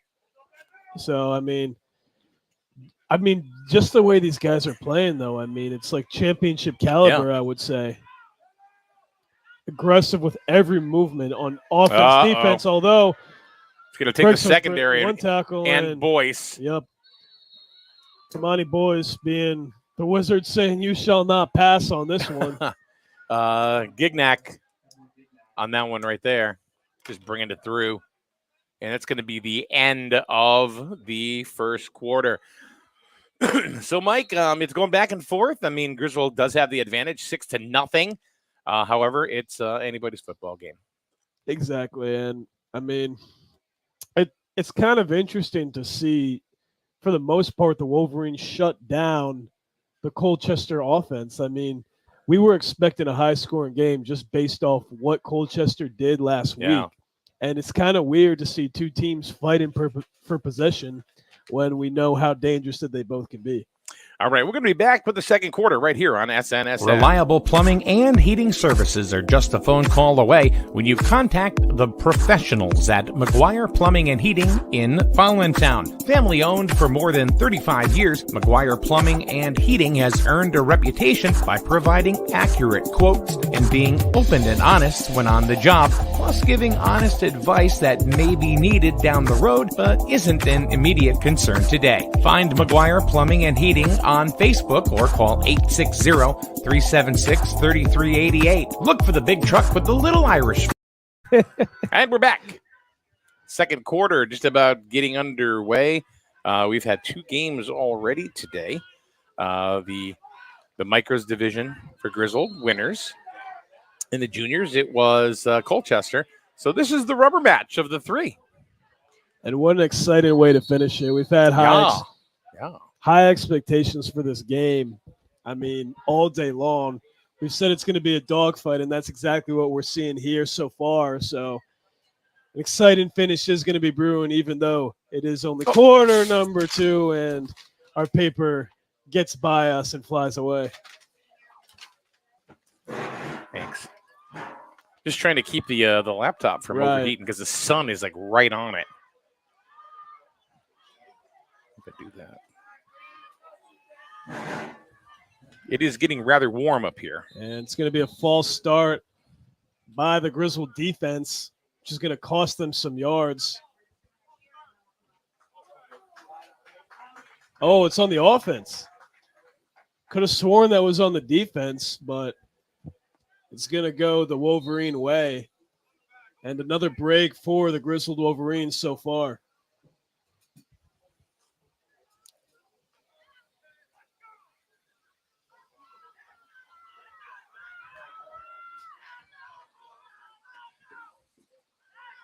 And a low snap. Number 25 is going to carry it. And flag. It's going to be, horse another collar. flag. It's going to be, I think they're going to call a horse collar there on, looks like. D'Amico, it looks like, with the tackle. You saw that one clear as day. Yeah. These referees aren't letting anything get past them. They called that on. They called that on. It was on Colchester. Yeah. Really? So that's back-to-back plays that I thought were that looked going like Colchester's way, right? Because we saw that false start. I could have sworn that it was encroachment on the defense by the Wolverines. And then, who knows, I guess despite being unlucky in last game, I guess they did a flip of the coin, and they're getting a little bit luckier this time around, as that will almost intercepted. Miss being intercepted, but it also – it was Remo Iazia. Remo Iazia. It's a mouthful right there, but you got to love the name. And that deflected off him, but it almost went in to the hands of the Colchester wide receivers. So almost potential disaster on both faucets of the sides. Oh, look who's in the chat room, Aragoni. I know you were number 15. You took a beating today, kid. Hope you are okay. And that's going to be a beautiful punt. It's going to drop and going to go to at least the 9-yard line. So looks like the Wolverines will be starting at their own 9. So the quarterback he's watching right now from the juniors game. After a big game, you got to support, you know. It's going to be sore tomorrow. Oh, yes, indeed. Yes, indeed. But looks like he's okay.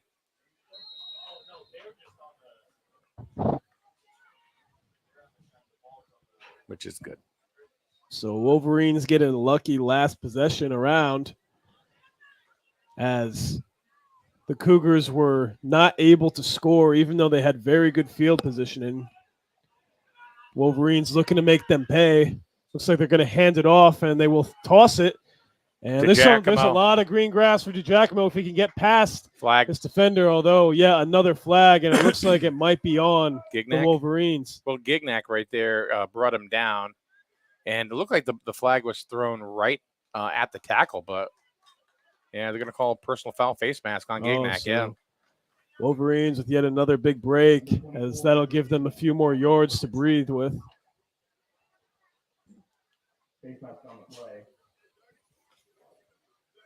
So if any of the players are from the previous games are watching this broadcast, which I know there are a couple right now, later on you can go back and review the game and watch it in its entirety on SNSN on our YouTube page. So, please go ahead and subscribe and hit the bell so you can be alerted of future football broadcasts, whether it's high school or youth football.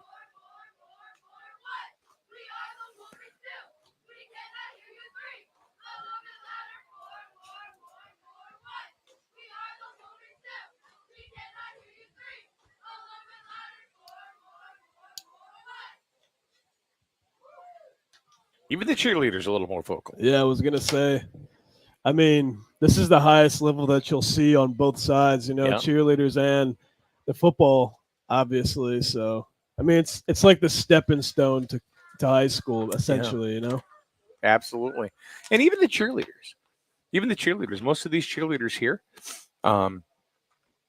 those young ladies right there, my girlfriend, the lovely Melissa, was here. She is the Griswold middle school cheer coach. Oh, wow. So she was here checking out some of the talent, and she says she thinks she's going to have a big team this year. There you go. That's going to be a handoff to DiGiacomo once again. Full stride, 2 steps, and full stride, and he may have got the first down, or he's just short. I think he's just short. We're about to find out, and just short of a first down, probably. Oh, no, they're giving it to him. Oh, wow. Yeah, the sun and the angles that we're located in right now really plays mind tricks on us. So that kid's explosive, man. Right. 2 strides and he's full speed. 2 steps.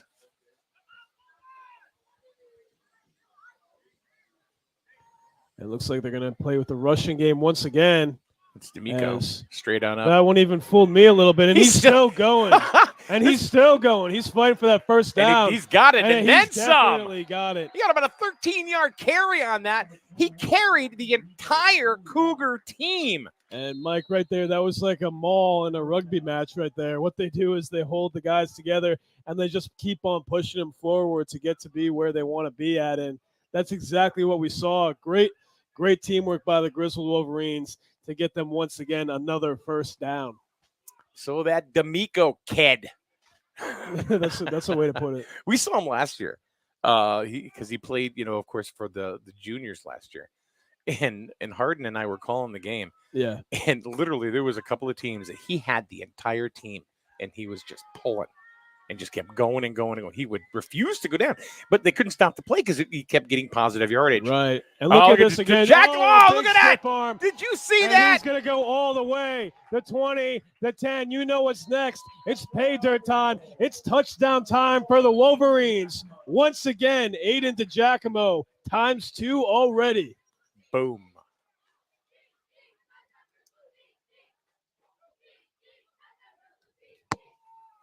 He went all the way. He hit that one arm, knocked that one Colchester defender down, and then there was nothing in front of him. I mean, he's been lights out all game, you know. He was his own blocker. Exactly. You've seen him making tackles. You've seen him making touchdowns, stiff arms left and right. Yeah. And that power run for DeGiacomo has really worked well in his favor. Yeah, for the team. I mean, like I said, we've seen him just kind of explode, after, like I said, 2 steps, and he's already through. And they're trying for the extra point, and it is good. So I believe that's just 1 point. It is. So it is now 13-0 in favor of the Wolverines.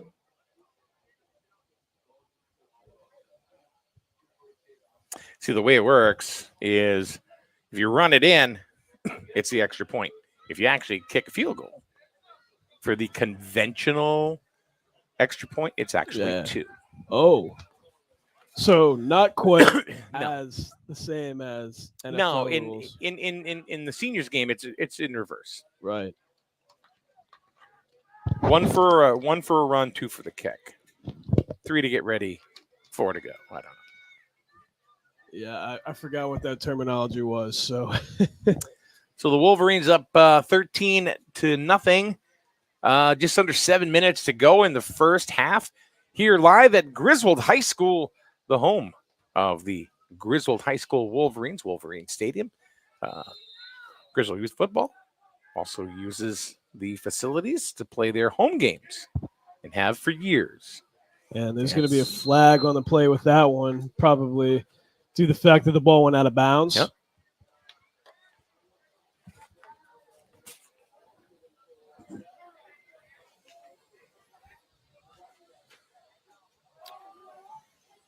So we do thank you, everyone, for tuning in today, watching whether on your smartphone, your tablet, your smart TV, your Roku, your Fire Stick, whatever it is you're using.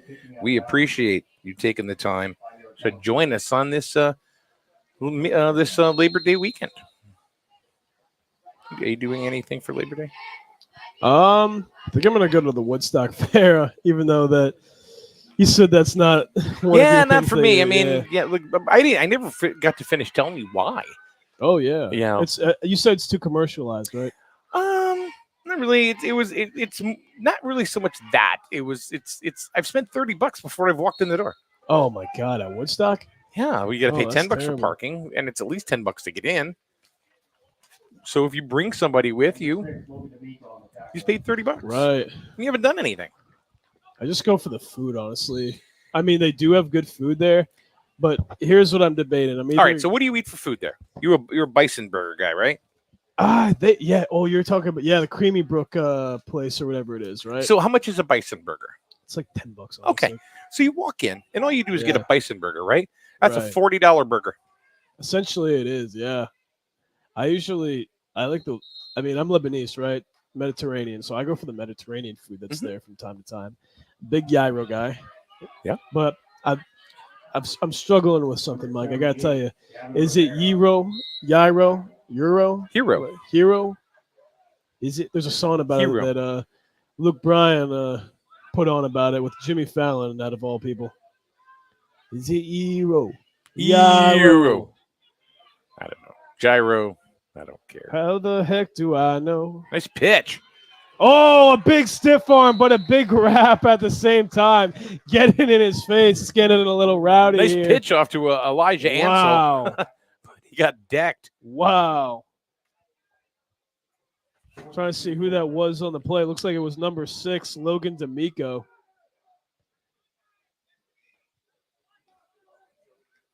And ladies and gentlemen, we are approaching 5 minutes left in quarter number 2. First half, Wolverines up 13-zip. As Colchester will get the first down, so no turnover on downs for the Wolverines this time around. The clock is going to continue to run. Nobody has called timeout yet. And first down for the Cougars.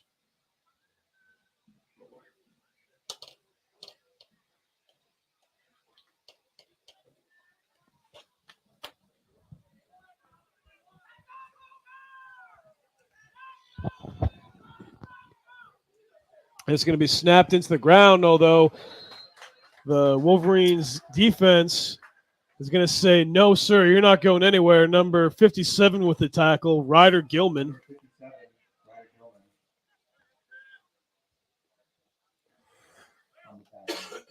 Gignac, the last couple of runs, hasn't been able to get it through. Second down. About 9 to go for a first down for the Colchester Cougars, who destroyed Plainfield last week, 48-0. But so far, I've walked into a buzzsaw named Griswold. And that one will be a tackle. It's going to be a fumble, will be recovered by. So Colin Sherman brought him down, and then they ended up fumbling the ball, but it looks like there was a little bit of confusion there. It looks like that neither team even realized that they fumbled the ball at the time. So here are the coaches for the Colchester team. The Cougars, Anthony Kroll, Wayne Burrows, Chris Markovitz, and Nick Mancuso, and head coach Dominic Lombardo, bringing in their team here to Griswold. Bunch of big boys.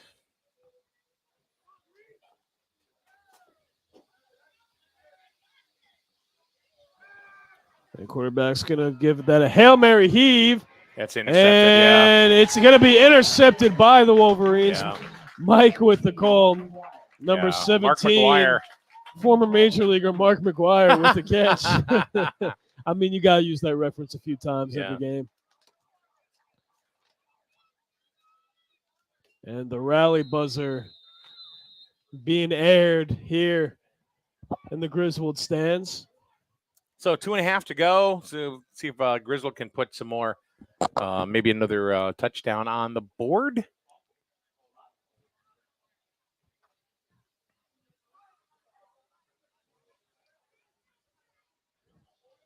This game going by very quickly, mainly due to the momentum that has been on the Griswold side. Yeah.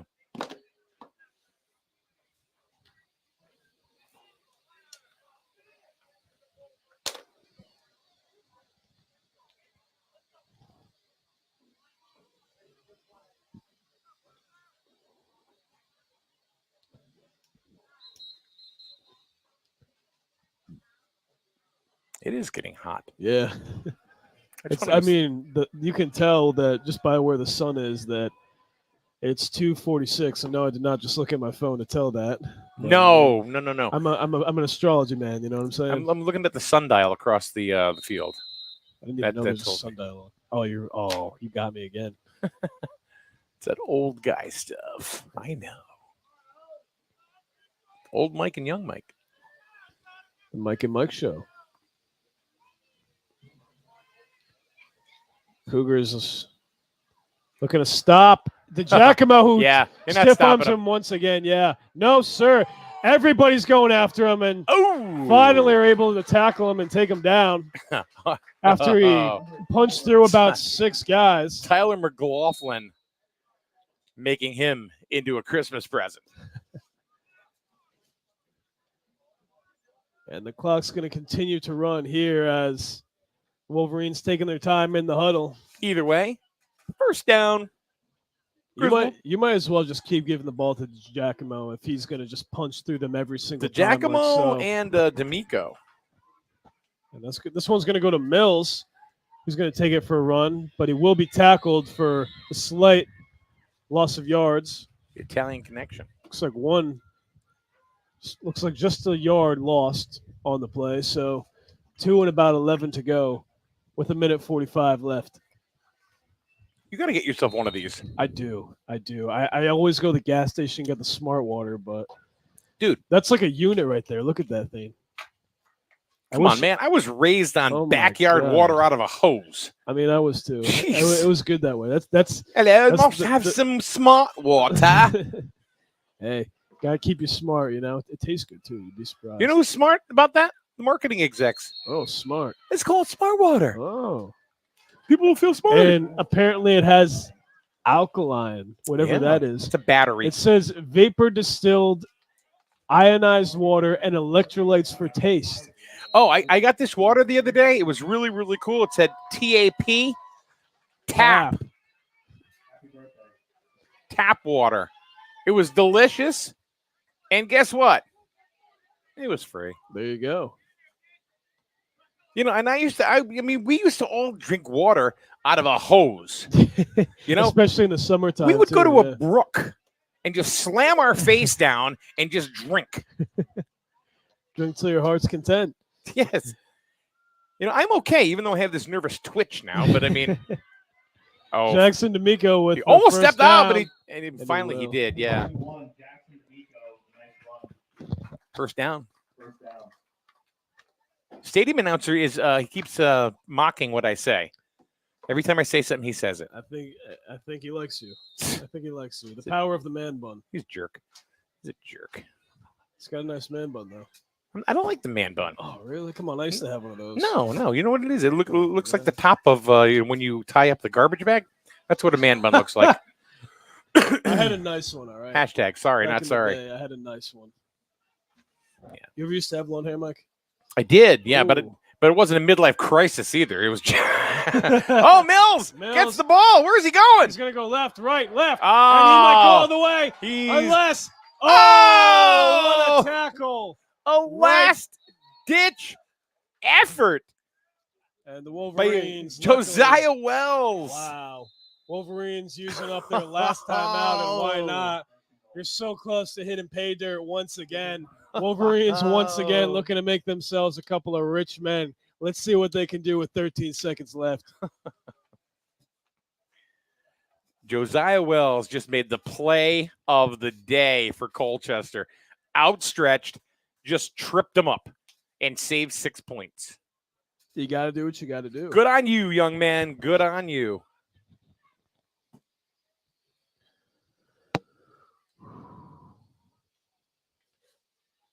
Goodness sakes.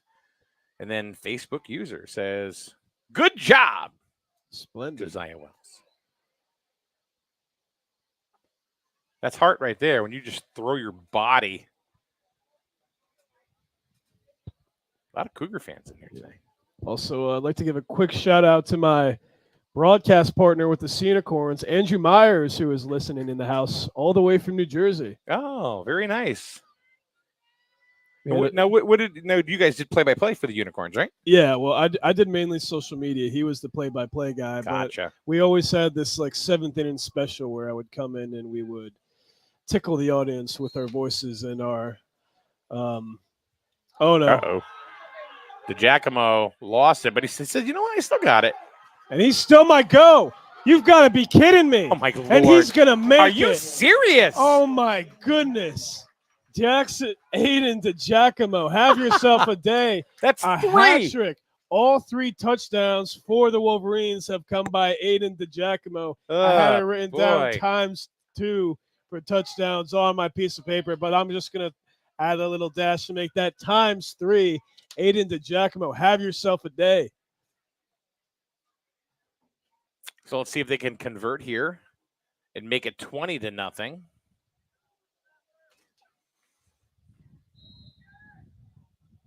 Oh, they're going to go for 2. Mills is going to kick it. And it's blocked. And they're not going to let the clock expire. We still have 3.5 seconds left here in quarter number 2. 19-0 is your score behind the strength of Aiden DeGiacomo running for 3 touchdowns in the first half. 19-0 is your score. And I don't think this is indicative at all of what the Colchester team is all about, because obviously they're a good squad with the amount of points they put up against Plainfield last week. Right. And you can see that they're hanging their heads. They know that this is not the way that they're supposed to be playing this game right now, although. At this level, anybody could win at any time. It's just one of those things that you can have a bad day. Right. You can absolutely have a bad day, and it happens, and what do you do?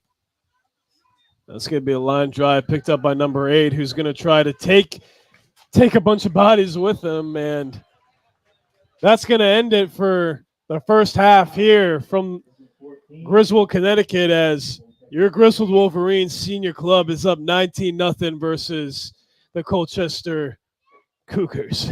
Forgot the name for a second there. That's okay. We're going to take a halftime break. We'll be back for the second half of action and the last half of football of the day. Griswold up 19-0. Be back in a minute right here on SNSN.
And good afternoon, folks. Welcome back.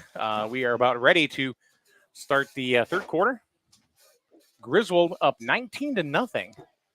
And honestly, Mike, I didn't expect that. No, not at all. I mean, I was expecting this to be a dogfight, much like you said. I was expecting it to be back and forth and a heck of a fight. But, I mean, Griswold's been dominating this Colchester team throughout. And it's amazing to me because, in case you didn't know, ladies and gentlemen, last weekend, Colchester beat Plainfield in the senior circuit by a score of 48-0, which is almost halfway to the century mark. So to see that almost same level of domination by the Wolverines is something that I don't think any of us expected.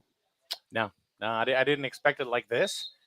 Because the score is one thing, but if you've been watching the game or review it a little bit later on, Griswold really has controlled the ball on both sides. And Aiden DiGiacomo being, I guess, the sole savior for the Griswold Wolverines. I mean, 19-0, which means there's been 3 touchdowns in the game, and guess who's gotten all 3 touchdowns? DiGiacomo. Aiden DiGiacomo. I mean, we've seen him power run through all the defensive line for the Cougars, and I've just been very impressed by how he's been playing today. So Gignac goes ahead and starts it off for the Cougars and gets a first down on the first run of the second half.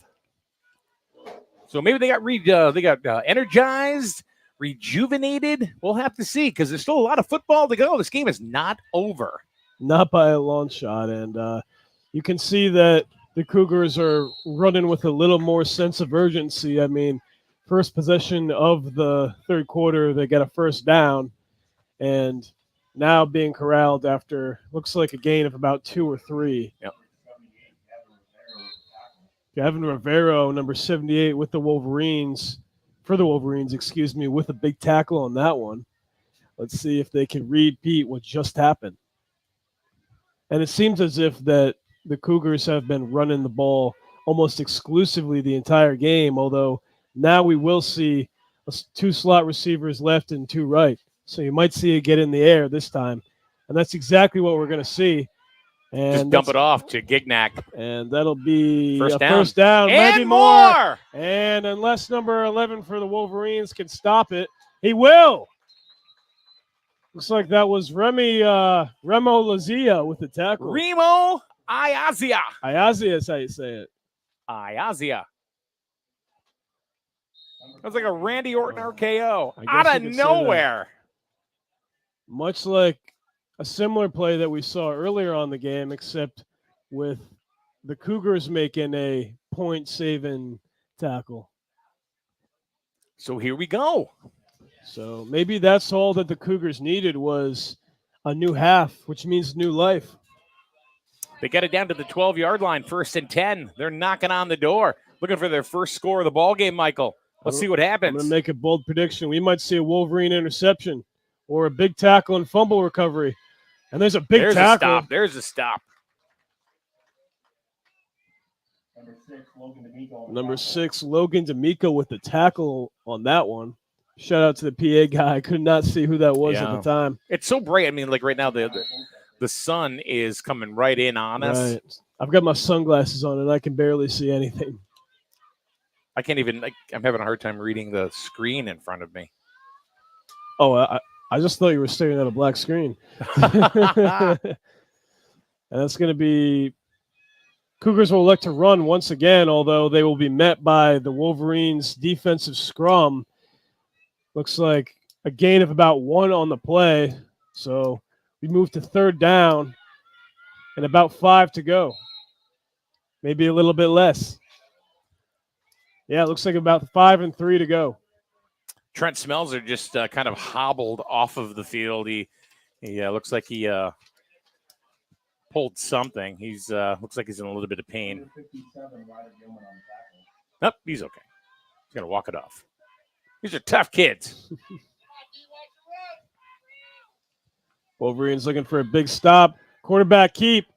He might try to throw it, and he will. And touchdown. That's going to be the Cougars' first touchdown on the day. There was Elijah Ansel on the reception inside the end zone. Yeah, and it looked like that was a very confusing play because it looked like the quarterback for the Cougars was going to keep it and then rush to the end zone, although all the defensive line for the Wolverines focused on him, which meant that you had your wide receiver wide open for a touchdown. And it feels good for the Cougars to finally get some points up on the board. So now they're going to go for the 2-point kick. And that's going to be Ansel himself with the kick. And it is up. And good. So a 2-point conversion, which means it is now 19-8. And this game's getting a little bit more interesting now. It's hard to believe what just one touchdown can do for the other team. Absolutely. So now will Griswold come back and fight back? They'll fight back. But do you think they will score right away? Do you think they'll answer the call, Michael? Only time can tell on that one. Only knows. So we want to thank a lot of our supporters here at SNSN for bringing you the games. Now these are the people that actually they're the reasons why we are here. Other than, well, of course, Griswold Youth Football, huge supporter of us. Advanced Automotive, Route 138 in Griswold. Bill, Jess, just the other day, we had a car that needed to come in, and guess what? Boom! Right out of nowhere, they took it, and they said, "Well, we'll do this. We'll take it." And the squib kick, which will be taken about 10 yards up by number 7 for the Wolverines, Mason Mills. Looked like that was going to be a little bit of trouble as it took a very awkward bounce after what seemingly was a line drive that was kicked. And Jess, the tire queen, put on her cape. Bill, the owner of the establishment, put on his superhero cape. What do you think they did? I think they flew. They flew to the car, brought it in, fixed it. Oh, wow. All on a moment's notice. That's Advanced Automotive. Support local, folks. They support us. We should support them. And that was a huge block on the play. It looks like it was holding. I saw that clear as day. That's definitely on the Colchester defensive line.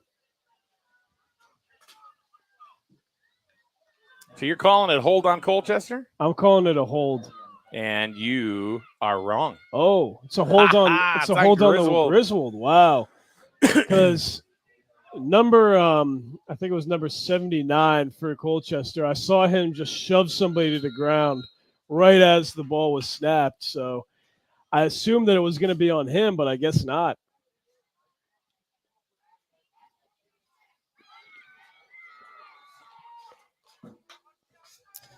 So first down and about 20 for the Wolverines. 19-8 is your score. We are just starting the third quarter. That's going to be handed off to number 21, Jackson D'Amico. And gives it off to his brother. With one Logan. stiff arm, 2 stiff arm, 3 stiff arm, 4. Finally out of bounds. And great run by number Logan. 6, Logan D'Amico. The D'Amico special, I guess you can call that one. They're twins. And he got it back to about the line of scrimmage. So second and 10. Kiki Boyce coming out of the game.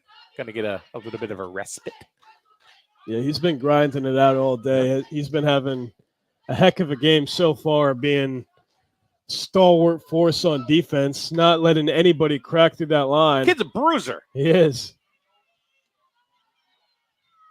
And number 12, the quarterback, Liam Cassidy, is going to hand it off to, looked like it was DiGiacomo once again. No surprise there. First down. And, Mike, as we alluded to last weekend, Liam Cassidy, the younger brother of Luke Cassidy. Yeah. So who's the sophomore starting quarterback for the Griswold Wolverines. So potentially a little bit of sibling rivalry we could see coming to you right here on SNSN next year.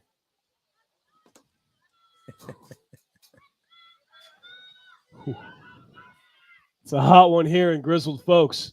That's going to be Hands it off to number 21. Once again, Jackson D'Amico. We've heard his name a lot today. Close to a first down. I don't know if he quite made it. Now about a looks yard like short. Just inches, I would say. Even. Yeah. So second and inches, 2nd and 1, I guess you could call it. So the last 3 plays for the Wolverines from line of scrimmage have been rushing plays, and they've gained about 30 yards just in those 3 plays. So they're moving the ball. Yeah, and I thought that we were going to see the exact opposite. I thought we were going to see the ball in the air a little bit more, but I mean, when you have a guy like Aiden DiGiacomo just racking up the yards, I mean, there's really no need to do so. Oh, he fall. Oh, looks like Colchester's got the ball in the fumble, and they do. Number 79 for Colchester. That would be Armani Smith picking up the ball, and they get it right back. So now, as the momentum was all on in Griswold's side in the first half, on the second half, all the momentum is with Colchester. It's like a flip of the coin, and for the first half, we thought this was going to be a blowout, I guess you could say, on Griswold end, but I think we're slowly starting to see that dogfight that you were talking about. Yeah. And look at that. We have an AC here in the broadcast booth. And that is a saving grace right here on the Lord's Sunday. They like that one. We get a little bit of a fan. We have a fan here in the booth. Oh, that is wonderful, huh? Yeah, let's see. Oh, yeah, now we're talking. That's a lifesaver right there. There we go. Oh, that feels good, huh? We're going to be, isn't it sad, though, that in about a month and a half, we're going to be one in this heat? In about a month and a half, we're going to be wearing parkas and yeah, I know. It's terrible. Hats and scarves and complaining that it's too cold and terrible. Yeah. It's kind of weird, though, because we have like 6 months of cold weather, and then when the sun finally starts to shine for 3 months, it's like everybody can be like, you know what? I would not mind living in the state of Connecticut the rest of my life if it were like this. And errant pass there by Gonzalez.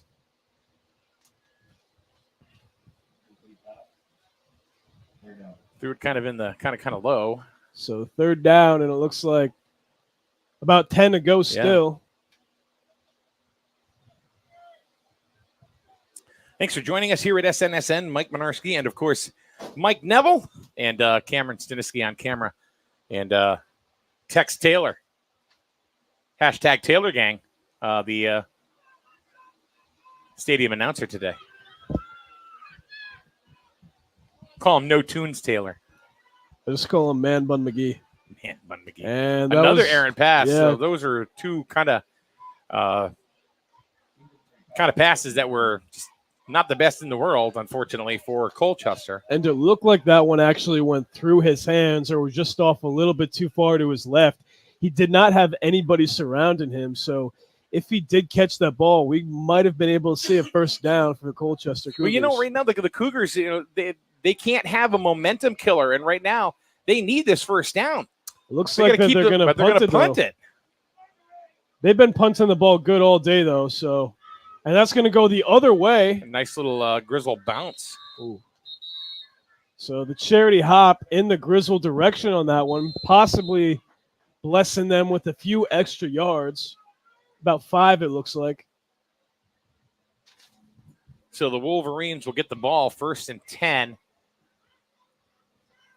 We are in the 3rd quarter, 3 minutes and 12 seconds to go.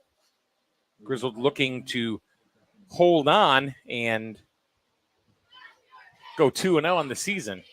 Yeah, and this quarter has been going by very quickly, already with about 3 minutes left.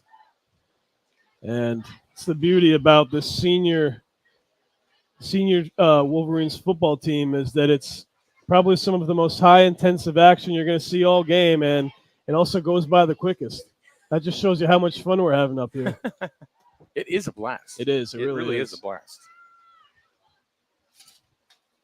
Oops. I keep forgetting to take this banner down that says flag on the play. That's probably been on a week. Oh, wow. Here we go. Oops, I goofed.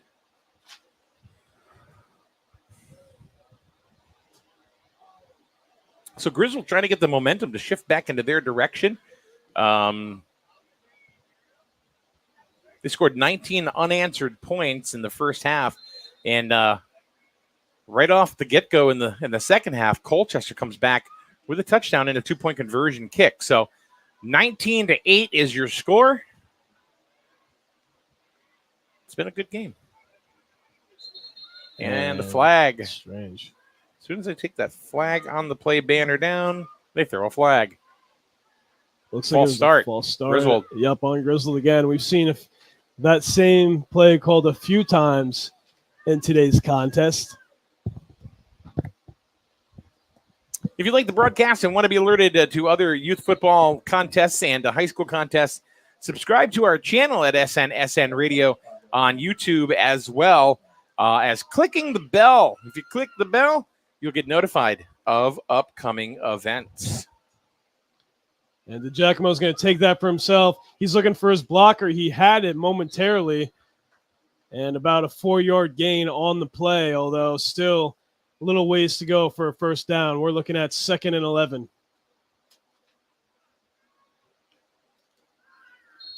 So, if we're kind of baking up here in the booth, imagine what they're doing down there with goodness. full pads and helmets. Sweating like a dog. Yeah. Old saying right here. But, yeah, this fan was a lifesaver, though. And now that the sun kind of went above the booth, or above the window, I should say, it's a little bit more comfortable. Cassidy on the snap.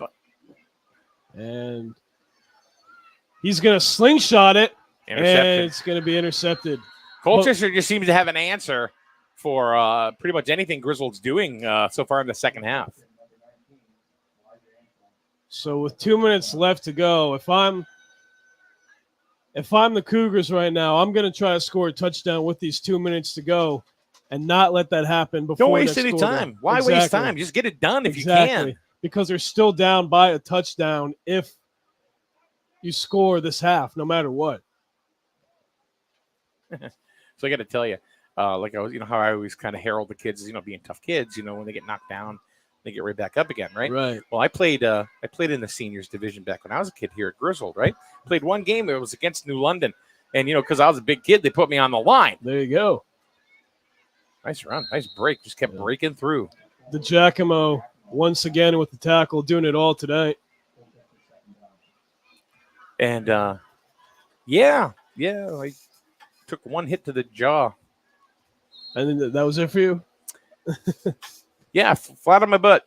Oh, wow. And then I went home, and my mother says to me, "You're done with football." So how was it? Not so good. You going to go back? No. That was it. That was like me with rugby. I was 12. Yeah, that was like me with rugby in college at first, but then, it gets a little more fun the more you get hit, as crazy as that might sound. No, I don't think that's crazy at all.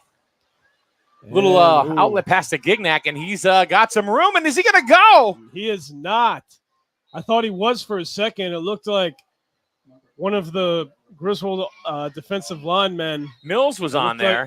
One of them looked confused. It looked like he let him just go on past him. He opened the door and said, "You can go right on by," but Griswold able to corral him at the end, and the Colchester Cougars looking to score with a minute left. Colchester making a run here, within the second half. This, even though it seemed like at the beginning, after the first half that Griswold was all Griswold. We even said that. We said it was all Griswold up to this point, but Colchester has come out in the second half with all their guns blazing. And they're going to look to get a first down again, and they are going to, maybe more. One stiff arm and one big tackle by number 6, Logan D'Amico. And Gignac is just carrying the ball right down the field for him. Right. And I feel like the few names, there's 3 names that we've heard all game. The Giacomo, D'Amico, and then D'Amico again, I would say. Yep. So the 2 D'Amico brothers, Logan and Jackson, along with Aiden DiGiacomo, being the difference makers, I guess you could say, for the majority of this game. Yeah. A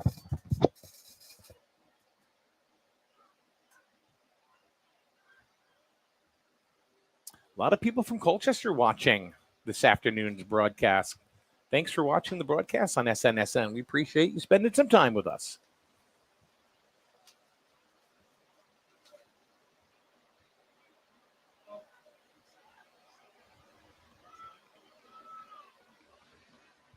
So timeout on the field. I'm going to go ahead and mention our supporters once again. Advanced Automotive, we talked about them. Yeah, we talked about them wearing the capes and getting the cars done. Sir. We flew. I swear to God, I saw Bill eating spinach. Bill eating spinach? Yeah. In the stands? No. As he was flexing his muscles, his muscles. Going. I'm a, I'm I'm a big spinach guy myself, so that's going Let's to be give it handed off. Number 27, although he will be stopped for the moment. We got a scrum going on. Everybody falls down like the London Bridge. And looks like the clock is still going to run. 26 seconds left here in quarter number 3. Colchester taking their time. Highway campers and boats. Boats. They haven't done boats in years. How about highway campers on Route 12 in Plainfield? Home is where you park it.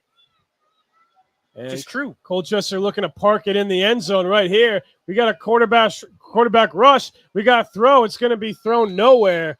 And we have 1 second left on the clock here in quarter number 3. Clock stops with the incomplete pass, so they're going to get one more off here. We third have down. Third down, and it looks like 3rd and goal as it is, but 1 second left.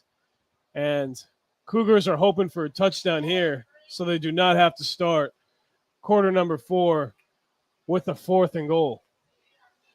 I mean, even if they don't score here, they will definitely go for it, because even if they do not convert, I mean, that's pretty bad field positioning for the Wolverines. Gonna have to stand up to get a better view at this one, Mike. Here we go. Slot receiver, both of them to the left. We give it to Gignac. And they're going to try to stop him. Pushing. They're pushing. No! And they're going to stop him. That's a huge way to end the third quarter for the Wolverines. It's hard to believe that we're going to the 4th already. You can only imagine that the Cougars are going to go for it on 4th down. We'll have to see what happens. So the fourth quarter is going to be for all the marbles and very, very exciting, no doubt. So we've got a lot of people in the chat room from Colchester today. The only thing I'm going to say is, hey, Colchester folks, if you'd like to have your games streamed as well, talk to your coaches, talk to your league, have them give us a call here at SNSN. You can check us out on the line, snsnonline.com. Find us on Facebook, YouTube, TikTok. Oh, my goodness. Everywhere. 2 tin cans in the string. Dude, what's that about? I don't know. I just made it up. Oh, man. That's what we used to use to talk from room to room. Oh, yeah. I remember little phones, little yeah, can you see them in, phones, back when, I used to watch Tom and Jerry. I used to see them doing that stuff. Tom and Jerry was the most violent cartoon of all time. There was one that scarred me as a kid. It was called Courage the Cowardly Dog. That was terrifying. You remember I've never even heard of that. Oh, no. I'm telling you, look it up and you're going to be scarred. I don't want to be scarred. Why would I want that? As like a 9 to 13-year-old boy, it was terrifying. I mean, I can't even describe it, but just like UFO kind of stuff. But listen to what you just said. You said, I'm scared for life. Oh, you got to look it up and watch it. Why would I want to do that? I mean, now I would be like, oh, this is just innocent. But as a young boy, I was like, oh, my God, I can't watch this. This is not good. Read It by Stephen King. That'll change your life. And switching sides here on the field. 10 minutes to go. We begin quarter number 4. Colchester Cougars about to go for it on 4th and goal, looking to punch it in. They're going to take it in, and will they? Will the Wolverines stop it? And it's in. It is in. So Colchester gets a touchdown late here in quarter number 4, as quarter number 4 does just start. 9:55 to go. 19-14.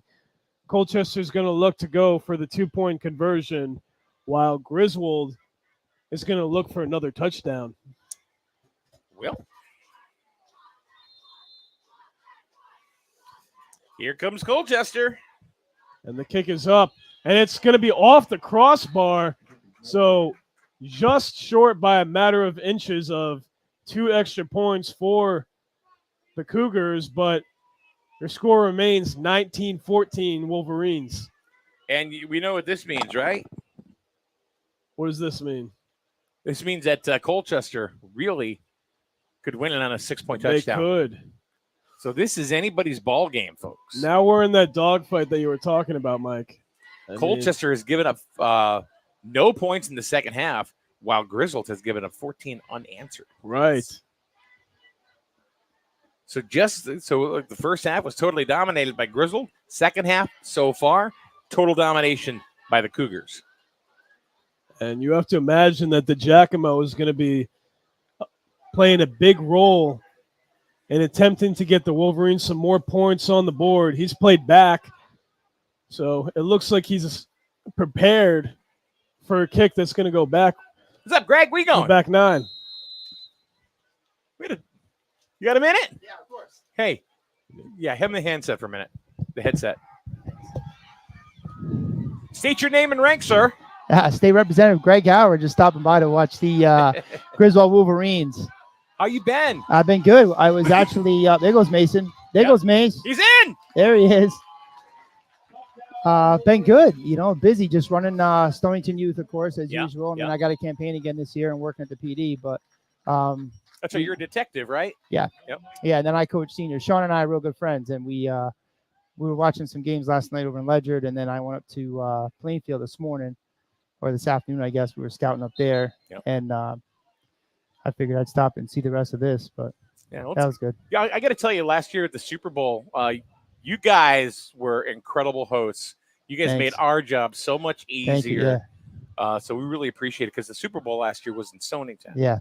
Yeah, it was at Stonington High School. So yeah, we did. Very cool. It was a great day. Certainly a great day for Griswold. They took home 2 of them at the junior and senior level, as you'll recall, and they were in the micro Super Bowl. But yeah, I mean, I love Jeff a lot, and I love his program and what he does up here. Really, he's like sort of a sister program to us, and we work together an awful lot. Right. And I, know a lot of these kids, and we'll be up here week 6, so looking forward to it. So and we'll be on with you. Yeah. All right. Well, you guys doing a great job. Like I said, thanks, Greg. I was good to see you. I was watching the Ram game and watching this on my phone. So you guys are doing awesome. So thanks for having me. Well, good luck for your re-election bid as state representative too.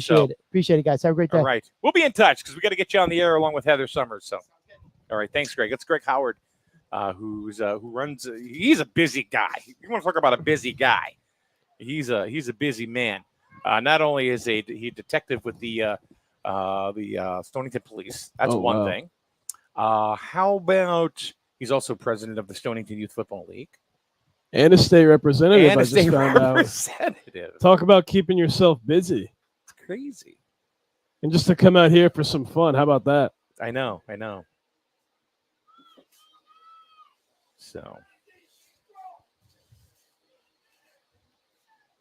So the extra point looks like it was no good, but Griswold is now up once again by 11, 25-14.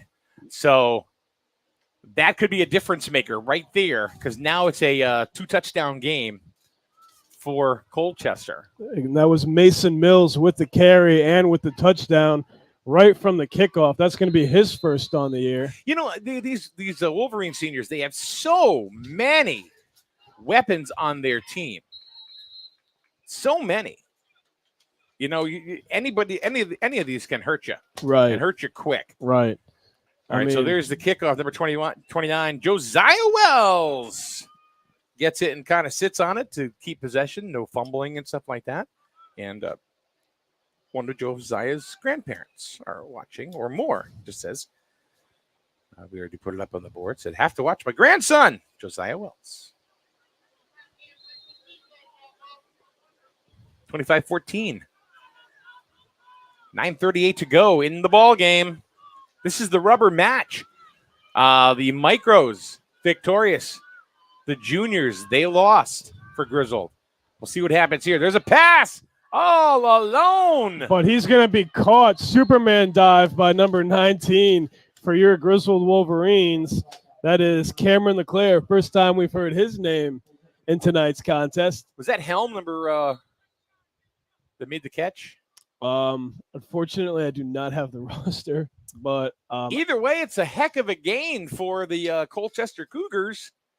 And they are at the 33-yard line, their own 33-yard line, looking to penetrate even further, trying to get a quick score here. That is going to behoove them the most if they can get one quick. That's going to be handed off to the the running back to the right. We're going to have another scrum. Looks like he'll get a few yards on the play, and that's going to bring us to about 6 to go. That's Gignac again. 2 and 4 to go, just past the 30-yard line. We said this was going to be a dogfight. It is. I mean, it seems as if the second half, at least, as if one team scores, the other team scores right away. And that's exactly what we're seeing right here.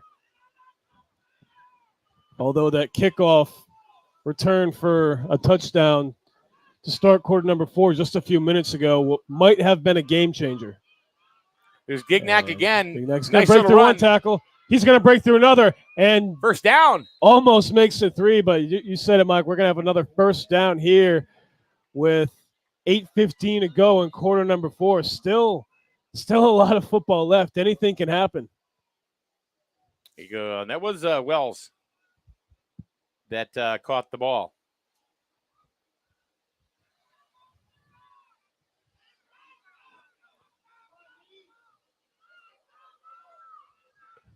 A lot of receivers out right, a lot of green room. Quarterback number 1's looking, end zone, and just out of the reach of Josiah Wells. He had a hand on it. He had a hand on it. It looked like he tried to Odell that one, electing to go for one hand and potentially bring it back into his body versus going all-out Superman and grabbing it with 2 hands. I think if he elected to do that strategy, he might have allowed the Cougars to slowly come back with another touchdown. We'll see if that comes back to haunt him. They went for it. 3 wide receivers out right. Second 1 down. left. It's going to be a flip off to number 25. His own teammate's going to block him, and that's going to be a loss of yards. At the Markovitz, he could not quite get the turn on the corner on the left-hand side. And it looks like we're going to be looking at about 3rd and 13, I would say, for the Colchester Cougars. Even if you can gain just a little bit more breathing room by running the ball straight forward, if you're the Cougars, I would take it. Still 2 slot receivers out right, 1 out left. Are they going to hand it off or are they going to throw it? Looks like they're going to throw it. Number 1's going to start rushing. QB rush. Is he going to slide in? And no, he's going to let it go out of bounds. Yeah. Nope, So I don't think he gained anything on that. That'll stop the clock. It looks like he might have. No, he didn't.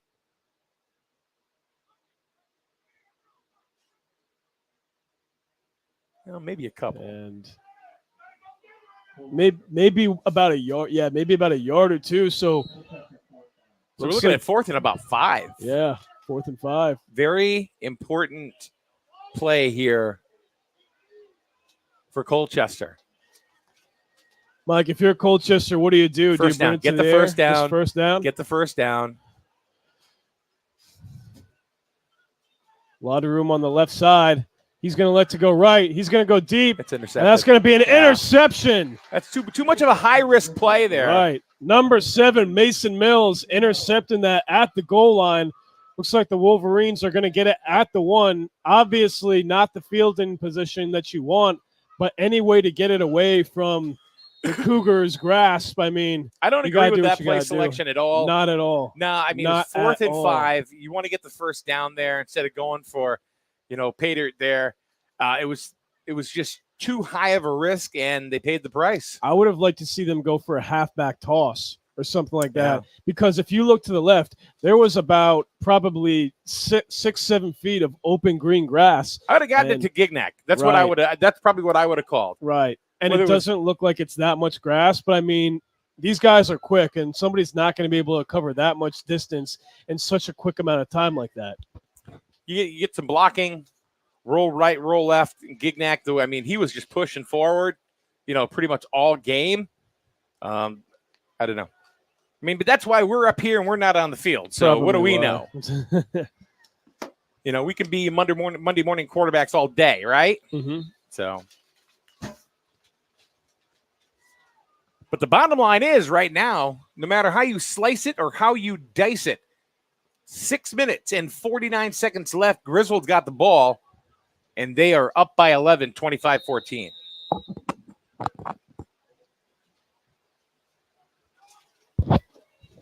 So the Wolverines will have it at the 1, and I wouldn't be surprised if they get it in the air just to give themselves some breathing room. Although the Colchester defense is not in pinch formation right now. There's a few gaps that they might be able to run through. And, is that a safety? No, very, very lucky. Very, very lucky there by the Wolverines to avoid that. But it looked like the entire defensive line for Colchester just kind of pinched in at the last minute. As we're looking at second, about 10 to go still.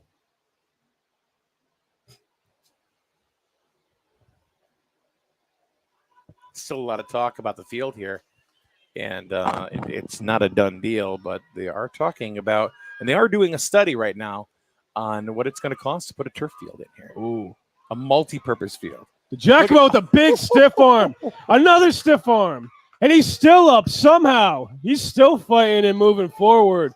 A big gain of yards by DiGiacomo. It looks like about 25 yards, and that's another Griswold Wolverines. First down. That's going to hurt Colchester right there. That's going to hurt them a lot, unfortunately. I mean, if you're Colchester, you just can't allow that big of a run when you had them at the 1 yard line. You just can't do that. That's unexcusable at that point, and that very well could have cost Colchester from coming back in this game unless a miracle happens. Really, I mean, Griswold, all they got. I mean, if they burn clock, and Colchester goes ahead and they're going to be forced to use some timeouts. Not yet. There's still a lot to go, but. That's going to be handed off to number 21, D'Amico, once again. Almost another first down. And, was a first down. It is another first down. So, back-to-back first downs on back-to-back runs for the Wolverines. We're just over 5 minutes to go in quarter number 4. But, yeah, Mike, back to a turf field. I mean, that would be huge if Griswold could have a turf field. It's gonna cost you a lot of money. You're not gonna have to maintain it as much as you would a grass field, and you're gonna have your lines already drawn in the dirt and the grass. Nice fake by Cassidy in the backfield.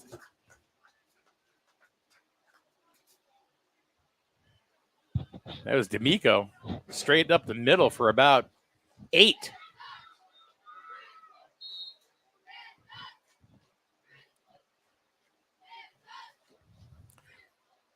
So the clock is still running with 4.5 to go, and Griswold has the ball second down at midfield. Wolverines looking to punch it in for yet another first down.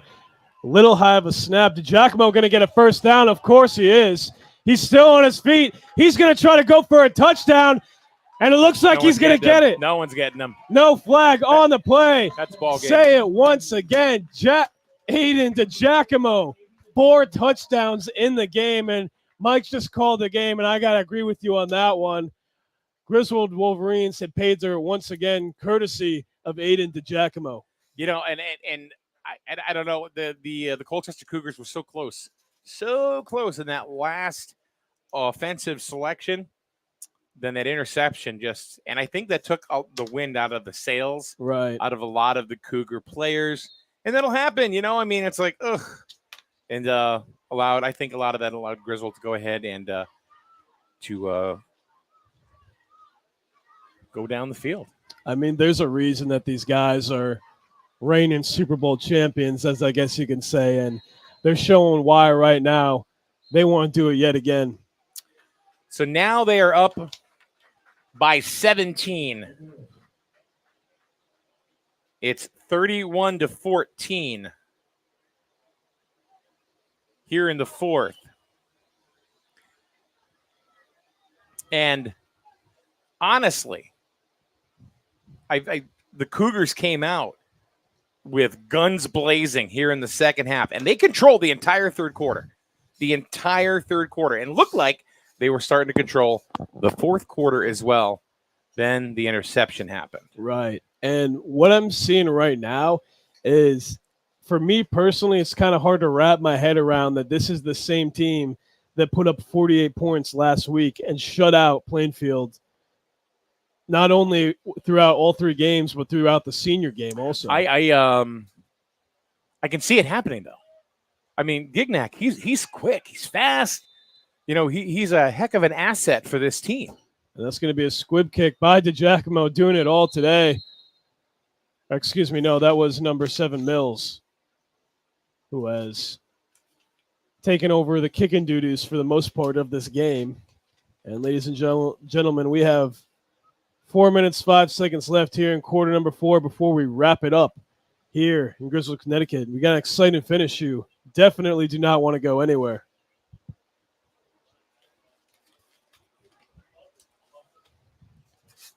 Trent Smelser back into the game. Gavin Rivera back into the game as well for the Wolverines. Ryder Gilman coming in.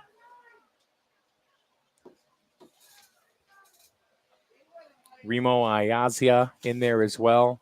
And that's going to be a low snap. It's going to be a fumble, and that's going to be recovered by the Wolverines. And that's the cherry on top of the ice cream right there. Yeah, that's a darn shame, because Gignac looked like he was gone. Yeah, it looked like he had a sense of pride, sense of urgency. He wasn't giving up, and unfortunately, it just didn't go their way. And Wolverine just eating it up tonight. These Cougars are a good team. Yeah. Again, you got to look at it. All right, it's the second week of the year, right? Mm-hmm. So, there's still a lot of growing for both teams. I can see how they put up 48 points against Plainfield. I can see them putting up 48 points against anybody. They're not a slouchy team by any stretch of the imagination. They just came into the G, and then they had a little bit of trouble, I guess you could say. Griswold Wolverines giving them a run for their money so far. It's like a timeout Griswold with just under 4 minutes to play in this game.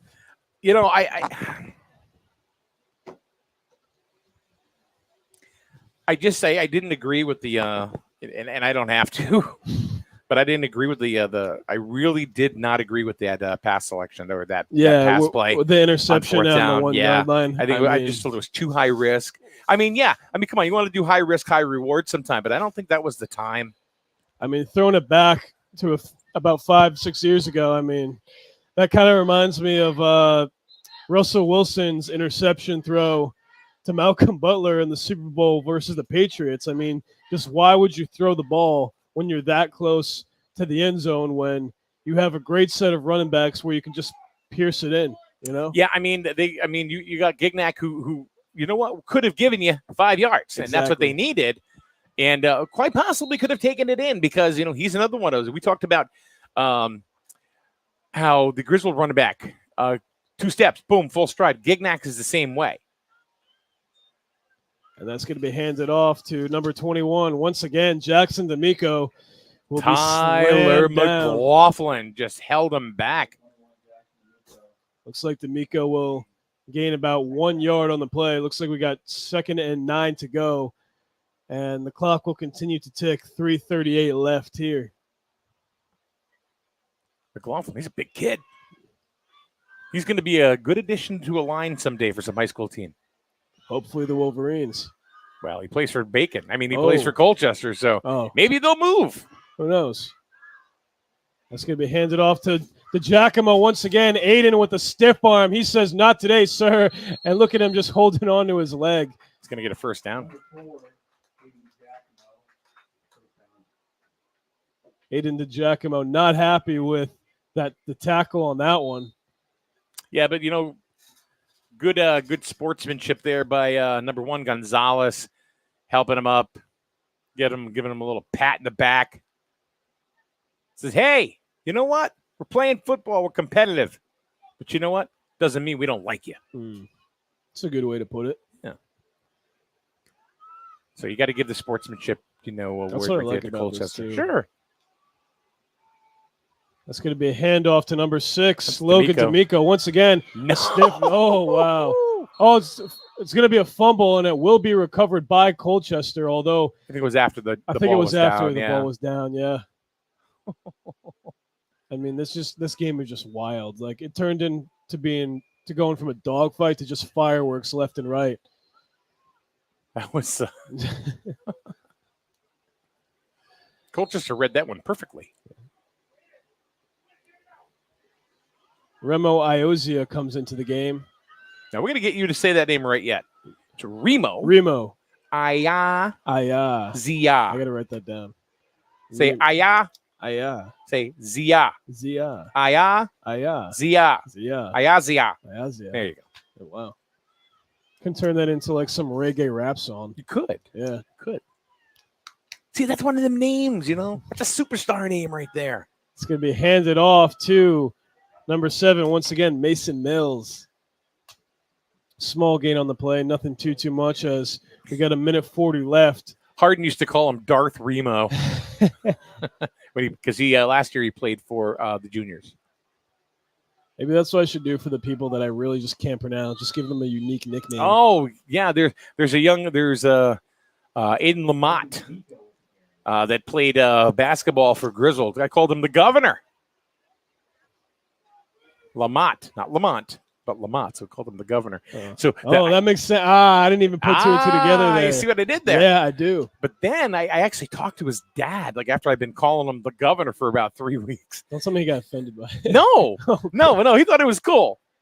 And Mills looking for a first down. He will just miss it as we approach on the final minute of regulation here. Because we weren't calling him Lamont, we were calling him the governor. The governor. So anyway, no, his father was cool with it. Oh, that's sick. Everything. So You gotta love to see that. because you know how people are like, I'm offended. Oh, I know. I'm offended by everything. That blade of grass is too long. I need to complain. Looks like they are in victory formation. They might just take a knee on this one. Well, of course. I or mean, that's just all they let got to it do is run. snap it once. Exactly. They may not even snap it. I don't think they're going to. The refs may just say, call it. And that time, they're going to call a timeout. Don't really understand why. Yeah. McFadden's like, why? It looked like that the Wolverines offense didn't really know what to do. It looked like they were debating whether or not they should run the ball or just kneel it. And I mean, in a situation like this, I would just kneel it. Well, that's all they had to do. Exactly. That's all they had to do. But, then you look at it, it's like, see, the only good that could come out of this timeout right here is the coach, telling, his players, you did a great job, which they did. You got nothing to worry about. You got nothing to be ashamed of because Colchester did come in and play very, very well. Right. I think the Colchester team played very well. I thought they did very, very well. I think their play selection was a little. And Mike, just based off. Again, I'm not a coach. Right. So, I'm playing, armchair quarterback here, but. And Mike, just based off how this game has gone too, I don't know about you, but I'm going to give this game my vote for game of the day. Okay. Game of the night. We're going to have to ask Staniski over here, see what he thinks. Let's see.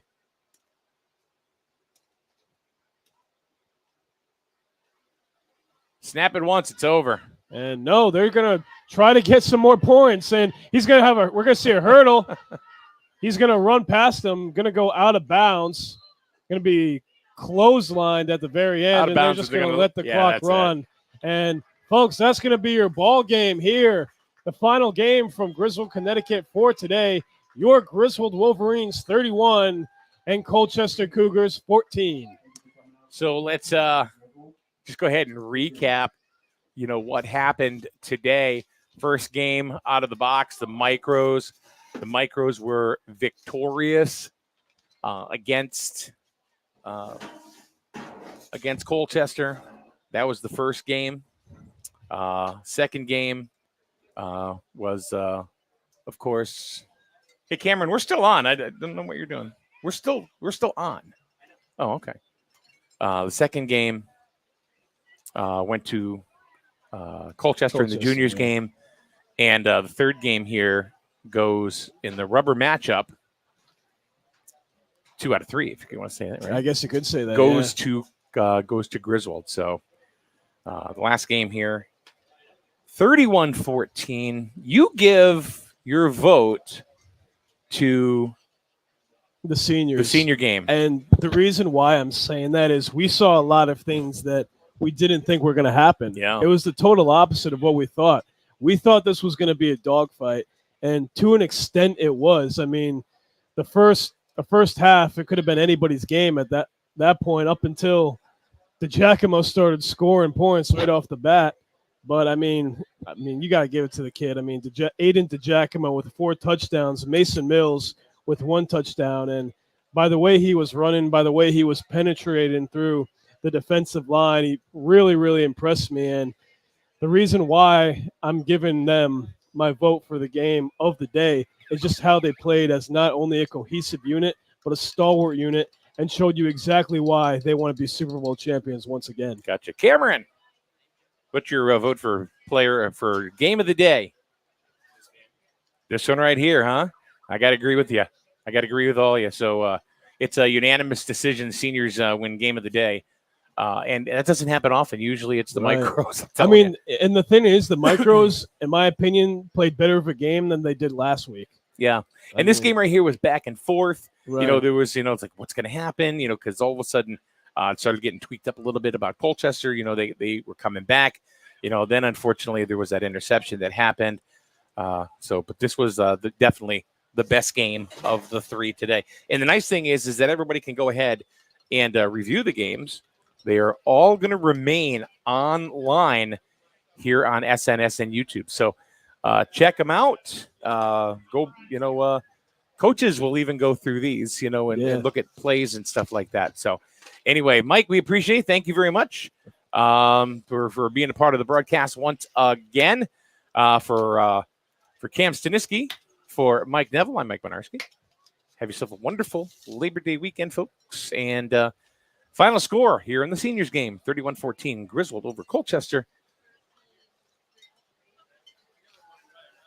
Goodbye from Griswold High School.